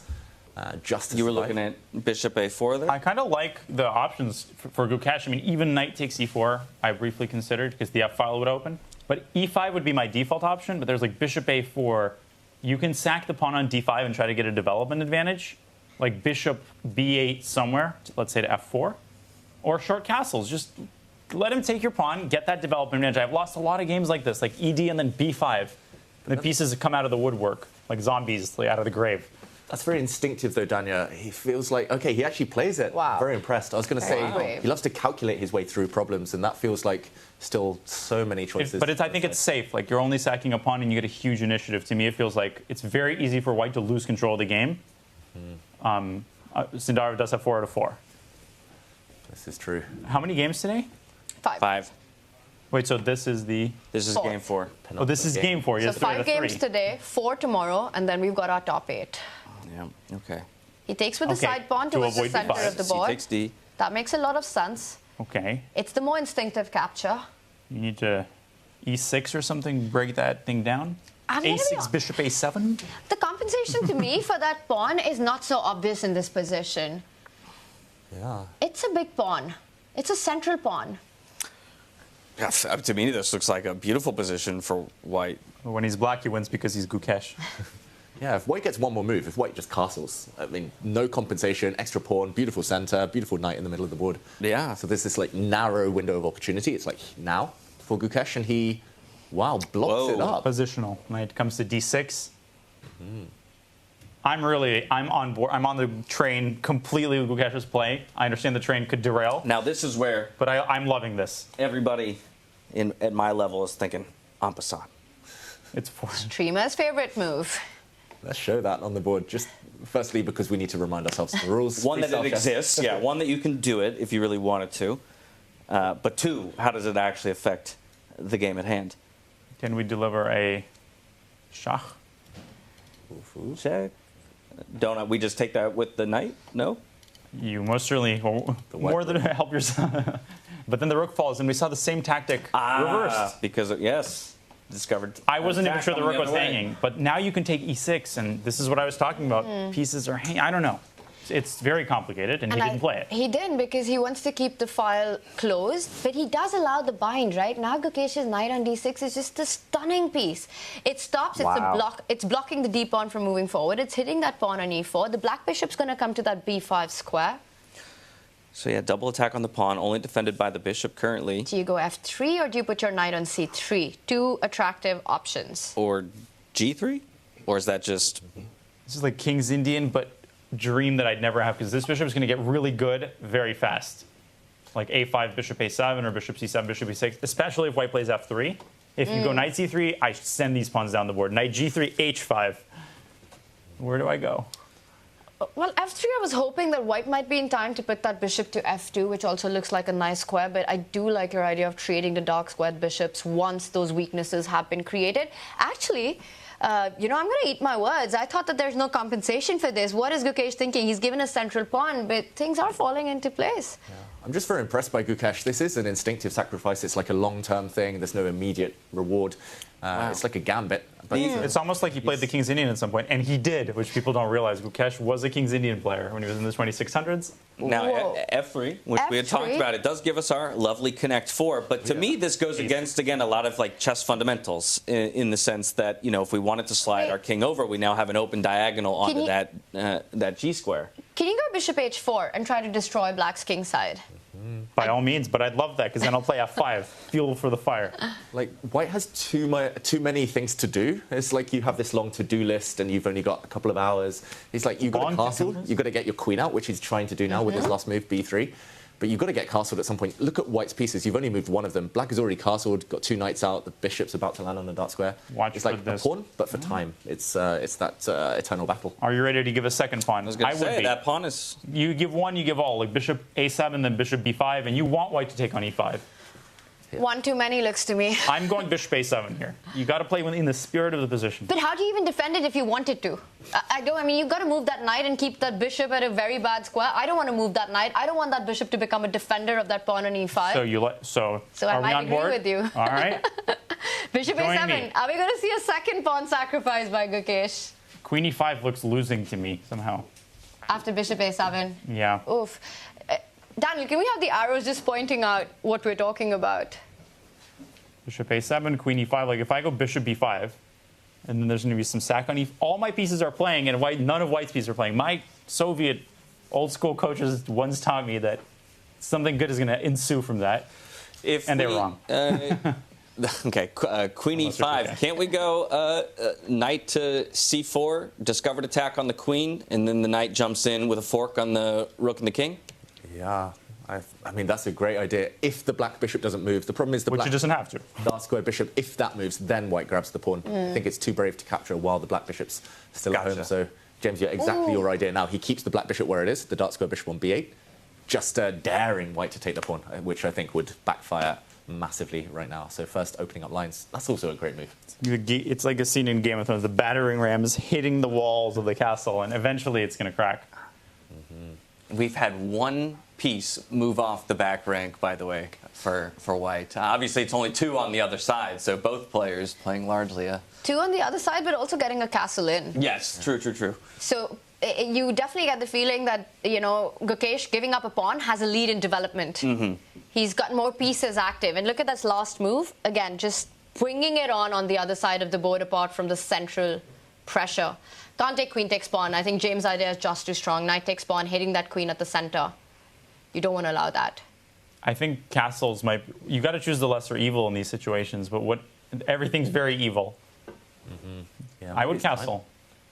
You might not get another chance, right? If you don't castle now, you might never castle. Despite being down a pawn, that's why I like bishop a7. He should not have allowed white to castle. And he doesn't. Are we all taking black here for the initiative? Yes. Yes? Especially after this move. Yeah, I don't want to speak too retroactively, but if white were to castle, can't queen just move to a7 to check and find its way out onto the board? But then the king tucks out. Like the significance of this diagonal is partially that it keeps the king locked on f1. And so getting there before, as opposed to allowing him to escape over to the h. Exactly. So that diagonal loses some of its significance. Of course, you can get your queen into the game, but this is what's surprising me. He's treating it like it's on the to-do list, but it's like number 15. It's like, I don't know, do your launcher or something. He does pin that knight on e2, so still making a3 threats possible. That queen can also go to a6, doubling down on that pin at the right moment. I think as long as Javokhir's rooks are disconnected, there's everything to play for piece activity here. So don't allow him to castle easily. But now, just castle, surely. Might be the moment. Right. Burning so much time. It has to be now. Yeah, you're being given every opportunity to do so, looking for him to capitalize on that opportunity. And instead we'll develop the bishop. I think this might be a good time as we get into a tense middle game, and we can return to this to maybe pull back out, take a look at the other 4 boards rather, to take scope of the entire. Let's jump into the Magnus board. Magnus, who lost to Fabi, then came back with a win against Vincent, and he's playing against Fedoseev right now, who's got no points. He's on 0.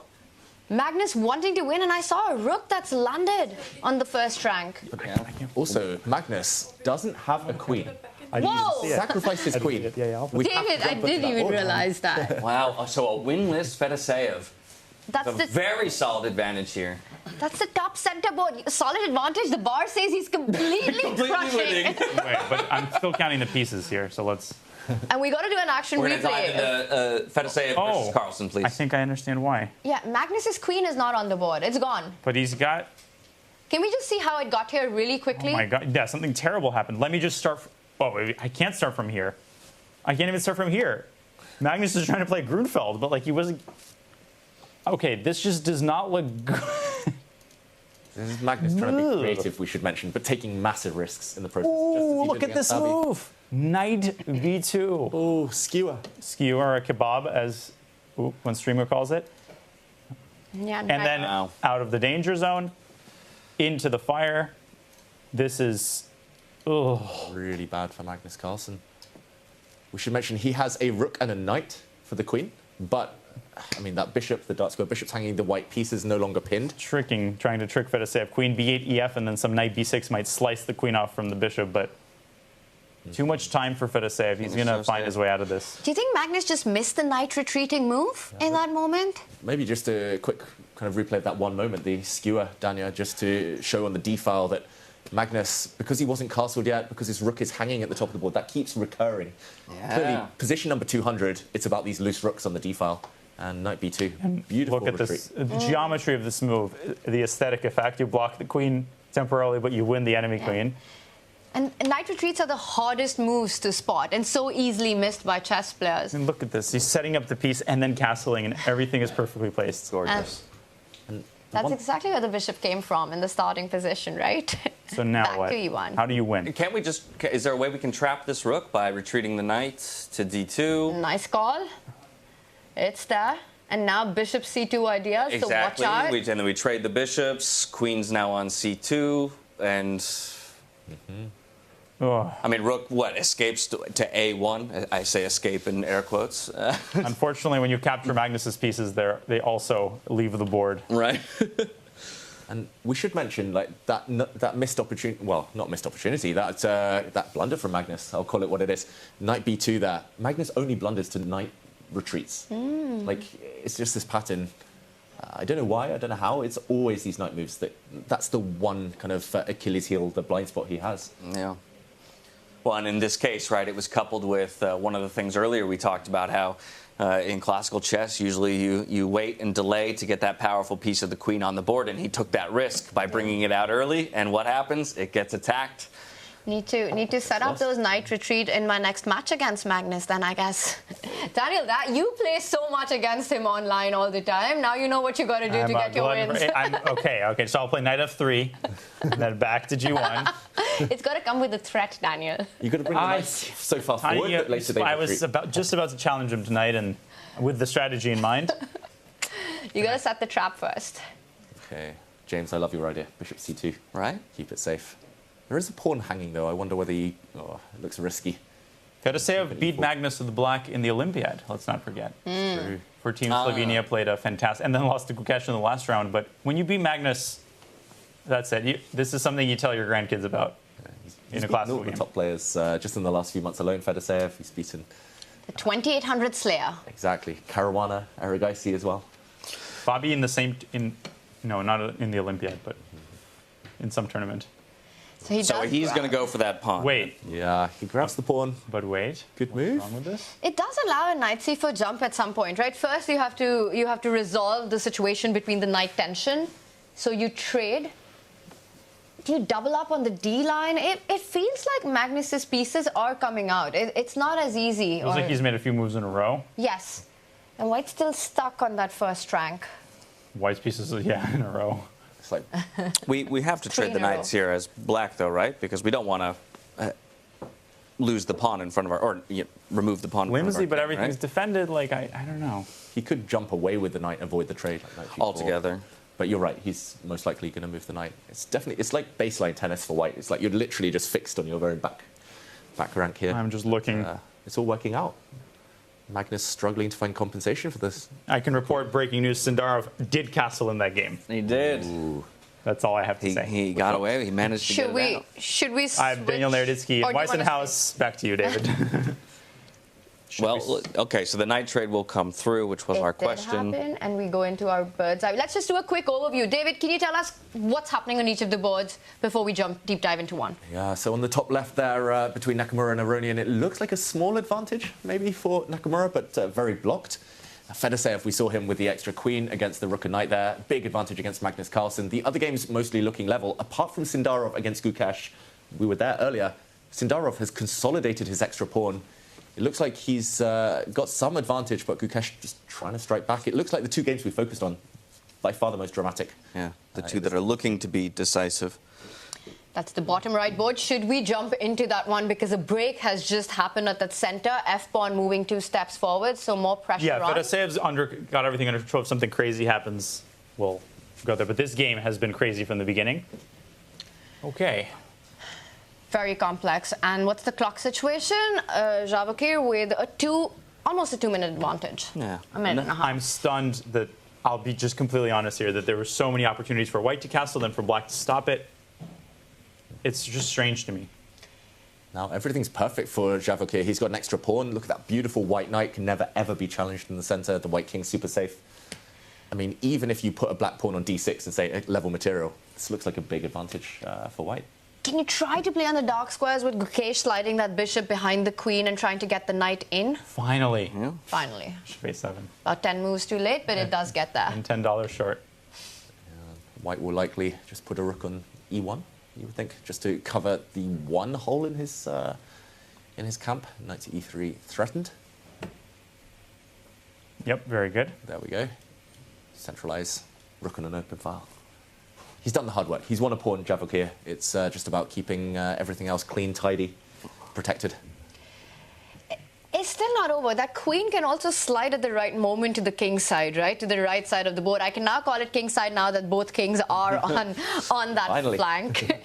Yeah, the king on h1, it's under a nice warm blanket, but it's got no way back. So these tactical ideas. Exactly. The white knight goes away from e4 and it's a checkmate. You know, That's the first part is the problem. And then the queen on d2 also has to move away. But watch out for these tricks Knight in the f6, position. rook c2, done. Very nice. The opponent must then cooperate. And white can play d6 at some point. Can we not, I was about to say, can we not push d6 just to prevent that queen from sliding over? We can, we should. Very good point. Cut the board in half. Exactly. Leave the black queen stranded. Love that idea. Well, Gukesh, I mean, he's under 2 minutes now. Can you see a comeback? Can anyone see a comeback here?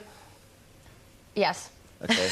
Tanya. Yes. Well, for example, d6, right? So tempting, but that also leaves the e6 square for a rook lift. I just think that there are tricks in the position as long as that white king is boxed up on h1. And threats of knight g3 opening up that h file and delivering a checkmate. You still have to be careful. But Javokhir is so tactically alert, though, and it feels like a one-dimensional trick. I don't know. True. Against the white e3, rook e3, rook c2. I'm just kidding.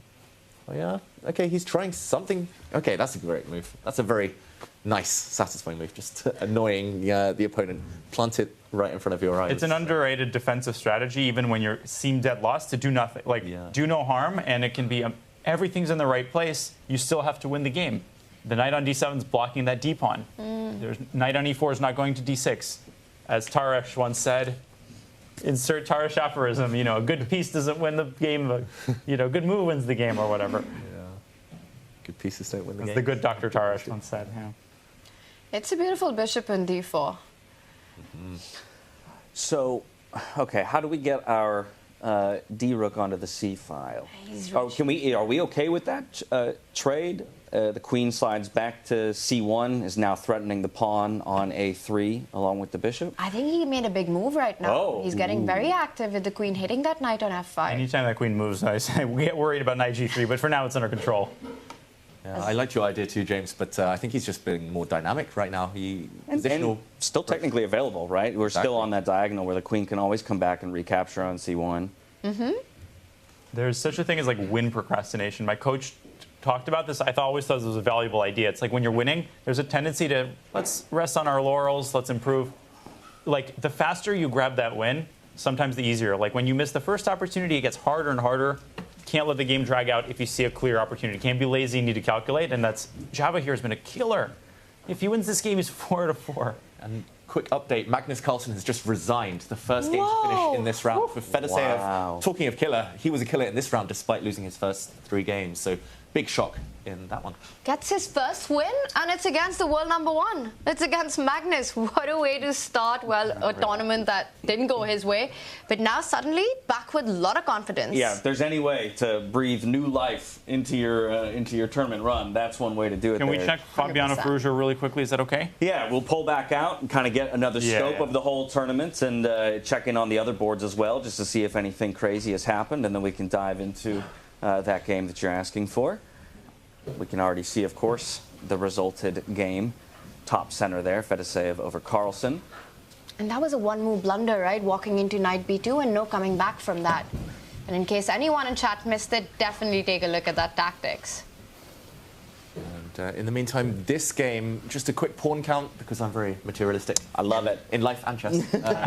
It looks like white is a pawn up, so Fabi has an extra pawn, but black's piece is looking very active. And something takes h2, something to f3. Something lining up with that bishop, and that something will be the queen doubling down on that h2 pawn at the right moment. Rook f3 looks mighty juicy to me. Something I don't like that rook position on h4. That looks so scary. Very strange rook. How did it even get there? Right, yes, exactly. That's the weird spot for the rook to land on. I don't like the intensity with which he's studying the king side. That means the wheels are turning.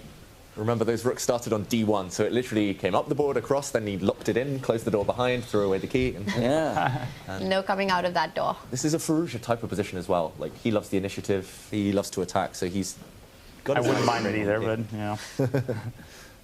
Ooh, what was he reaching for there? His knight? It looked like he was reaching for something. There we go. Wow, dives in with it. Going in. He's not necessarily going to take the rook, but he's going to think, he will. And now will he lift the other rook up to the 5th rank to put more pressure? Rook f3 on the board. Beautiful, Daniel. You're right. He has rook h6. Wait. Queen h3. Yeah, king g3. Well, no, you're not. I mean, as Peter Leckel would say, if that's not checkmate, nothing is. Okay, white should play. What should white play? Rook h1. He's playing it. Rook h1, queen g4. And then what? Queen f1.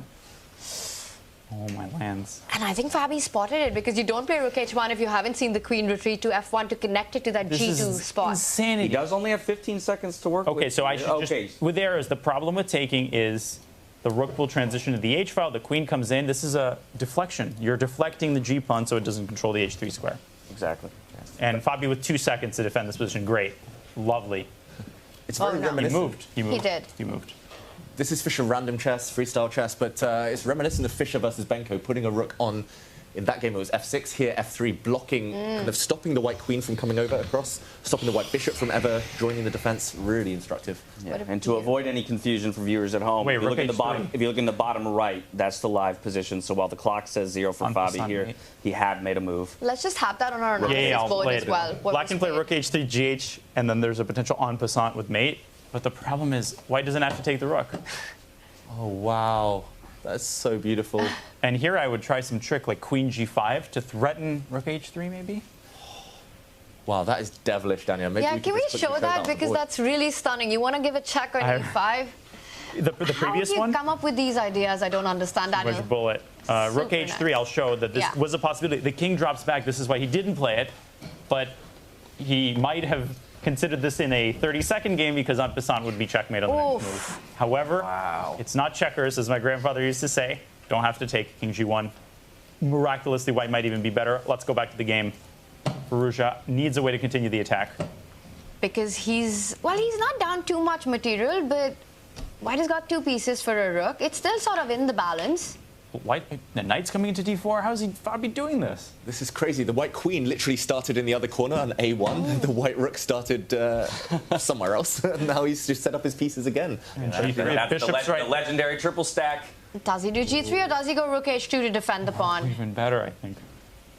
Big decision. Which one will Fabi take? Look at Alireza. I think he's realizing that there's not enough power in his attack right now. You need Harry. You need the h-pawn to start marching up the board. He looks really upset. I think he's looking into the past. He's trapped thinking, oh, there must have been some knockout blows. There must have been a winning opportunity earlier, but he needs to focus here and now. He's still got chances. Sindarov still winning. He's played rook h2. Fabi defends. Knight d4, bishop c3 coming in next. Queen d1 is also interesting. Hit him from the other side. h5, you said, Harry, he arrives. h4, h3 coming in. That pawn won't stop at the square. It's just move to. I was going to say, he said he doesn't have enough firepower, so he's going to bring a little bit more.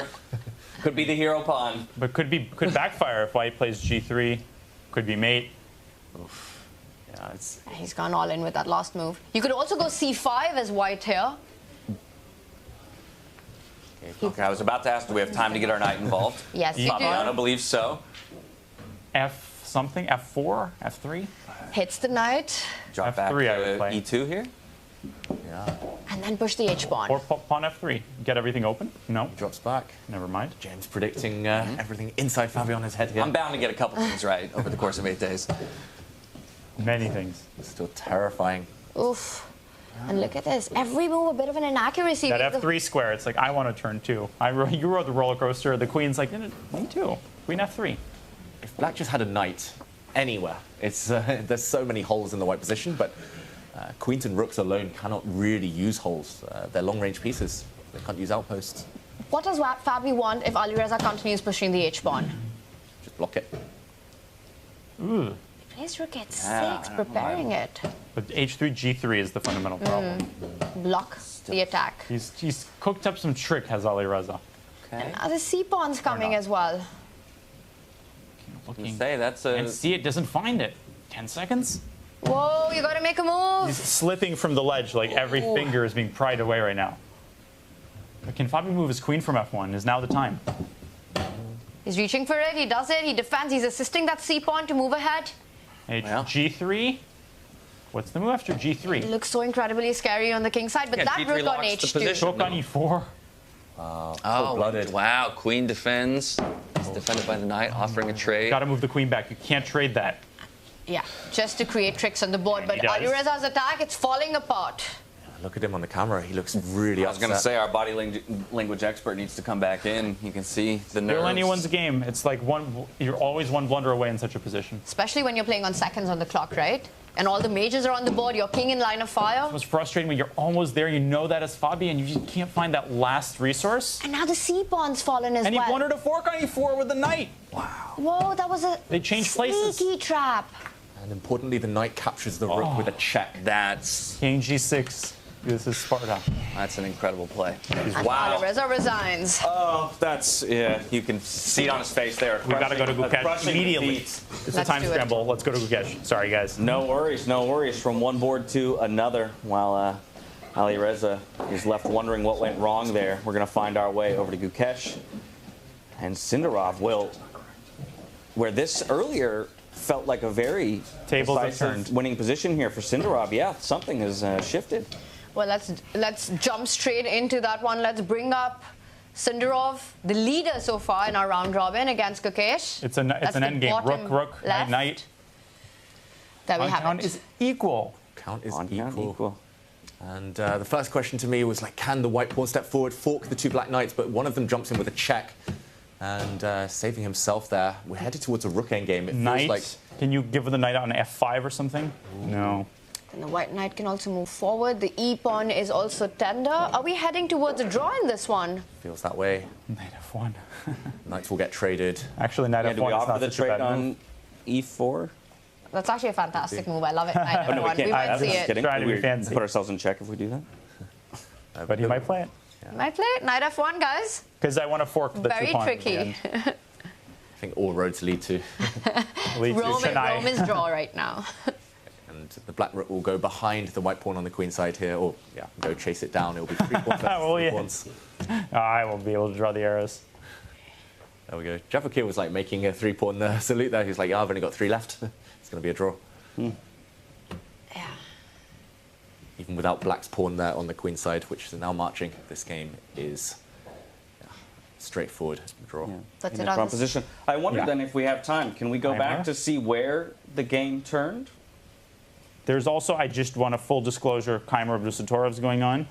And Do you wanna Hikaru check in Aronian. Hikaru, can I flip to Hikaru? Yes, let's check in with Hikaru. Because it actually is a pretty interesting endgame. Okay.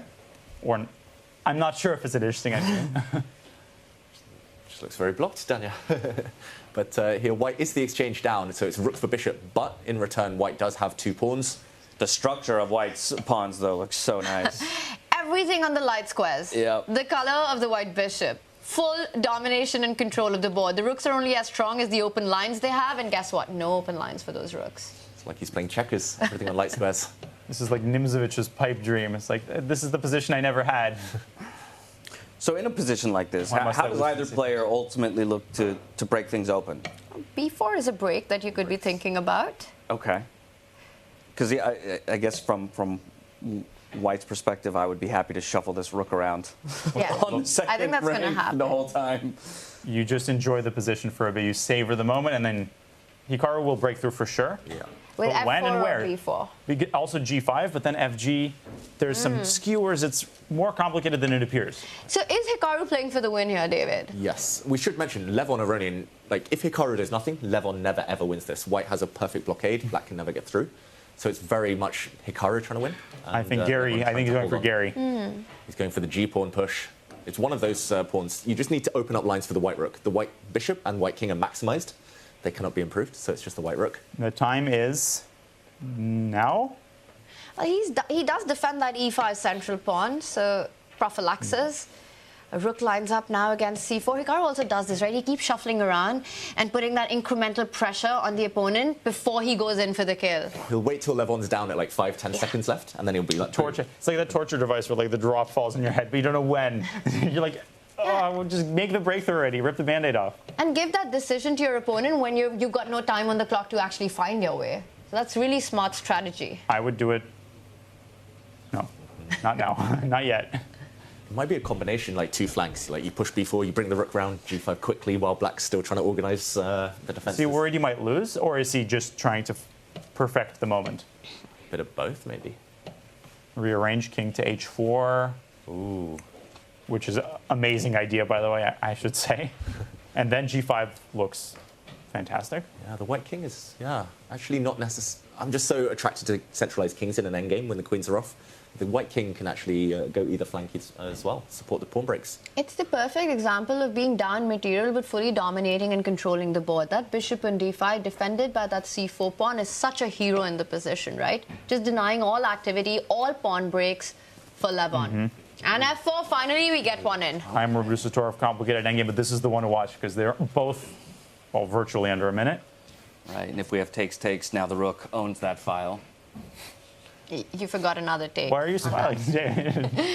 Got a You mean take, conspiratorial grin. Triple take. His catchphrase, of course, Hikaru. From one takes, takes, punster to another. Takes. Logical. He'll want to keep it blocked, Levon. He'll want to maybe defend that pawn with his rook, but walking into a pin, he does trade open file. That's right. Some stalemate ideas, maybe, but no, there's that pawn at b6. Too many things to give up. Does black need to go back with that rook and not allow the white rook to jump forward to that 8th rank? But then g5 is happening. You're going to break the doubled pawns down one at a time. G5 is happening anyway, regardless. I'm going to say I'll be shocked if Levon holds this one. It just feels like the clock. The worst person to have this against. Literally. Rook e8. I mean, Hikaru's going to like just everything's perfect. But here, rook e8, I think Levon set up a defense with shuffling the rook, offering a trade, not allowing the white rook to stay for too long on the 7th or the 8th rank. Having enjoyed my time on e8, I'll slide back to e3 and play g5, which is about to happen. He's not going to trade rooks, Hikaru Nakamura. He needs all those different flavors. He needs one rook, one bishop, and a king to combine. That's a great point. So for white to keep winning chances, you want to keep the rooks on the board. Yes. And also to prevent losing chances. If a black rook ever gets in and behind, then you need your white rook to cover all the bases. There we go. Maybe sack on d5 if you're Levon. Is there any practical chance? You think so? What about b5, ab, and then rook takes d5? Classy touch, Daniel. Yeah, if you can get rid of the white bishop and eliminate the whole queen side, all of the pawns on that left flank now, that's just a draw. I'm the expert at blundering other people's pieces. He is giving up the f7 pawn, by the way, just for rook activity. He's hoping that Hikaru captures it and the rook lands on either the 3rd rank or the 1st rank. Never accept candy from Levon Aronian. They taught Hikaru at a young age. I think 90% of the audience at home would just see a pawn, grab a pawn. I was going to say, that's very instructive because, yeah, you look at that material and want to vacuum it up, but the counterplay that it then allows. Or even a rook trade, yeah. Yeah. Keep the opponent in the cage, keep them in the box. Hikaru just waiting. The patience here is another level. He's a technician. No, people never seem to realize that at his core, Hikaru loves technical positions and his positional sense is phenomenal. How much of this is Hikaru evaluating as great winning chances for him? Or is it just about making the move and not thinking about? I feel like for him, it's like, I have to win this. He feels like he's obliged, so he might go back to this. Let's not forget the b4 pawn break, which might be necessary. I think he might need to provoke a second weakness eventually. Hikaru's like sourdough. He's like, wait a second, this position's not going to win itself. So he's feeling positive about his chances, but again, he needs to get that second break in, now? And where's he going to find it? Not yet. Look at the way Levon has structured the rooks, right? Perfectly placed for defense. Yeah, and if this was later in the week, the classical portion of this event, then I think this is definitely a dead draw. But Hikaru just trying to use his practical experience, all those years playing online, all those years playing blitz, speed chess, to hustle the opponent, to set a trap. One last trap. One trap is probably enough, actually, here. Is rook b2, b4 associated with risk? But he's got to do that. It's really the only way to continue, to create some chances, get that b6 pawn weak. What's the risk with it? Do you take on d5 at the right moment? Let's say after b4 will be the question. You can sack g5 check, but that's a very... I mean, no. I don't think you do all this just to, risk losing. You're repeating? Are we going to see? And there we have it. Wow. So not just in classical will it end in a draw, in rapid as well. But great defense by Levon Aronian. I think all points to him there. Hikaru, maybe with some missed chances a bit earlier. One more game to catch the end of, if we may, because this is fascinating. Not. Yep. Look at this end game.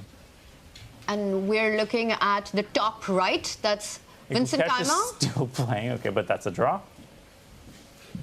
Wow. Whoa. There's a pawn that's about to queen for both sides. Yeah. White up in exchange. White's winning.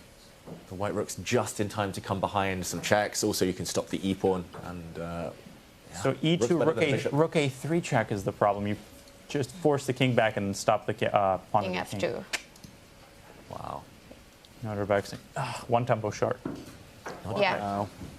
He hasn't quite clicked into gear, Nodirbek. He's taking big risks, but he hasn't got that win. It's eluded him so far. Now it looks like it's backfiring. Vincent. Great. Great performance from him so far. Looks like he's going to be a favourite to get into that top 8.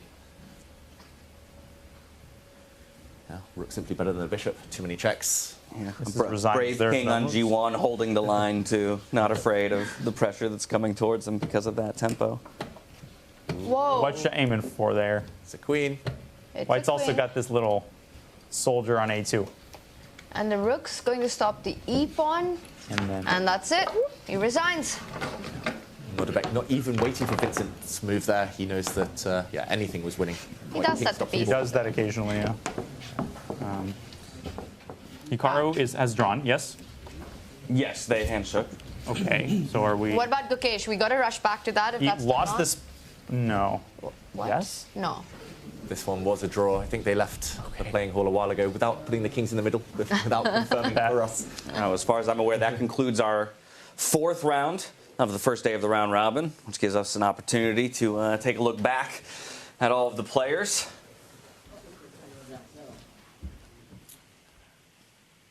I think at this point, I'm starting to wonder which of the players' tournaments are going to expectation for themselves, who feels like maybe they're overperforming and having a great day, and who is leaving, something wanted out there.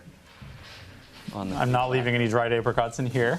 I think Alireza, one of the ones coming out of that round, you could could read it in his body that he felt like maybe there was an opportunity he let go. Yeah, and of course the world champ, well, I say world champion Gukesh there, not quite kind of getting the position he wanted, but holding a draw. I think very important for him in the standings. But the world #1, Magnus Carlsen, losing a second game. Both times he's had black, he's lost. And the blunders just not what we're used to seeing from him. Needing some time to warm up, perhaps. Yeah, but I totally agree with what you said, James. I think for Alireza, that was quite heartbreaking, right? Because you get this beautiful attack, you get the kind of position that he really thrives in, and he could sense it, right? He gave this stunning sacrifice on H2, got that rook to the F3 square, and just when it felt like moments away from checkmating, and incredible defense by Fabi there, bringing the rook back, bringing the queen back, and then turning the whole game around for a big win. Yeah, and ultimately Alireza running out of gas, right? You have to have enough tools in the arsenal, to actually deal that killing blow. Every card was played. Right. He emptied the deck, but he was missing the ace of spades. Exactly, came up just short. So now we can take stock once again of the results both of this round, and then we'll follow up with a standings update. You can see 2 draws, 3 decisive victories there for Fedoseev, Keymer, and Caruana. We'll see how that affects our overall standings. I think Sindarov is still going to be sitting somewhat pretty. While this is his first game without a victory, he'll still sit at a clean 3.5 points, which will feel very good. So we'll get those standings up and take stock of the field. I think at this point it's interesting to see, we're just about cresting that halfway point, right? 4 games in the books. Once we have our 5th, we're more than halfway through the group stage. And it's going to be Fabiano and Sindarov who hold the top spots. And it's Levon Aronian and Fedoseev at the bottom who are still hurting for wins. Granted, Fedoseev did just pick one up. So this could be the start of something for him. Yeah, and Fedoseev getting a big win there. But also what's interesting is that there's a 1-point difference already between the top 2 and Alireza there at 2.5 points. So, it looks like they're playing in complete A shape right now, and the others still have to catch up. Again, the big aim is to finish in that top 8 position. For the bottom 2, they've got to start racking up the points now. Did you see the 2 names hovering just above the danger zone, though? Hikaru Nakamura and Gukesh, half a point off potentially being eliminated from the event. They're candidates, but for elimination, not the candidates they're used to. But I was just looking, Fabi, he beats Carlsen. Much has been made of his quote-unquote blitz deficiencies, which has been false from the start. I mean, see how he plays in time pressure. It's unbelievable. He spots Queen A8, Knight E4 to deflect that attack against Firouzja. Firouzja never misses in those attacks. Trust, in 30-second chess, he attacks perfectly. That was really impressive by Fabi. I'm impressed with his form, and he's caught up with Javokhir. And I'm not caught up with reality or with the Uzbek team. Now, this is the kind of the part of a group stage where I start to wonder if the approach of any players changes based on their positioning in the standings, right? Because it's one thing to say, hey, we're all competitors and we like to win. It's another thing to say that I'm here to win the tournament. And sometimes your best foot forward, in a competitive environment is maybe, okay, I'm already sitting up top as Sindarov, let me start playing safer, right? Maybe I do look for just draws. Guarantee that top position. Don't look to throw things away. Granted, he's very close to locking in a spot already. Perhaps the argument's better for those sitting in the middle of the table. But they just want to get that top 8. Do people start playing more safe? Do people at the bottom start taking more risk, akin to what we just saw Magnus Carlsen do? That can always backfire. I think, the shape of the standings is what's really going to be interesting to see if players start playing differently as a result. I would say maybe the one who kind of stood out for me there in terms of playing differently was Levon Aronian. Because he did lose his first 2 games. Then it's just about stabilizing. He drew his third quite comfortably. His last one against Nakamura, it was kind of backs to the wall defensive. He just wants to get those kind of half points, maybe points later on the board, but just wants to, be within touching distance of the pack. Survival mode right now. Survival mode, exactly.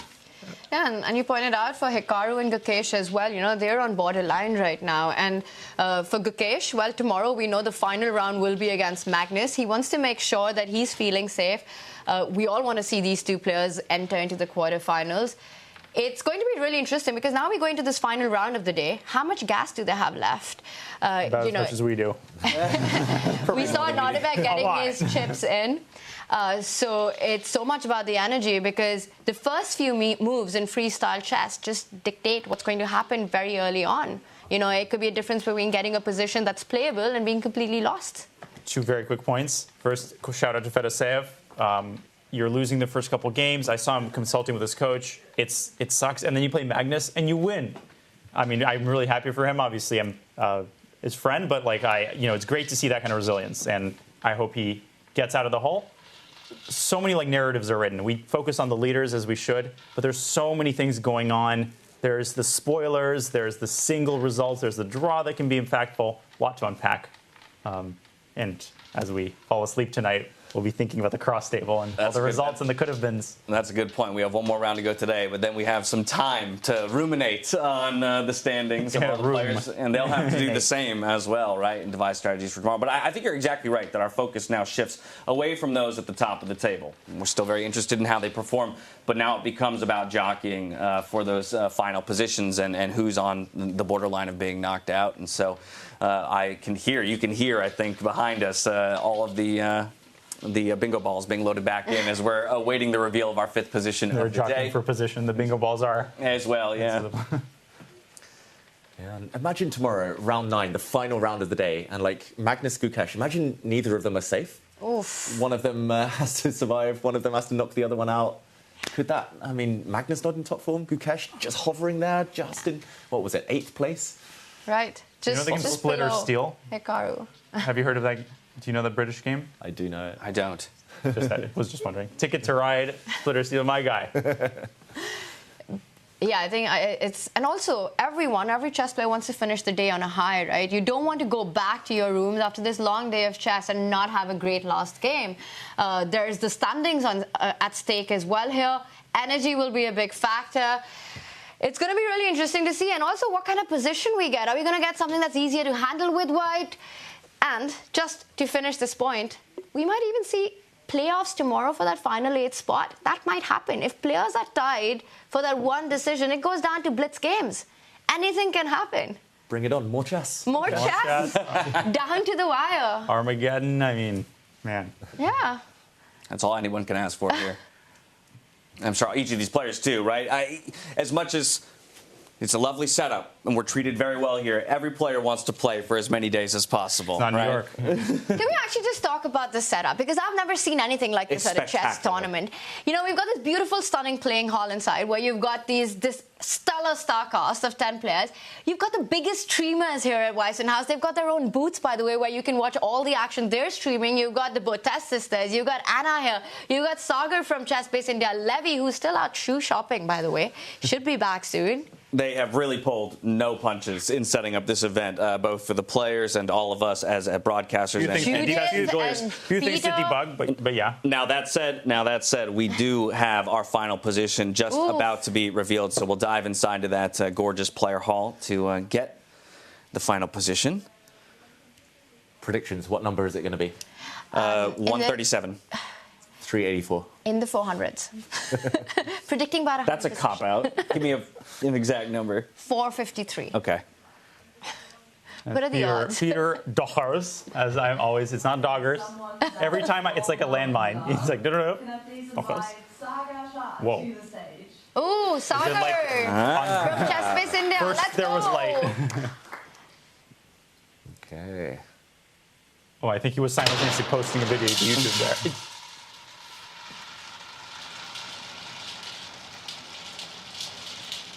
Wow, that is a satisfying noise. It is. I think there's a camera underneath filming for Chess Space, underneath the button, filming every ball. There's a Chess Space India camera. Amazing everywhere. dedication by Sagar. What will Just it someone be? who is completely invested in his craft, and it's very inspiring to see. Ooh, not even 8:36. Yeah. None of us. Sorry, I was one of us. Completely different. Thank you so much, Sagar. You did amazing. I think you're going to take my job. Thank you so much. I'm loving that shirt. It's a stylish shirt. 8:36 will be our final position of the day, concluding 5 total rounds of our round robin, 4 of which will happen tomorrow to conclude the entire stage before we qualify into the quarterfinals. Position up on that big screen there. You can see each of the players getting a quick look before they head to their respective tables to break it down with their color partners. All-important 5th round, final game of the day. Well, and this is one of the guys that we're going to have our eyes on, right? Because a bit surprised maybe by his placement in the standings. He's not a lot happy of with emotions, how the and like day. it was a smile quick, then there was a frown, and there was like a hair. Oh, and look, they're quickly trying to set up the position because they only have a couple of minutes before the round Look starts. at that team. Like everyone, it's like when you watch Formula One, the pit stops, you know how quickly everyone comes up with the wheels? Yep. You had Fedoseev adjusting the white pawn and Sindarov contributing the... And Hikaru was like... We need that chess pit crew. And shout out to Atusa. She's a very strong player, woman grandmaster herself. She's here with Hikaru, of course. And yeah, it's been awesome to see Hikaru, you know. He's gotten married with his streaming. He just feels happier, playing incredible chess, in a good mood. Everyone's at it. Magnus got married too recently. But it looks like perhaps he's electing not to join the group here. He just wants to be left alone. Yeah, just so going to maybe steal a page out of Magnus's playbook from the beginning of the day. Oh no, there we go. David, you got that. Oh, pun. he returned. Okay. You got that pun, right? He just wants to be left alone? Oh yeah. Okay. Sorry, moving on. I do get that pun. In the meantime, the one player I haven't seen participate at all in these discussions is Gukesh. And it hasn't quite been his tournament. Not doing too badly, but of course not quite playing at his. Almost like everyone's worse than him. So this group here on your screens is going to be playing with the black pieces. Ooh, and we've got the position, a very different one from what we've been seeing all day long. You know, you've got the king at the center of the board, and that's the first time that's happened. True. That's promising some spicy games potentially. Most likely, it's going to be a race to castle. King in the center of the board is just open to attack from all angles, so you want to get it into one of the corners. So all the movie scenes with the king on D1 in the initial position were just Fischer random. So what? C4, D4, get the bishops out, immediate castle? Yeah, or maybe the other way. You want to go the other way? Get the white knights out. The only issue with getting the castle on the right side would be where do you place your queen? And that's always a big question in these freestyle positions, right? You got to get the queen out of the way. How and where do you do that? Because the black bishops are also lined up, sniping across the board on that Yeah, you corner. can't sit on H2. Not feeling good about that. You can build a little house, H4, G3, Queen H2. It's okay if the queen doesn't do anything the whole game. We can do without it. It's not just the queen. Like, you'll have to push some pawns to get her out. And no matter which pawn you push, you're going to leave weak squares around your king. If you do castle, No, you have to castle queenside here. I think it's... That's the feeling because there I you get. get your bishops out, doable.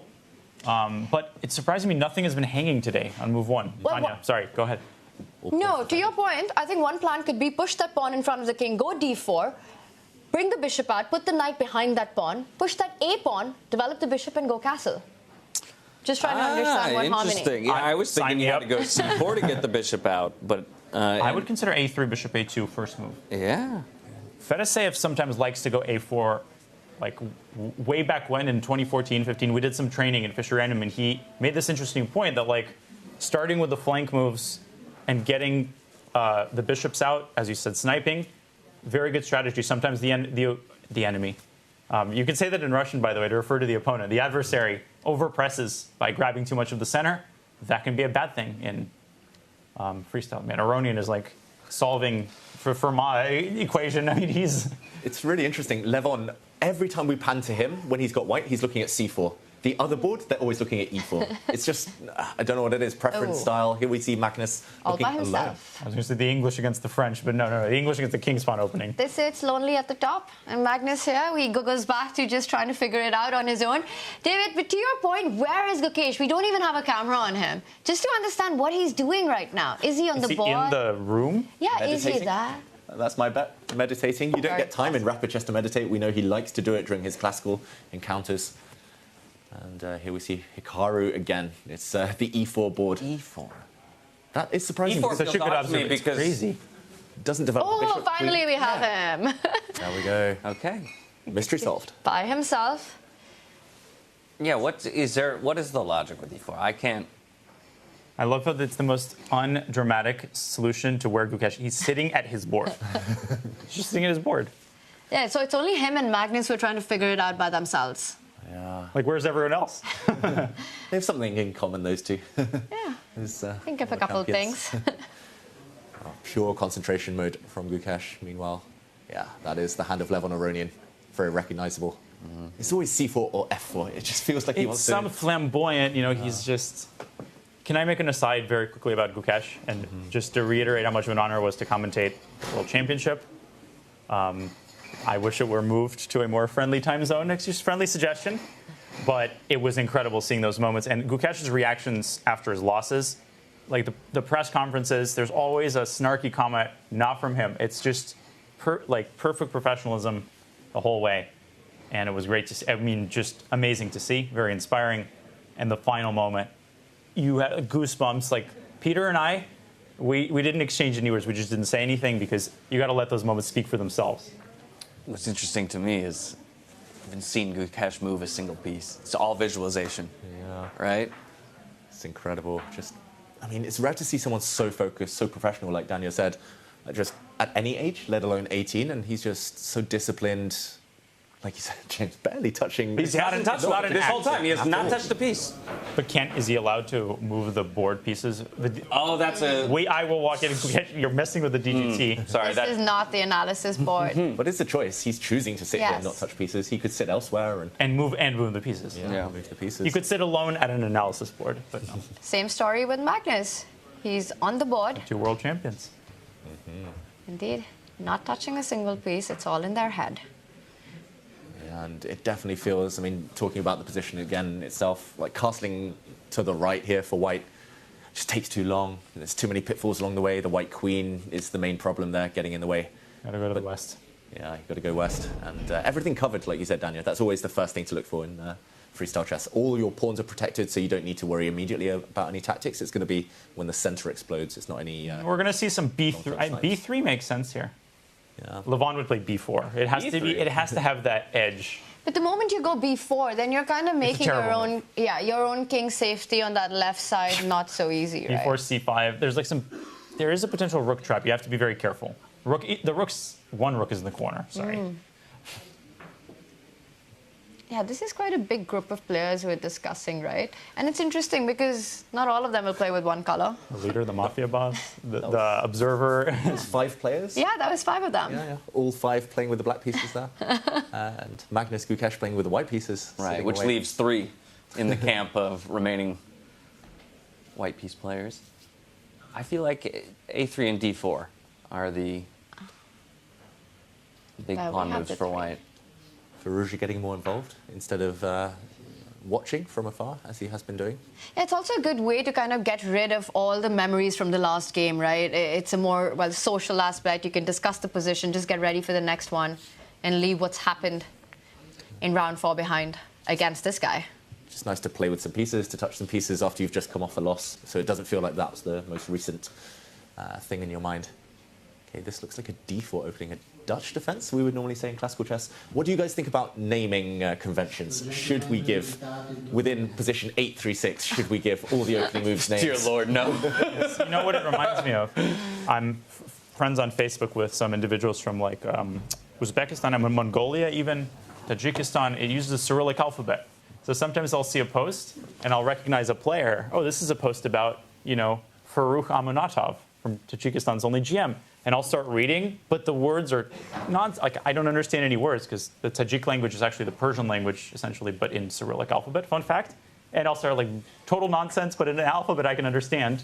Like, d4, f5 has nothing to do with the essence of the Dutch, but calling it the Dutch gives us this warm sense of comfort. Like, okay, we know what's going on. And nope. For me, that's the one barrier that freestyle chess, classical chess, you know, this crossover, this kind of moving on. I mean, most players new to the games, they like those signposts, they like the opening names, they like those reference points. And it's like, yeah, the alphabet is the same, but the moves carry a completely different meaning. Yeah. I want to know what chat thinks. Like, do you want the opportunity to name an opening after yourself? That was a terrible analogy. Oh my god, it has nothing to do with the game. Now let's do this, chat. What would you name the openings? Is there one that you have in mind in this position? When the f-pawn moves forward. And it's so difficult, right? Because every position's so unique. Will it have the same name if it's 840 to what it is in 54? B3 is the Buettner. I just want to know what you would name your opening at home. If you could choose any opening name, whatever the opening is. Be very careful what you wish for. I just want y'all to remember that if we start coming up with names, it's on us to remember all of them. and then to say them aloud. Yeah, that's going to be quite the memorization effort. I'm already not loving what. No. I need to turn my phone around because this is I will let chat brainstorm in peace. Have we gotten any good recommendations from chat? We're waiting. There are quite a few coming in. Those go. We'll pull some up, and we've got moves on the board. Very different looks as well from each of these boards. Wow. Magnus top right there playing 1 f3. You never ever see that in normal chess. I don't even know if it's got a name in chess. Not the Greek. And it's already making Sindarov think. Look at this. Wow. I can safely predict out of all 20 possible first moves. Actually, there were 19 possible first moves there for white in the start position because one knight starting on the edge of the board. Out of all 19, I think Sindarov would have expected that one the least. Is that the one that you want to go take a look at, or do we think Sindarov's going to think for a while and maybe we return to it later? He'll think for at most 10 minutes. True. Play on increment. But that is the top right board, David. Yeah, it's interesting as well. The top left board and the top center board, mirror image. They're both exactly the same between Firouzja and Keymer and Aronian Caruana. Well, where do we want to get a deeper look? It looks like we're going to go over to Magnus's game here with that f3 push. Sindarov now responding. f5 of his own. Transposition into the Dutch. Would you still call this the Dutch, though? Is the big question in freestyle for our chat, perhaps, to answer. Recognition. Pawn on d4, pawn on f5. If not the Dutch, what else do we call it? That's what we want to know. And yeah, we got to choose a nationality. The Romanian. Yeah, there's so many unnamed positions. Territory, yeah. I don't know why I always really like this idea, a6, bishop a7, but it's not very popular. a4, grab some space. Maybe it's just like different intuition. a3, trying to get bishop a2 over to threaten that queen, kind of. Yeah, we might see that. Okay. a4, rook a3 is sometimes good, even when it doesn't sack in exchange. Yeah. And first he brings his knight out. I was going to say maybe the most logical follow-up to his previous move. Pawn first, knight second. That's the key in freestyle chess. And yeah, if Magnus gets an opportunity, he'll always play a4 rather than a3. He just loves, I don't know, just opening up his rook as much as possible, especially in freestyle, but even in classical chess. So that feels so committal, though. So what is the advantage of going straight for a4 and just because he wants to put the pressure on? Yeah, and I think he just likes space in general, and also in endgames, it's always nice to have a pawn slightly closer to promotion. Doesn't sound like much, but his pass pawns always promote Magnus. He always finds a way. Gotcha. Somehow it's seeming easier than I thought to castle kingside. Yeah, just got to get the queen out of the way now. Why did it seem so hard? Queen until f2 Magnus and did you're it? ready. He makes these things look easy somehow. And he's playing against a tournament leader, so this is quite a big one for our standings, for the implications before we go into that final day of the round robin, right? Knight f6 played, also pawn, knight behind the pawn, covering the central has stopped. squares. I'm turning my phone over. Oh, wait, are we getting some fun ones? Did castling on that side seem hard because it felt difficult to get our queen out without weakening the position? Yeah, exactly. And I think that's why the f-pawn pushes by both sides. In normal chess, we rarely see it.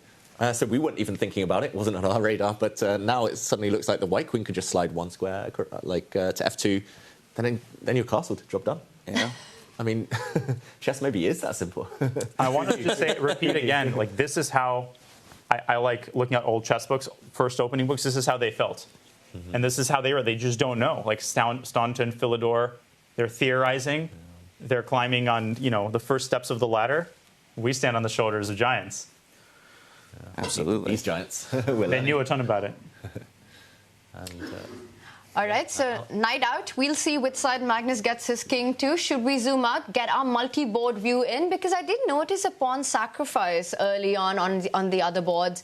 David, you were pointing out, which was sort of mirroring each other right there. And I see the pawns have been recaptured. Those are the top two boards there. What catches your attention, James? Where do you want to go to next?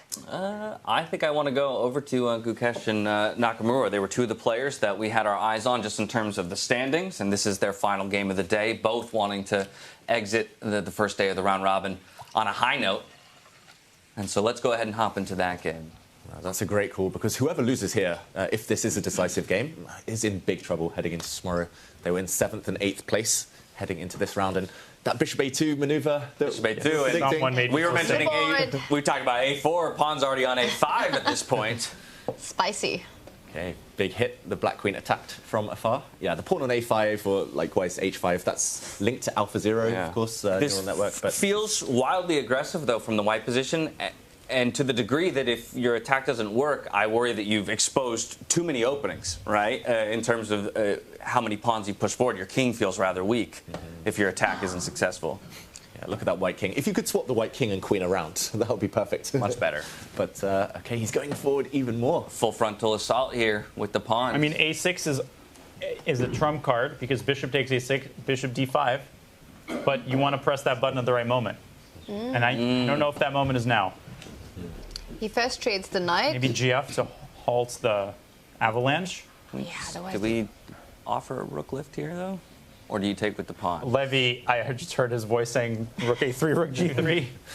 Well, rook takes knight does invite that g-pawn moving forward, but Hikaru, he hasn't rushed with his decision, so he's definitely considering it. And he's calculating what really happens once the g-pawn gets to g4. And it's got its own drawbacks, right? You create some weaknesses. You might have overexpanded, and with the king in the center, that might backfire. Yeah, that's exactly my concern. I feel like our white king is very exposed. This is a style thing. Like, I mean, not just a freestyle thing, but I think dynamic players take with the rook. More positional players maybe take with the pawn, just to open up the black queen, just to get a square for the black knight to come out in the corner. And Daniel, you said he's more... And the indecisive players, eeny, meeny, miny, mo, catch Hikaru by his toe. And we land on the pawn. This does allow him, though, right, to get that e-pawn forward and kind of create nice pawn structure. Black queen now threatening some checks already, potentially. Black knight has a nice jumping point. Gukesh needs to do something about his king ASAP. And not very easy to do something about it, right? On the right side, you've got this knight blocking the way, the queen blocking the way. Also notice how Hikaru's bishop and queen are beautifully combining to put pressure on that g2 pawn. So not really allowing white to step forward with the knight. a6 right now, you can take that pawn, but you could also just sidestep the threat. b4. Can we not bishop d2 or e3 and then castle? Yeah. I think if I pretend that there's yes. no concern, then our king is immune. No, just kidding. Huge problem in these types of situations. This pawn, it looks fantastic. You've got this pawn chain, it's covering everything. The moment d6 happens, like the pent-up anger of the black pieces pours out. I'm serious, by the way. I would play a6, kick the bishop away, and go b4. Try to beat black to the punch. C takes b4 and knight d3. If you get, and maybe bishop from c1 to b2. If you get your pieces out super quickly, maybe you can try. That feels very all in. Yeah. It does.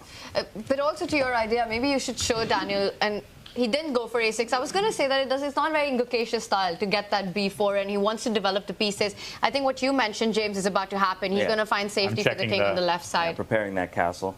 The AlphaZero in our... Okay, bishop d2, bishop e3, knight f3. Oh, and... Bishop e3 played. It was on the board, and Gukesh Hikaru... made a good move. Surprise. Yeah, the response was c7. I really should try that. On the other side with the bishop. Now we get that castle that we were looking for, castle to respond. Okay, both kings now nice and safe. We at least know their locations. We don't have to guess where they'll go later. But yeah, d6 is coming. Black is about to break out. And how careful do you need to be about the sacrifice on c5? With the white bishop and the queen lined up, it's something that you have to have on your radar at all times. Like, In the water. It's in there. It's somewhere. It's like this hanging sword. And b4, d6, and then you could sack. There's multiple iterations of it. Knight d3 and then sack. You're obsessed, Danya. B4. I haven't sacrificed anything today. It's like, my life is incomplete. It feels like he's bracing for impact here, though, Gukesh, rather than initiating. He's going to play bishop d5, and then that's going to be the best move, and it's just to get the light squares. And that is why.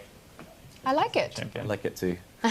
Proverbially speaking. Bring the knight out first, maybe knight to f3. That white knight is just the one that sticks out as being misplaced. Yeah, finish your development. But chess has become more positional over time, and this is a good example of it. Not just in the sense of people don't play the king's gambit, but also patience. Just the methodical play, super important. Even compared to like the 70s and 80s, there was still that tendency. Throw the piece out, give it away. Nope, can't do that anymore. Yeah, there we go. The knight David, you're a wizard.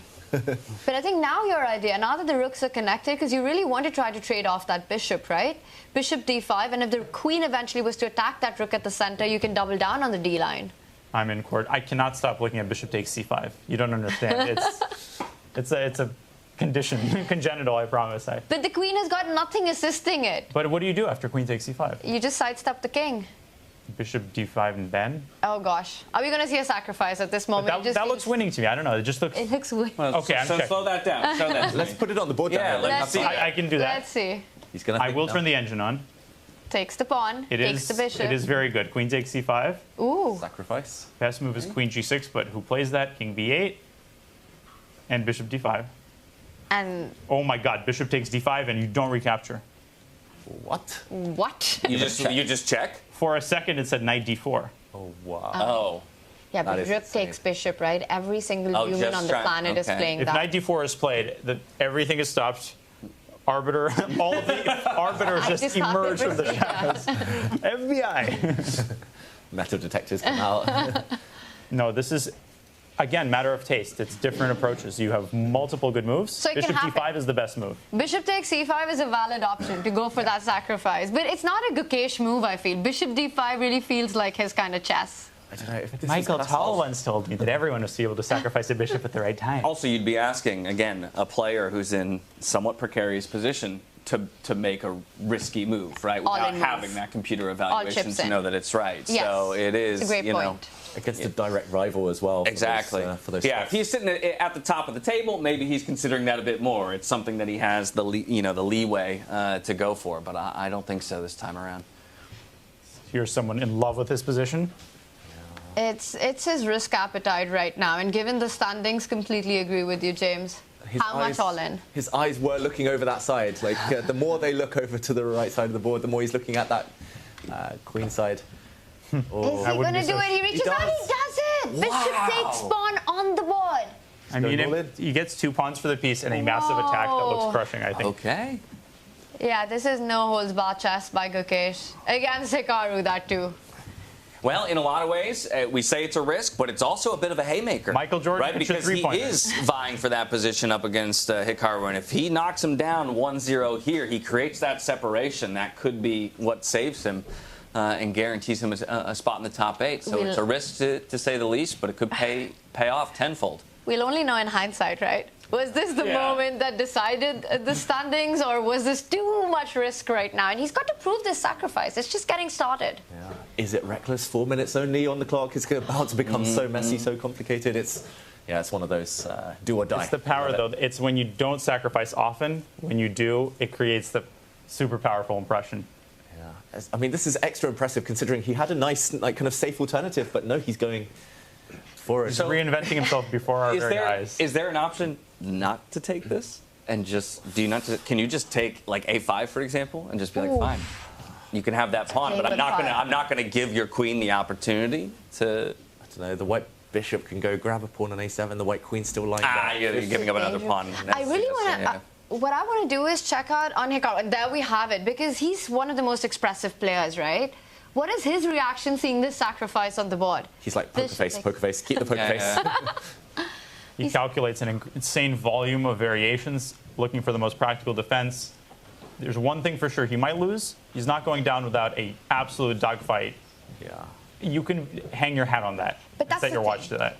Gukesh is the one who's bringing on the dogfight with that last Also, you can set your watch to the fact that it's 27 minutes past Freestyle Friday. Well, we are watching the real Freestyle Fridays. Sorry, guys, on Chess.com. This is where the action's at, right here. Yeah, wow. Freestyle Fridays is on, so definitely go play if you've been inspired by all. I wanted to get that in. I wanted to get going on that as well, but we're a bit late. By the way, next week, bait accepted. Dogfight on. Queen takes pawn on the board. So you said queen to g6, trying to get the queen to dash on the other side of the board. I was nearly the messenger, but yeah. Is the best move. Will Hikaru find it? It makes sense once it is uttered, but this is true with a lot of engine moves, like get the queen in the game. But sack a7? Also, yes. The best defenders are queens and knights. I don't know what it is, but when your king and queen are like kind of split on opposite flanks, then you're guaranteed to get checkmated. So bring the black queen across. I mean, the knight is just never getting into d6, it weakens the e6 square and lets the white bishop come in. Queen takes a7 will happen, and it's... The problem is your hand is playing king b8. You just have to hold yourself back. It's a real hand move, king b8. Queen g6, to your point, that knight too far away, David, to come into defense. You've got to get a queen on, but you also feel that a7 is falling. That's the pawn you want to keep defended, right? Watch him go queen takes g2. That's what I was about to say. Why not queen takes g2? Ooh. Queen is... Oh. Didn't even see that one. Yeah, I just wanted to save the king. I saw dinner. But is Black King under immediate threat right now? Well, there's knight d4, knight b5 ideas. How terrifying is that? Let's maybe show that with some arrows like the a7. Slightly matey. Slightly matey. I like that. Yeah, this is one of the major ideas. The other is bishop d5. Knight. Let's say we play a6.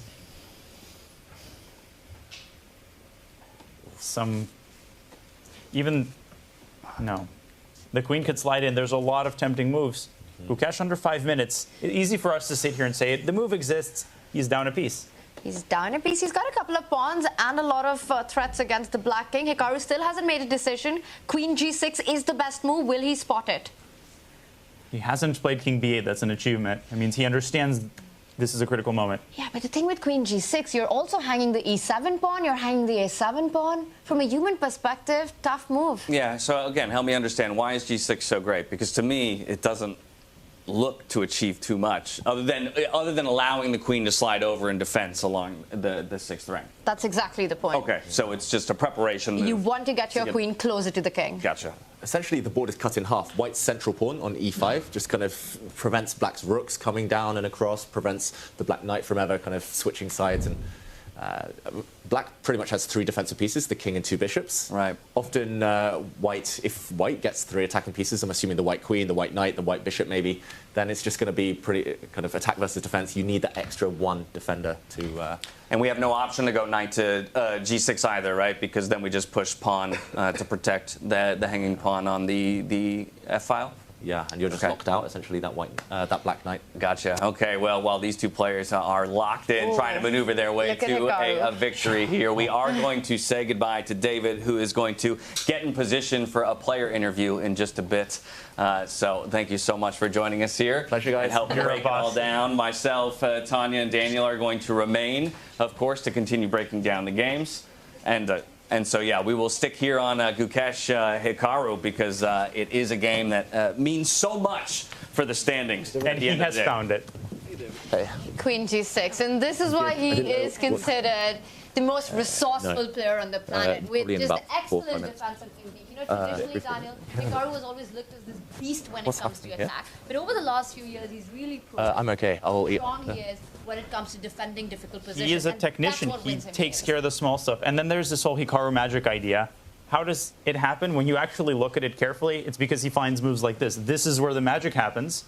He makes life difficult for his opponent. And queen a7, do you play it? Do you go bishop d5? Black plays queen c6, the attack is like evaporated. Who suggested attacking the bishop in the first place? Let's make sure that guy has a promotion tomorrow. He's commentating outside. Oh, the bishop and the queen were beautifully set up for this, but how quickly it arrived was not something we were expecting. Gukesh with that move hitting the chaos button. And Hikaru, he's showing he's up to defense. Queen g6 played very impressive. Finds it. Finds it, as he usually does. Maybe e6, just... Look at the way he leans back, yeah? A bit of a power move. Yeah, and that guy leans forward. I mean, I have to admit, when you see an opponent, it definitely looked like he wasn't expecting that sacrifice. He took his time following that initial move, right? But maybe now he feels like he has kind of weaseled his way out of any precarious position, having found... But e6, there we go. There's an interception. In football, it's a bad thing. In chess... just like buy yourself time. Time is huge. What is he doing? He is, let's say black takes the pawn. Now the queen is blocked. And at some level, chess is a very physical game. The queen cannot. Why is he playing e6? The queen can't pass a pawn. Exactly. That's it. There's a great story on that topic. I don't have time to tell it right now. This is too interesting. Yeah, so, I mean, a very intelligent move there. Would you believe it? So what's, I mean... I told him he has talent. But now we have the opportunity to blockade this pawn, yes? We can push our d-pawn. But then I've done my job. Okay, we've still locked the But this black move queen makes out of sense position. because if you take the pawn, the knight also jumps into, so it's a multi-purpose move. Okay.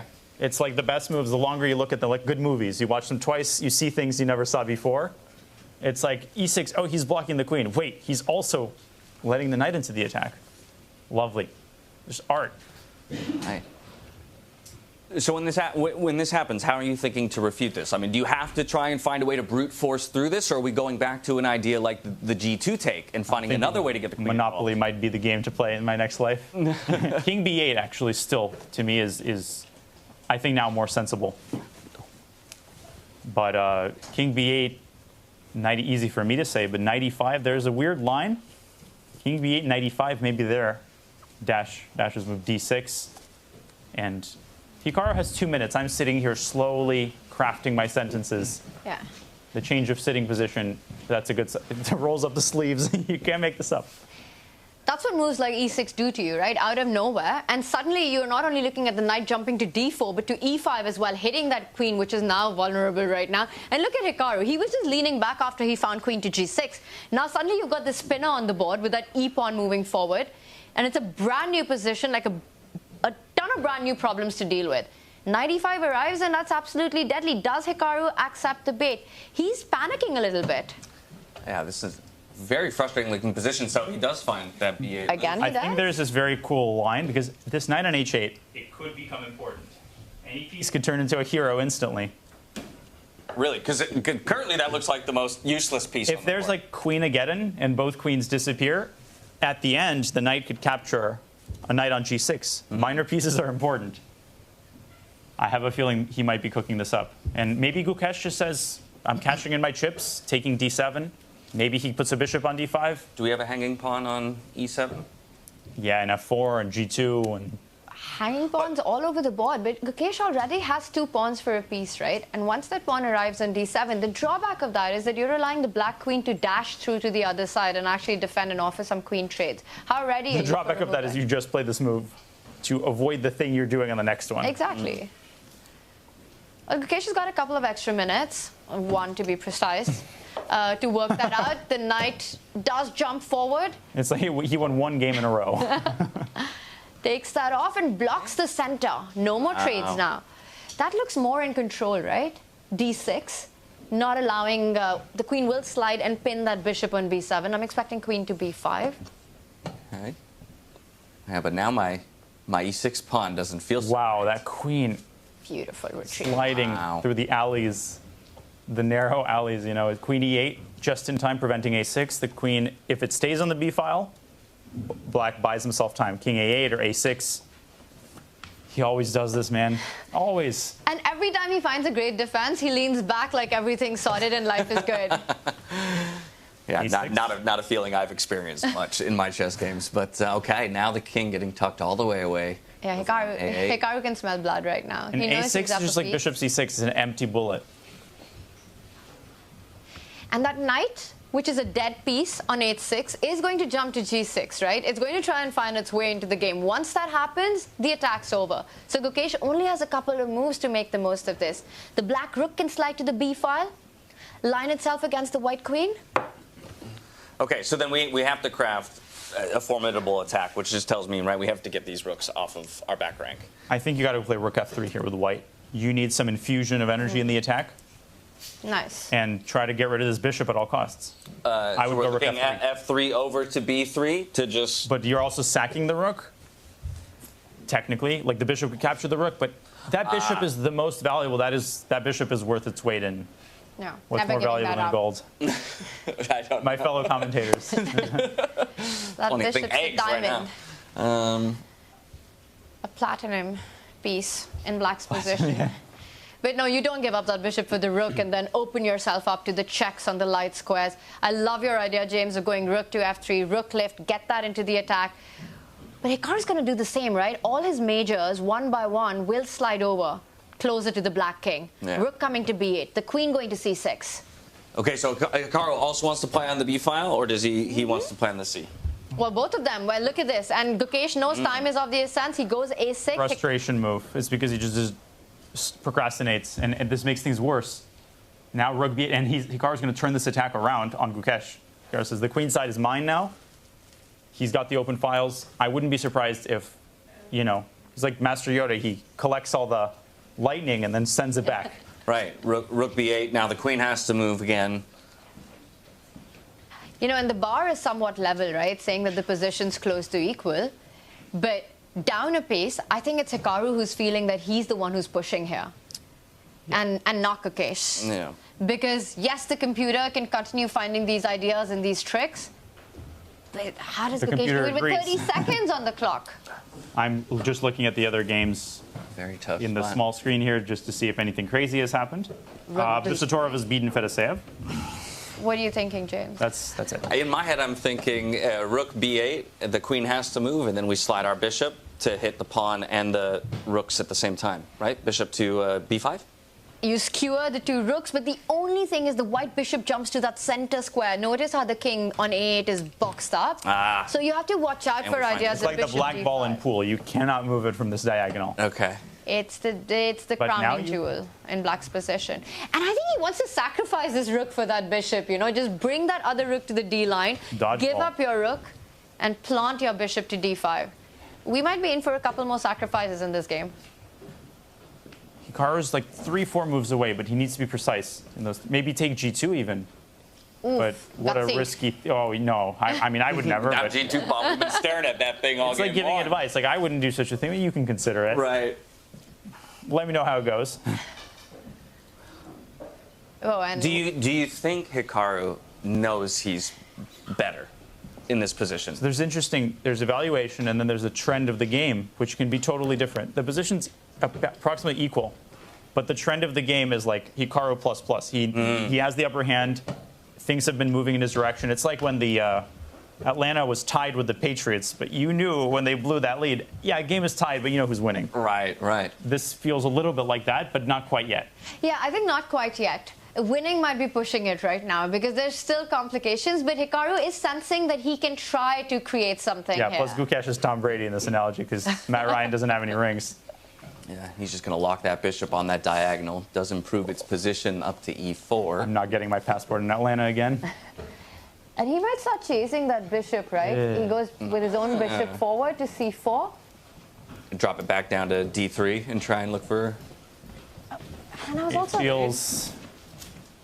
it lacks... Oh, the knight's coming, the knight's coming. The first move from that piece by Hikaru, taking away. This is the two-square theory, right? You put your pawn 2 squares away from the knight and you control all the jumping squares. So that g3 move, very important. And back to b8. Just evading, dodging the bullets. Beautiful king play. He put that king on b8 so that if ever the white bishop lands on d5, it's not a check. Previously, the safest square was a8. Now it's b8. And maybe some tactical move now to open up the position. d5 somewhere. How impressive were these last few moves by Hikaru? Getting the rook on the b line, stepping up with it, finding the king safety behind that rook then. You know, he created this bridge on the b file, not allowing any checks. Yeah. The light square bishop on e4 covers all the light squares, and now the king feels completely safe. Hikaru looks totally confident. Wow. Gukesh he's just sort of holding in a holding pattern. He's circling around, but he's not giving up. Everything's defended. Hikaru needs to be accurate. Okay, so as you mentioned, we've got the king back off of the a8 square. So does that white squared bishop still hold the same value for us defensively, or are we more okay trading it off in Hikaru's position? It's hard. Depends where the queen goes. A8 or e8, and Hikaru missed this. I think he missed this. Another retreat. Now this time a retreating bishop move, also hard. Yes, he definitely missed it because the queen doesn't have too many squares. Whoa. Whoa. He doesn't go back to e8, but brings it to where the king was. And Gukesh, he's coming in with the rooks now. And crazy, the battle isn't, it used to be all about the bishops. Now it's all about the b file. Notice how the battlefield shifted. Yeah. Now the rooks are, playing their act. and dominating that black queen, which has no squares to come into the game. No, and even the knight, the black knight, it'll have its so moments. much trouble getting involved, right? That black knight is going to go to f8. That's what Hikaru, he heard you, James. He vacated a square for his knight to come. But even if you go f8, how do you? I guess you're hitting the pawn, right? So hitting that central pawn. Gukesh is the kind of guy who would play bishop h5, bishop f7 to restrict the knight for the future.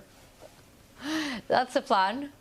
I like it. But right now, Hikaru's offering trades, right? More pieces off the board, you neutralize the pressure and attack. In 20 seconds, make a move, Gukesh. Are we okay? So Gukesh obviously has the opportunity to take with check, force the king over into the open c file. Can we do anything with that? You could give a check, 7. but it'll get blocked. Right, with either the rook or the queen. Okay, so instead just going to stack, double the rooks up. I mean, time's getting low for both of these players, and it's not an easy position. I would take. I mean, it almost looks like you must take here. But Hikaru, he pauses. Gukesh maybe wants to take back with a rook and double, but this doesn't feel realistic. Whoa. I was wondering if he had taken, right? Takes. Slide bishop back to d5. Now you're hitting pawn and remaining white rook. Oh, I agree completely. Yeah, yes. Obviously they think differently.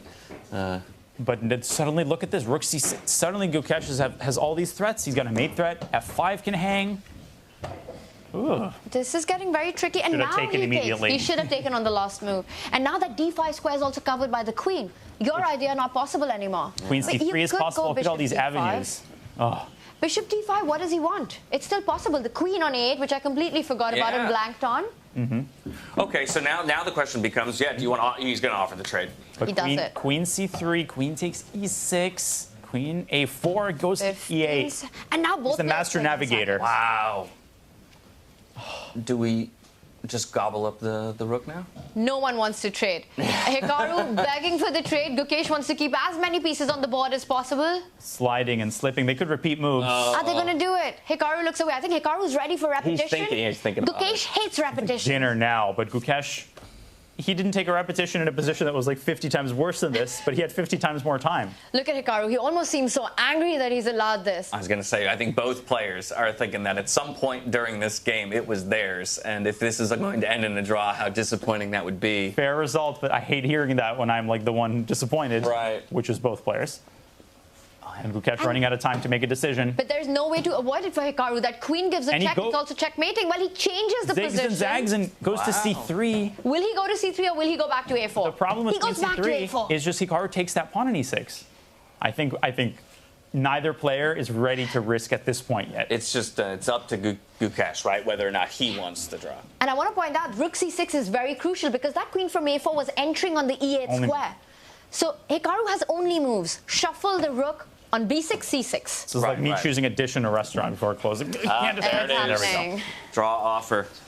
I mean, so in some senses, it could be argued best result for both of them, in that neither of them really knocks the other down, but both will just garner at least a little bit of points. One more game, by the way. Sorry, Dash. No worries. I'm going to dash over to there. It's on the small board as we see Hikaru and Gukesh discuss. It is Firouzja with white up a piece, but struggling to keep it alive against Vincent Keymer. All right, as the players are quietly discussing.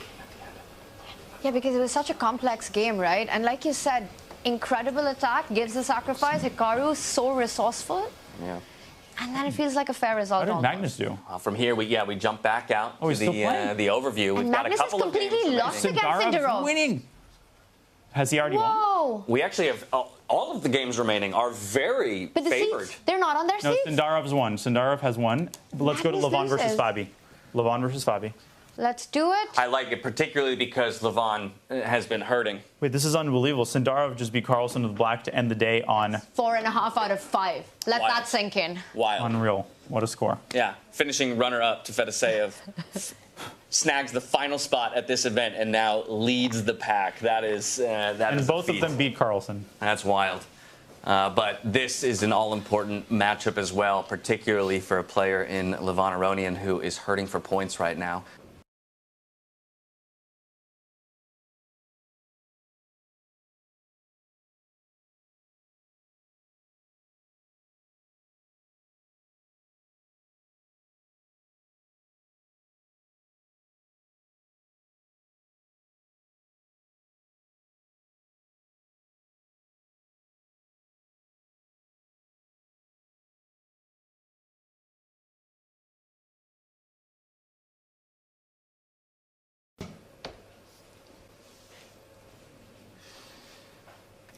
But it'll have to wait till tomorrow. Yeah. Looking for those chances, attacking that weak tender h5 pawn. You could step up with your queen as well, plant it on g4, offer a trade. He doubles up, keeps the queen closer to the king. He's lining up Exactly. for queen e1. Just force the trade. It's black. The rook is more powerful than the bishop. Queen's off the board is game over on the spot. Queen e1. Check and rook e7. Just c4, there's so many ways, and 44 seconds is so much time in this position. It hits different than 44 seconds like in Hikaru's position. The one idea that perhaps white is setting up, Levon just looking for tricks, line up that queen, go one step ahead, queen d2, line it up with the bishop, and then enter with the queen on the dark squares on the h6 square. Right, but if I go he stops e1, it. right? Yeah, I can't go or d2. Was there a d7 option with a check? Then the rook blocks it, comes in with tempo That's as well. like throwing, I don't know, small stones at a bulldozer. Please. Not flat in my position, b3. Okay, trying to create an escape square. That's going to be shut down immediately. And that proposal is going to be rejected with a unanimous vote of 1 by Fabi. Right, we can push that pawn because of queen takes. Now the bishop is undefended. Exactly, and it also deprives the king of the square. Then you can do the honors. But he's not rushing with the decision. Has he found something more attractive? He does go in with it eventually. The queen has to stay connected to the bishop. Queen d1, I think, and rook e1 or queen c2. But I think he wants to go queen f4 and hope that the checks get him somewhere. I don't think they do. No. The king probably hides at the middle of the board. What just happened? What just happened? No, he's still winning. It's good. Rook c2 is winning. Rook c2 is the idea. Totally winning, yeah.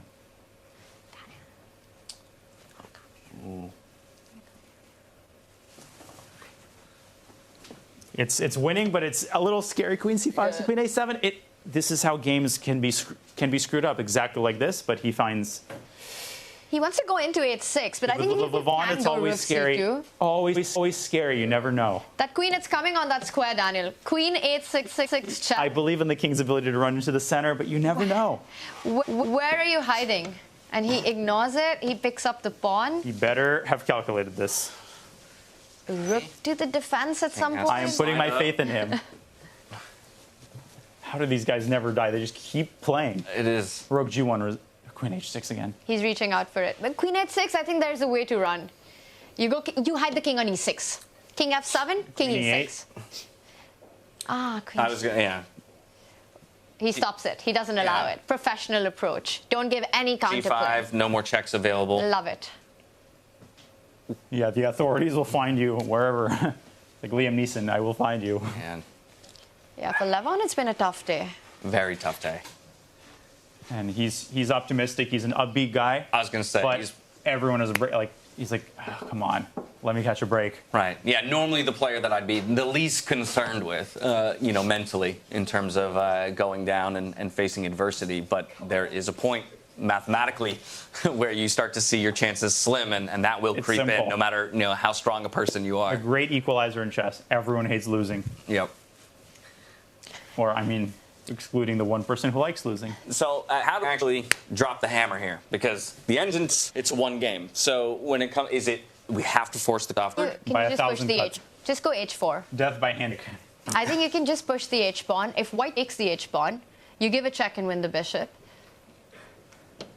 And he sidesteps, so that at least you can capture that pawn once it gets there. But look at Levon, it's almost like he's giving up on his position. He's draining the rest of the desire to keep looking at this position. And he's setting it up. h4, h3, h2, h1, who's going to stop it? Me, says the a pawn. Yeah, it's coming. If Ferrari racing the forward. Valiant effort. He might play a5, h3, and then resign. This doesn't help. You just keep pushing. Oh, and Levon. He does set up some ideas. Stopped. The king, it's a beautiful defender as well, right? Controlling that e8 square from checking. Yeah, it's like we can dance. Queen e3, king f7, queen f4.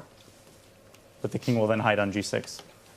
Fabiano Caruana with a fabulous If the a-pawn wasn't day. there, there'd be stalemate ideas. Yeah, And that's that's the it. handshake. A very, very tough day here for Levon Aronian, and exactly the opposite on the other side here for Fabiano Caruana. I think many won't be surprised by the performance of Fabiano in a tournament like this, given his performance last year at this very same place. But there'll be a few of the other names that we're talking about as surprises, both in the positive and the negative sense today. Again, Sindarov matching Fabiano point for point to conclude the day. Super classy from Fabiano. He's not like glowing. Oh, yeah, like, oh, Levon, will you remind me where we are relatively in the tournament standings? Like, he's respectful. He understands you're happy. You can celebrate in your hotel room, but it's painful for Levon. And we take this for granted, but most of these top players very emotionally intelligent, honestly. Oh, yeah. Oh, yeah. And tremendous respect between all of them, right? I mean, more people could use that these days, yeah. One of the beauties of the chess world, though, I think, is the familiarity of the players who at the top with each other, right? And ultimately the time you spend with each other, right? It sounds sappy, but, you know, Gensun Asumus. And they really are. It's like, yes, the battle, the enemies at the board, but you got to be able to say, we all love chess. And that instinct has to prevail. And when you see them eating together, analyzing together, it's great. Yeah. Yeah, but I think... And wow, these are from earlier. And yeah, he's the star of the day, right? Hero of the day, the MVP. Javokhir Sindarov comes as the underdog, as the lowest rated perhaps of the field. He's someone few would have said would end the day at the top of the leaderboard, takes down Magnus Carlsen on his way there. Also just the way he played every game, the quality of chess, finding the ideas, the right way to handle the opening, just incredible stuff from those Uzbeki youngster. The shoes he had to fill. I have to imagine he gained a few fans today with his play and the way that he showed up, because again, it'd be so easy to come in as a young player, you know, a lower rating than the rest of these guys, and look to play very cautiously, right? And instead, placing Ananda, I was on vacation and I got interrupted. Their excuses are there, ready to be made. Right. Nope.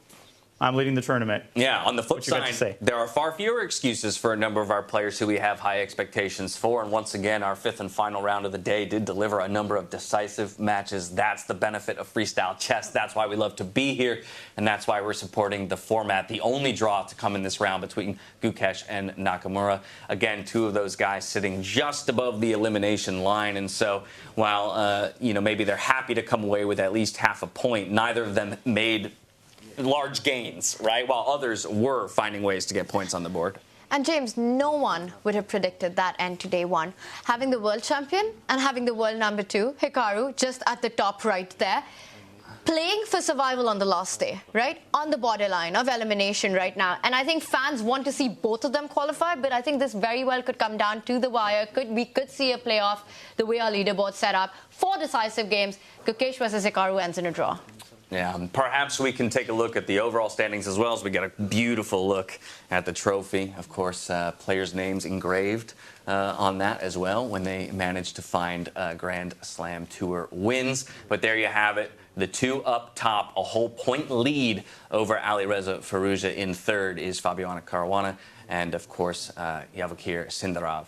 And then we have Nodirbek at a 2.5. Magnus does scoot into the top 5. Granted, it's a tie for 5th between 4 players, Gukesh, Hikaru, and Vincent Keymer as well. So, I mean, this, I think, sets us up for a beautiful day 2 of the group stage. 4 players probably feeling, or maybe I'll say 3 players, the top 3 feeling pretty solid.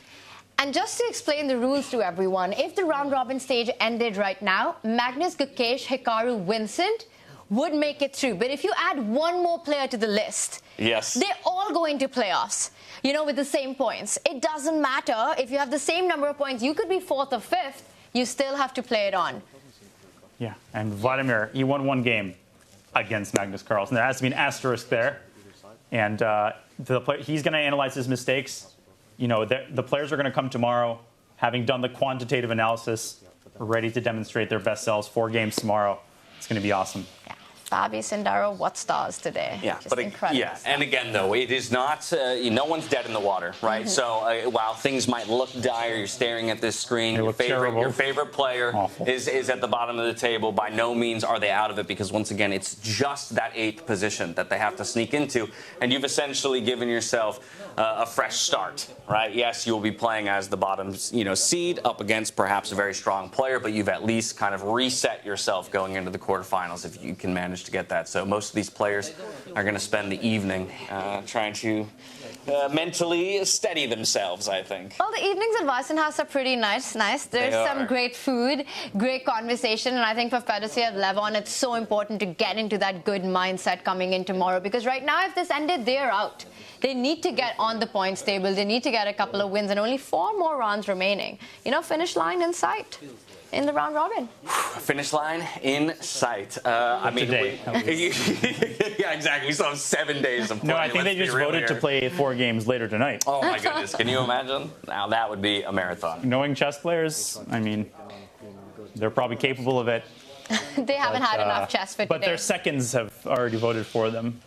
I mean, look at this, though. The conversation continues, right? You would think, okay, marathon of a day, 5 games, I don't have another one up. They might be analyzing already some, game from round 1. They haven't finished analyzing. Let's get back to the interesting stuff. I just have to imagine at a certain point you'd be like, can I get a glass of water and a 2-hour nap, please? And then maybe we go back through some of these games. This goes back through the centuries. I read a lot about the first World Championship match, or second World Championship match, Steinitz versus Zukertort. There was press reports every day. Steinitz, they would finish their game. It would last 4 hours. Steinitz would go back home. He had a magazine to edit, International Chess Magazine. Then they would go to dinner together, and they would analyze in their head the entire time. And Steinitz is in his 50s when this is happening. When it is your entire existence, you can do it forever. Oh, to spend an hour in the mind of one of these players, it would be just. I missed him by 100 and by 95 years. I would pay to spend an hour in your brain too, my friend. We've got the next 7 days with Daniel. We'll get a peek at that. But the players haven't had enough of chess, and our chat wants more games as well today. But unfortunately, for day 1, it's 5 rounds. The players get a rest. We have to keep you wanting more, everybody. All right? Their seconds are going to come give it all to you on day 1. We need some Russian grandmothers in here, you must eat, you know. It's and there we go. Cooler heads prevail. To be continued tomorrow. The blood spilling will be continued, we promise. Pieces find their way back onto the board. Fabi's going to sleep well tonight. Absolutely. 4.5 out of 5. Woo! What a score. Statement after Tata Steel. Again, he tells chess fans, one tournament does not bad form make. It does not define a streak. Well, with the round robin, or the first day of the round robin. That sentence is not sense-making. Concluding, we'll come back and chat through the end of the day in just a moment. But while the players conclude their day, we want to give you all a refresher on how exactly we got here. Let's take a look at the road to freestyle chess. The revolution of professional chess starts now. 10 world-class players, 5 unique destinations, 1 gripping and innovative format. Changing chess forever. Welcome to the 2025 Freestyle Chess Grand Slam Tour. Bringing a unique chess experience to iconic places around the world, only the world's best players will take on the Freestyle Challenge. During the 2025 season, players are awarded points based on their placement in each Grand Slam tournament. Over the course of the season, each player's points from all the tournaments are added together. And after the last Grand Slam, the player with the most points will be crowned Freestyle Chess Champion. It really is combat from move 1. This is so much better than classical tournaments. All events in the Freestyle Chess Grand Slam Tour will be played in the format of Chess 960. Each Grand Slam starts with a round-robin phase. All participants face off against one another in rapid chess. The 2 last-place players in the round-robin stage are eliminated, but will play for 9th place in a playoff match. The remaining 8 advance to the quarterfinals. From here on, the games will be played with classical time controls. Each matchup will be a best-of-2 game over 2 days, and in the case of a draw, 2 rapid games will be played. If there's still a draw, 2 blitz games will follow. And if the winner is still undecided, a final Armageddon match will be played. From the 7th to the 14th of February, the first Grand Slam of 2025 will take place in the luxurious Weissenhaus Resort on the Baltic coast in Germany. As it is the first Grand Slam of the year, all Grandmasters are eager to make their mark, with the top spot there for the taking. After 8 intense days of play, only 1 competitor will become the 2025 Weissenhaus Grand Slam champion, taking home 25 points and $200,000 in prize money. Let the revolution begin. Fabulous. Welcome back, everybody, to Freestyle Chess. That's how we got here and a little bit about what they're playing for. I think that's something we can't forget. There's a lot of prize money on the line. There are a lot of circuit points on the line. And given that this is a year-long endeavor, even if you're not happy with how your tournament has started so far, it behooves every player to fight tooth and nail for every position, because we don't know at the end of the year what the point differential will be to determine first or second place for the tour overall. Yeah, and tour points are super important here, which is why even the two players who get eliminated post-round robin, they fight for that 9th and 10th position. Because you finish 9th, you get more tour points. And at the end of the year, that could bring in the big bucks for you. Can you imagine a player fighting for 9th place in this event, and then going on a tear for the remainders, and then coming out on top by 1 point because of that 9th place? And here's the spinner, right, James? Because at the end of the year, the season and the Grand Slam grand finale that will happen in Cape Town, I believe, yes, the tour points get doubled up. Yes. So it's still anyone's championship. And right, even players not at this event. Yes. Right, have the opportunity, because there's no guarantee that these same 10 players will be at every Grand Slam, right, Daniel? And so I think that itself is an exciting element of all of this. While we're happy to watch these 10 players do battle this month. Jan just lifted his head off. Right, yes. I woke up from my nap. Say what, Dash? There's some big names that aren't here and that we look forward to seeing in the future. Oh yeah, I keep forgetting that we are in the European time zone, broadly construed, and there's still no opponents in Chess.com. It's like, I wonder who won it. Let's try and get an update on that. Where's Magnus Carlsen? Are they playing a tournament? Firouzja? Maybe chat can tell us. Oh, yeah. It's an interesting question, right? There's some, lacking some competition that maybe Chat, somebody cleaned up on Freestyle Fridays. Yeah. Have you guys participated yourselves in any of the Freestyle Fridays? Once. Well, it has been held twice. It's only, two so far. And once the first time, the very first one I did, and I did pretty well. It was fun. It was really fun. It had been so long since I'd played 960. And I lagged out. I was 3 out of 3, and I lagged out my fourth game. Completely winning position. It was, I was saying things that I will not be saying on a broadcast. That's not the way you want it to happen. I will give everybody a brief teaser. I'm receiving word that Fabiano is going to be joining us in just a bit, so we can pick his brain for how day one played out. I told you we should interview a tournament leader.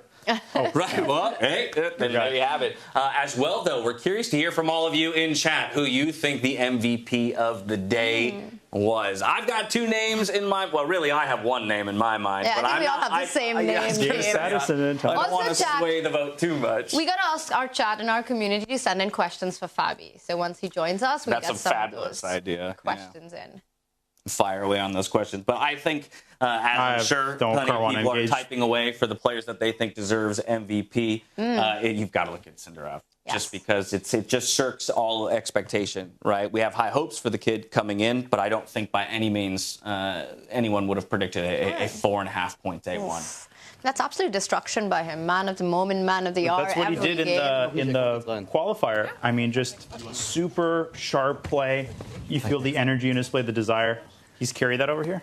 All right, looks like Fabiano is going to slot in right next to Daniel to join us. First of all, Fabiano, it's a pleasure to meet you, my friend. Nice to meet you. Secondarily, congratulations on a beautiful awesome day one. I mean, how do you feel coming out of it in terms of your preparation for the event, if really there was any? Because one of the things we've heard about for players is that it's a difficult format to prepare for. But did you feel this strong coming in? Well, my preparation was playing absolutely horribly in my last event 2 days before this one, but I was happy to get a change. Just something very different from traditional classical chess, long time control, and standard like preparing 4 hours before a game. And preparation for this event is just playing some rapid games. Must have helped you wake up. Yeah, and also we have like a lot of time before the game. We can just relax without having to prepare. A 4.5 point day. Obviously, that means you displayed beautiful chess across nearly all of the positions. I'm curious for you if there was any one of the 5 positions that you saw today that you either felt you had the greatest mastery or understanding of from the beginning, or maybe the opposite, one that you felt even after the huddle with the other players that all of you came away going, none of us know a single thing about this. I think the preparation was overall good. I think we were figuring out things reasonably well from a human point of view, and of course not from an objective point of view, but at least finding moves that were relatively easy to play. I'm very interested in the game I had against Alireza from a starting position, because I swear that I set up a position against my second this morning, and it was the same position, but I'm not 100% sure. Wow. And I was telling the guys, like, I think I've seen this before, and could we get that? Could we get that position up? I'm so curious. Yeah, maybe Daniel can slide obviously, over. the end of the game, I was just mesmerizing. And the end was a mess. Yeah. The switcher. I mean, it was stunning. Yeah. I'll pull we'll up. Get Daniel working on that. Now I'm excited because we did not see the start, so apparently there was more interesting stuff that happened in that game. How could that position have arisen otherwise? Okay, so this when you was got that rook round into f3 and sacrificed on h2, how were you evaluating that? Did you think you're in danger? Well, for sure. But I didn't see any way forward. It was terrifying. But I didn't see any way forward after rook h1. Yeah. And if he doesn't mate me, I do win, pretty much. It's only like, it's either or at that point. He's down massive material, and also his structure is bad and everything. There we have. Okay, so here we have position. it. Yeah, so I was playing against Miguel this morning, and we set up a position. I'm not 100% sure, but I'm definitely sure that it was like queen a1, bishop b1, knight c1. Keep going. 3 out of 3. And that, like, we were looking at c4, and he played c6. Does it make sense, I guess, is what you're at, to see if it's the same position? And then after d4, d5, c5 was supposed to be quite strong. And I really think because the bishop was definitely on e1, because there was bishop g3 and the bishop on b8. Top move. There was that kind of possible trade between the bishops on g3, and then the knight on g1 was definitely going to h3 in some lines, so that's there. And then I don't know, king is probably on f1 unless. What's wrong with like e5 here? It's really good for white already. e5, I think maybe just take a knight f3. Wow. And then you just lose time. But, I played this idea against Magnus in Singapore, not in this position, but just that you, with the queen kind of on the queen side, c5 both shuts it out a bit and gains space, and the knight on c8 is restricted. So it's very logical. And also, so I remember that there were lines like this, and I'm really curious if it's exactly what we had. It would just be insane, but... Would you be able to reconstruct it? Do you think he will remember? Like the game that we played, could I reconstruct that? No, like, do you think Miguel will remember the setup? He probably even like entered it into that. Do you think he's jumping on the bed right now? Like, yes, this is it. He wants to. No, if that actually happened. And that would be great. We'll check in with him. All the games kind of went this way, right? And then after b6, b3, d5, e4, I think was some other game. Like yes, that was Gukesh. No, that was Hikaru Levon. e4, I'm pretty sure was. I remember we were looking at this for so long. That would make sense. No, it was Gukesh. It was Gukesh's game against Sindarov. Yes, and he gave up the d5 pawn. I think it might have been both games. Oh, really? Right, I think it might have Hikaru got all of his pawns onto. Because I really liked castles, the white squares. And Gukesh was crushing Sindarov. He took with this. He took but with then something crazy happened. Yeah. He took with the c pawn because here I thought b5, e5 happened. This looks just lost. But then suddenly it turned around very quickly. Why can't you put the knight on f5? I don't even understand. Why? There's a lot of things in this game. You should look at this game. There's a lot of weird decisions. b5, knight e2. I just don't get it. Why is bishop b5 like scary for white? Let me look up this game because there was a point where white could castle for like 6 moves. And this was which round? This was round 4. Round 4 also. Okay, oh yeah, same. There it is. Okay, this is not worth commenting on, but... So e4 is a mistake, but why? It's because of d takes e4. Oh, of course. You could sack the rook? Yeah. Okay, so let's go on. Didn't we hate this though? We thought white as evidenced by the arrow. Yeah. It's just positional. But just castles the f file. Wow. That's kind of crazy. Yeah. So let's say white castles, God forbid. And then there's like queen b8, knight g4 or something. Bishop h5, queen b8. It's like the zombies rising out of the grave, and white that's a really like stunning concept. This would be an amazing exercise for 2750 plus. Yeah, it's 45 minutes. It's not a blunder. It's just a positional mistake. It's incredible the depth of some of these ideas. But I liked what I played because I thought castle. Well, this was with b3, b6 included. I'll pull your game back in a second just to give you like a sense of how this turned around. So this is still fine for white. Here he could have played bishop a7, could have castled. But for some reason it was not played. Eventually he castled and Gukesh saved the position. It's not easy to save that position. That's just a clean pawn for nothing. Back to your it was even worse after this. Back to your game. While he's pulling up your game, I will bother you to understand maybe a bit of your approach in evaluating the positions because I've been touting that following last year's 2024 event, Levon Aronian said that one of the initial things that he's looking for is always how symmetry plays into the opening and looking for the point in which the symmetry breaks poorly for his opponent. Mm-hmm. Do you agree that that's kind of the first step in evaluating a chess 960 position? Yeah, like first it's the initial tactics. You know, most players look to get the center, and then can black punish that tactically? Very often that is the case if you have like a weird king placement, for example, or potential check. Like here, the king was on f1, there was bishop e5 check, things like that, which would be really disruptive. And then after that, yeah, then you check like what's the symmetrical approach. Very often is what happens after d4, d5, what happens after e4, e5. And then it really depends on specific placements. Like, is there a rook on f1? Then you could try to get f4 in. It's really, even Levon, I was talking to him yesterday. He said that like there are no rules. Right. There are no general principles at all. So we were like looking at playing some positions, and then checked the computer after, and after the computer showed. Like the most ridiculous things, he realized that there are no rules. I love hearing that though, because it does feel like in a number of cases the principles that we've drilled into our brains I completely erased. Oh yeah. You know, as soon as we load into one of these games. Yeah, I won a pawn, and then I started to like misplay it terribly. Probably starting from 96, or maybe after 94. 90. Oh, okay, so a little later. Oh, okay, already. I started to feel like I'm misplaying it. But rook h3, very nice. Maybe bishop e4 was a terrible mistake. But I was very afraid of knight g5 coming. That's why I played bishop e4. Yeah. Like, just knight maybe g5 another exchange sec? Knight g5 and just rook h4, right? I just couldn't bring myself to do this. Rook h5, yeah. Rook h5.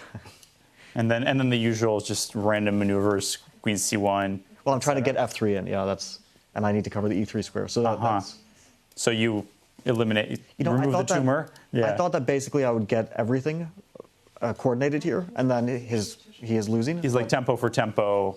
Yeah, his counterplay is very fast. And then I was like lobbying for rook f3. Rook f3, but then king h1 immediately after rook f3.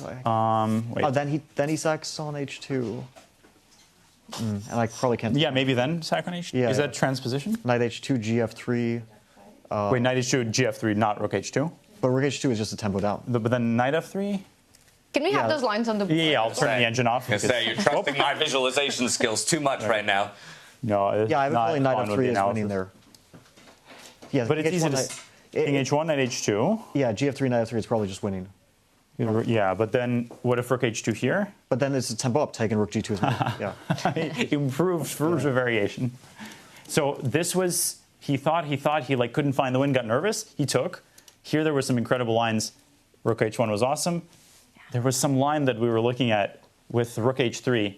Oh yeah, rook h3 here, you have to go king g1. Mm-hmm. Only move, but very strong, otherwise queen c7. Yeah, queen c7, yeah. And then I thought maybe some like queen f5. Queen f5 here. This was a really cool way to set up the defense. What does queen f5 do after knight d4? It pretends to look scary. Then rook h3. Oh, then rook h3. Yeah, but still king g1. King g1. Yeah, I still have king g1. There's this darn rule where the king can move away from check. But then takes on h1, queen h5, rook h3. Yeah, but then I saw that in like different positions. I just play f4. He doesn't have a way forward. Queen h2, king f2. Yeah, he just doesn't have a way forward. Wow.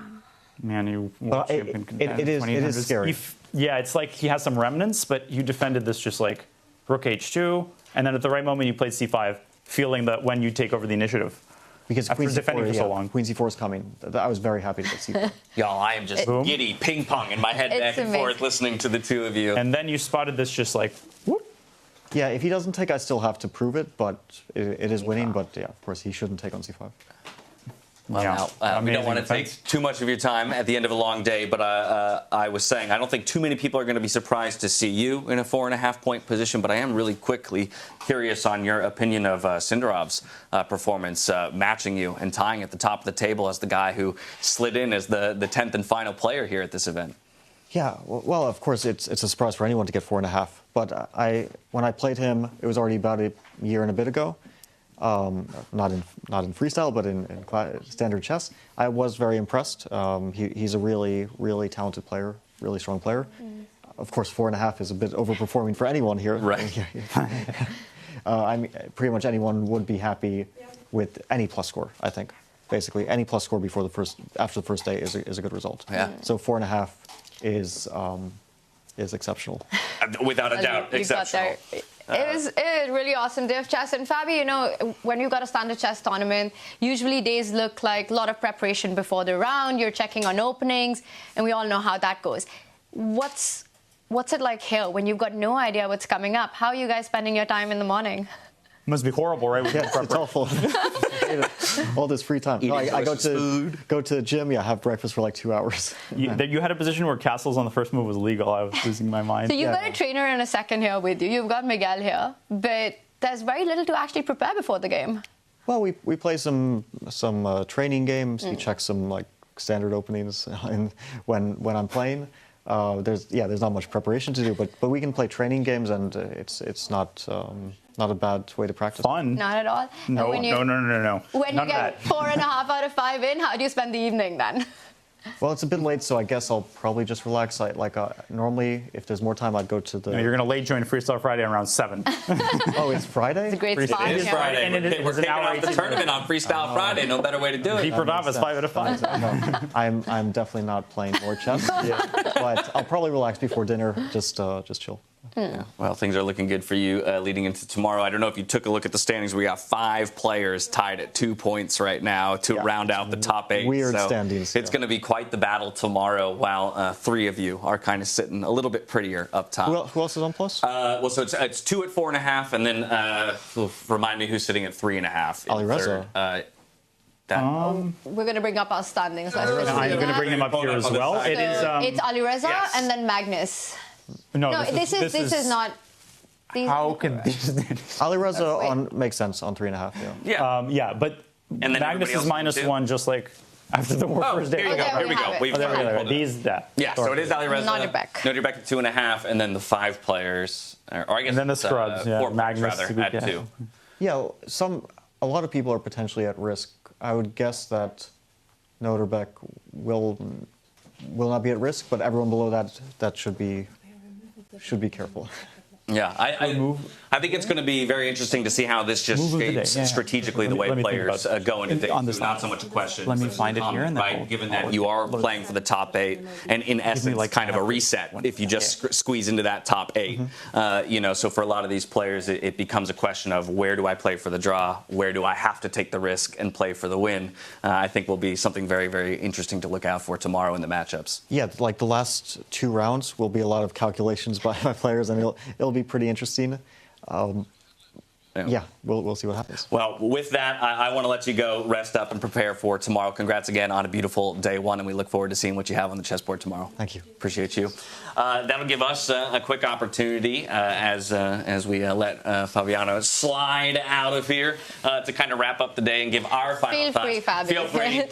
It's a casual environment, my friend. We appreciate you.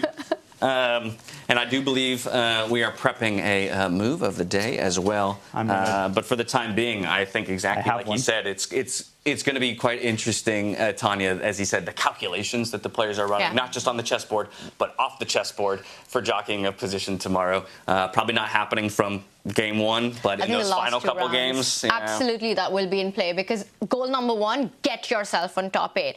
And then if you find yourself in danger zone, that's when you understand how much risk are you willing to take, and that will determine your match strategy. So I think last 2 rounds, it's going to be all about that. But what a day 1 it's been for Fabi Sindarov. They're definitely feeling good about their chances. They're feeling good, and for them, it's a different calculation tomorrow. It's about jockeying for maybe that top 3, right? We talked about how if you're in the 1, 2, or 3 position, you will have, in that order, the option to choose who you play against in the bottom 4 of the top 8. And so if you manage to lock up that number 1, you get to target maybe a player you feel you have a good matchup against and accelerate yourself through the quarterfinals. And that's always such a double-edged sword, right? You pick your poison, you decide your opponent, but then you got to prove your pick as well. So you have to be so clever. But all those decisions will wait until tomorrow. There's definitely incentive to finish, especially, I think, top 2 with this incredibly strong field.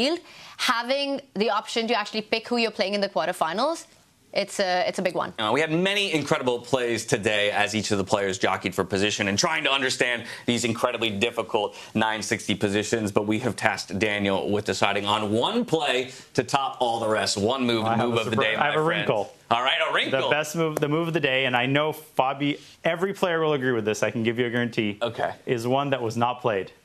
Oh. But it is indeed the move of the day. So we have to remember that theory is being made in this tournament, right? We are seeing how the players react to new positions, how they think about a form of the game that hasn't received kind of disciplined development. That's a fascinating process. And along the way, we're discovering what beauty looks like in Chess 960. It's got its own patterns, its own aesthetics, and you got to get used to that. And it's good for us to see what incredible depth looks like. I think Fabi just discovered what amazingness looks like in the context of 960. And it came in the form of Sindarov's game against Gukesh. In this position, the move e4 was played. And this is an astute tactical move. We all thought that. In fact, that was the first thing we showed. That no dumb grandmaster, or on their worst day, maybe some dumb grandmaster would take on e4. Now, if you look at this carefully, it's clear why this is a bad move. The rooks are in a standoff. The d8 rook is undefended. This is not a legal move because the knight cannot sit between two squares, but it's a discover check against the black king. You have to take the knight. Tripled pawns, not good.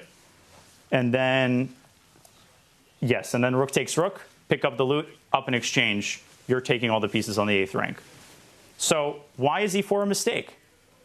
Well, here's the mind-blowing thing. It is because of this very move that we all call a blunder. Every grandmaster in the world would think this move is a blunder, and yet it is the best move.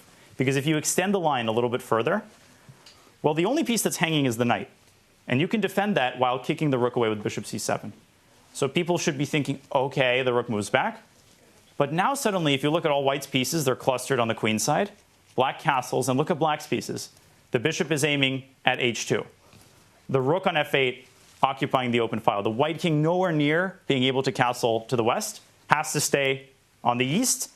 And castling does not help. From the frying pan into the fire. I'm not playing bullet brawl with this mouse.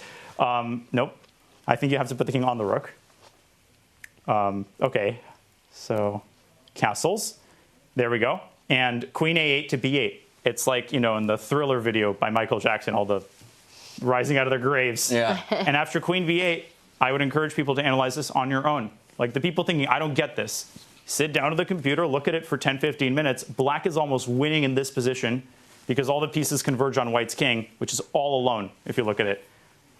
Incredible, mind-blowing stuff. So the players have something to aspire to. Tomorrow, I will choose a move that was played. Honestly, I love it. I love it that you chose one that wasn't because, as you said, even Fabiano, sitting on this couch right here, as we go through it, found such surprise in he's going to be he's looking at this position right now before dinner. Yeah. And once again, Miguel, I need the phone. We need to look at this position. And that is so much the beauty of the format that we're playing, right, Tanya? That it feels like we are discovering the game anew in a number of ways. And it feels like a great equalizer as well between the players where everyone's kind of reduced back to this. Obviously, they have incredible chess minds, but the understanding that they have of the game doesn't necessarily apply in all the same ways, evenly, across all of the starting positions. Absolutely. There's no preparation. There's no memorization of opening theory. Every single thing that we've known to exist, there's principles and patterns. It's questioned. It comes down to pure chess skill and strategy. James, you're an actor yourself, right? Freestyle chess feels like instead of having a script in your hand, instead of going for a play that's been rehearsed, it's all improv. Oh, yeah. You land up there on the stage and you're not given any script, no characters. Go and give us a blockbuster right on stage right there. Yeah. And that's what freestyle chess is like. Yeah, freestyle chess commentary is like too. An incredible day one. Let's go ahead and take a look at what we have in store for us tomorrow. We continue the group stage, we conclude the group stage tomorrow. This will be game one of day two, all of the matchups there. So right away, I'm of course looking at each of our players who finds themselves at the bottom of the Caruana gets an easy matchup. Right, well, yes. The world champion. Sindarov and Caruana looking to continue to push their points at the top of the table and secure solid seeds, but it's players like Nakamura, Aronian, who are really trying to hunt to keep their tournament lives alive. But I think that was a fantastic matchup that we just saw, because for both Fabi and Sindarov, they're playing the two players who are in danger zone, Gukesh and Hikaru. So they're going to come on in with that fight. They want to get the early points in tomorrow. They're playing with the most informed player. Hikaru was going to be up at 8 a.m. like he was today, just like 9:60 practice. But how do you prepare? That's exactly what Fabi said. You just got. And you got to. I mean, I think for the players who aren't doing well, you have to figure some things out. You have to eat and you have to sleep. I mean, the players are not solving the eat and sleep sounds perfect. Newtonian laws of physics. No, they are also sleeping like we all are. I love this because this takes us full circle to the beginning of the day. And I asked Peter Leko what prep. He goes, good sleep. Yeah. That is honestly the most important thing for preparation here. How do you prepare for this? You have no idea the position that's going to be pulled up. You prepare in 10 minutes with your friends right before you go. Either way, day one, I think, delivered brilliantly in what freestyle chess has promised. Bloodshed across all of the boards, and of course, expectations shirked to a degree with some surprise top of the table picks, as well as some mainstays who are performing to expectation. Either way, we continue things here tomorrow, same time, same place, and we hope to see you here at the beautiful Weissenhaus Resort here in Germany the entire night. to continue. Don't move, and we'll come back here again. We're going to spend some more time analyzing and talking through all the positions. We'll come back and share some of that insight with you tomorrow. We hope to catch you here, and until then, stay healthy, stay safe, be good to each other, all right? Good night. Much love.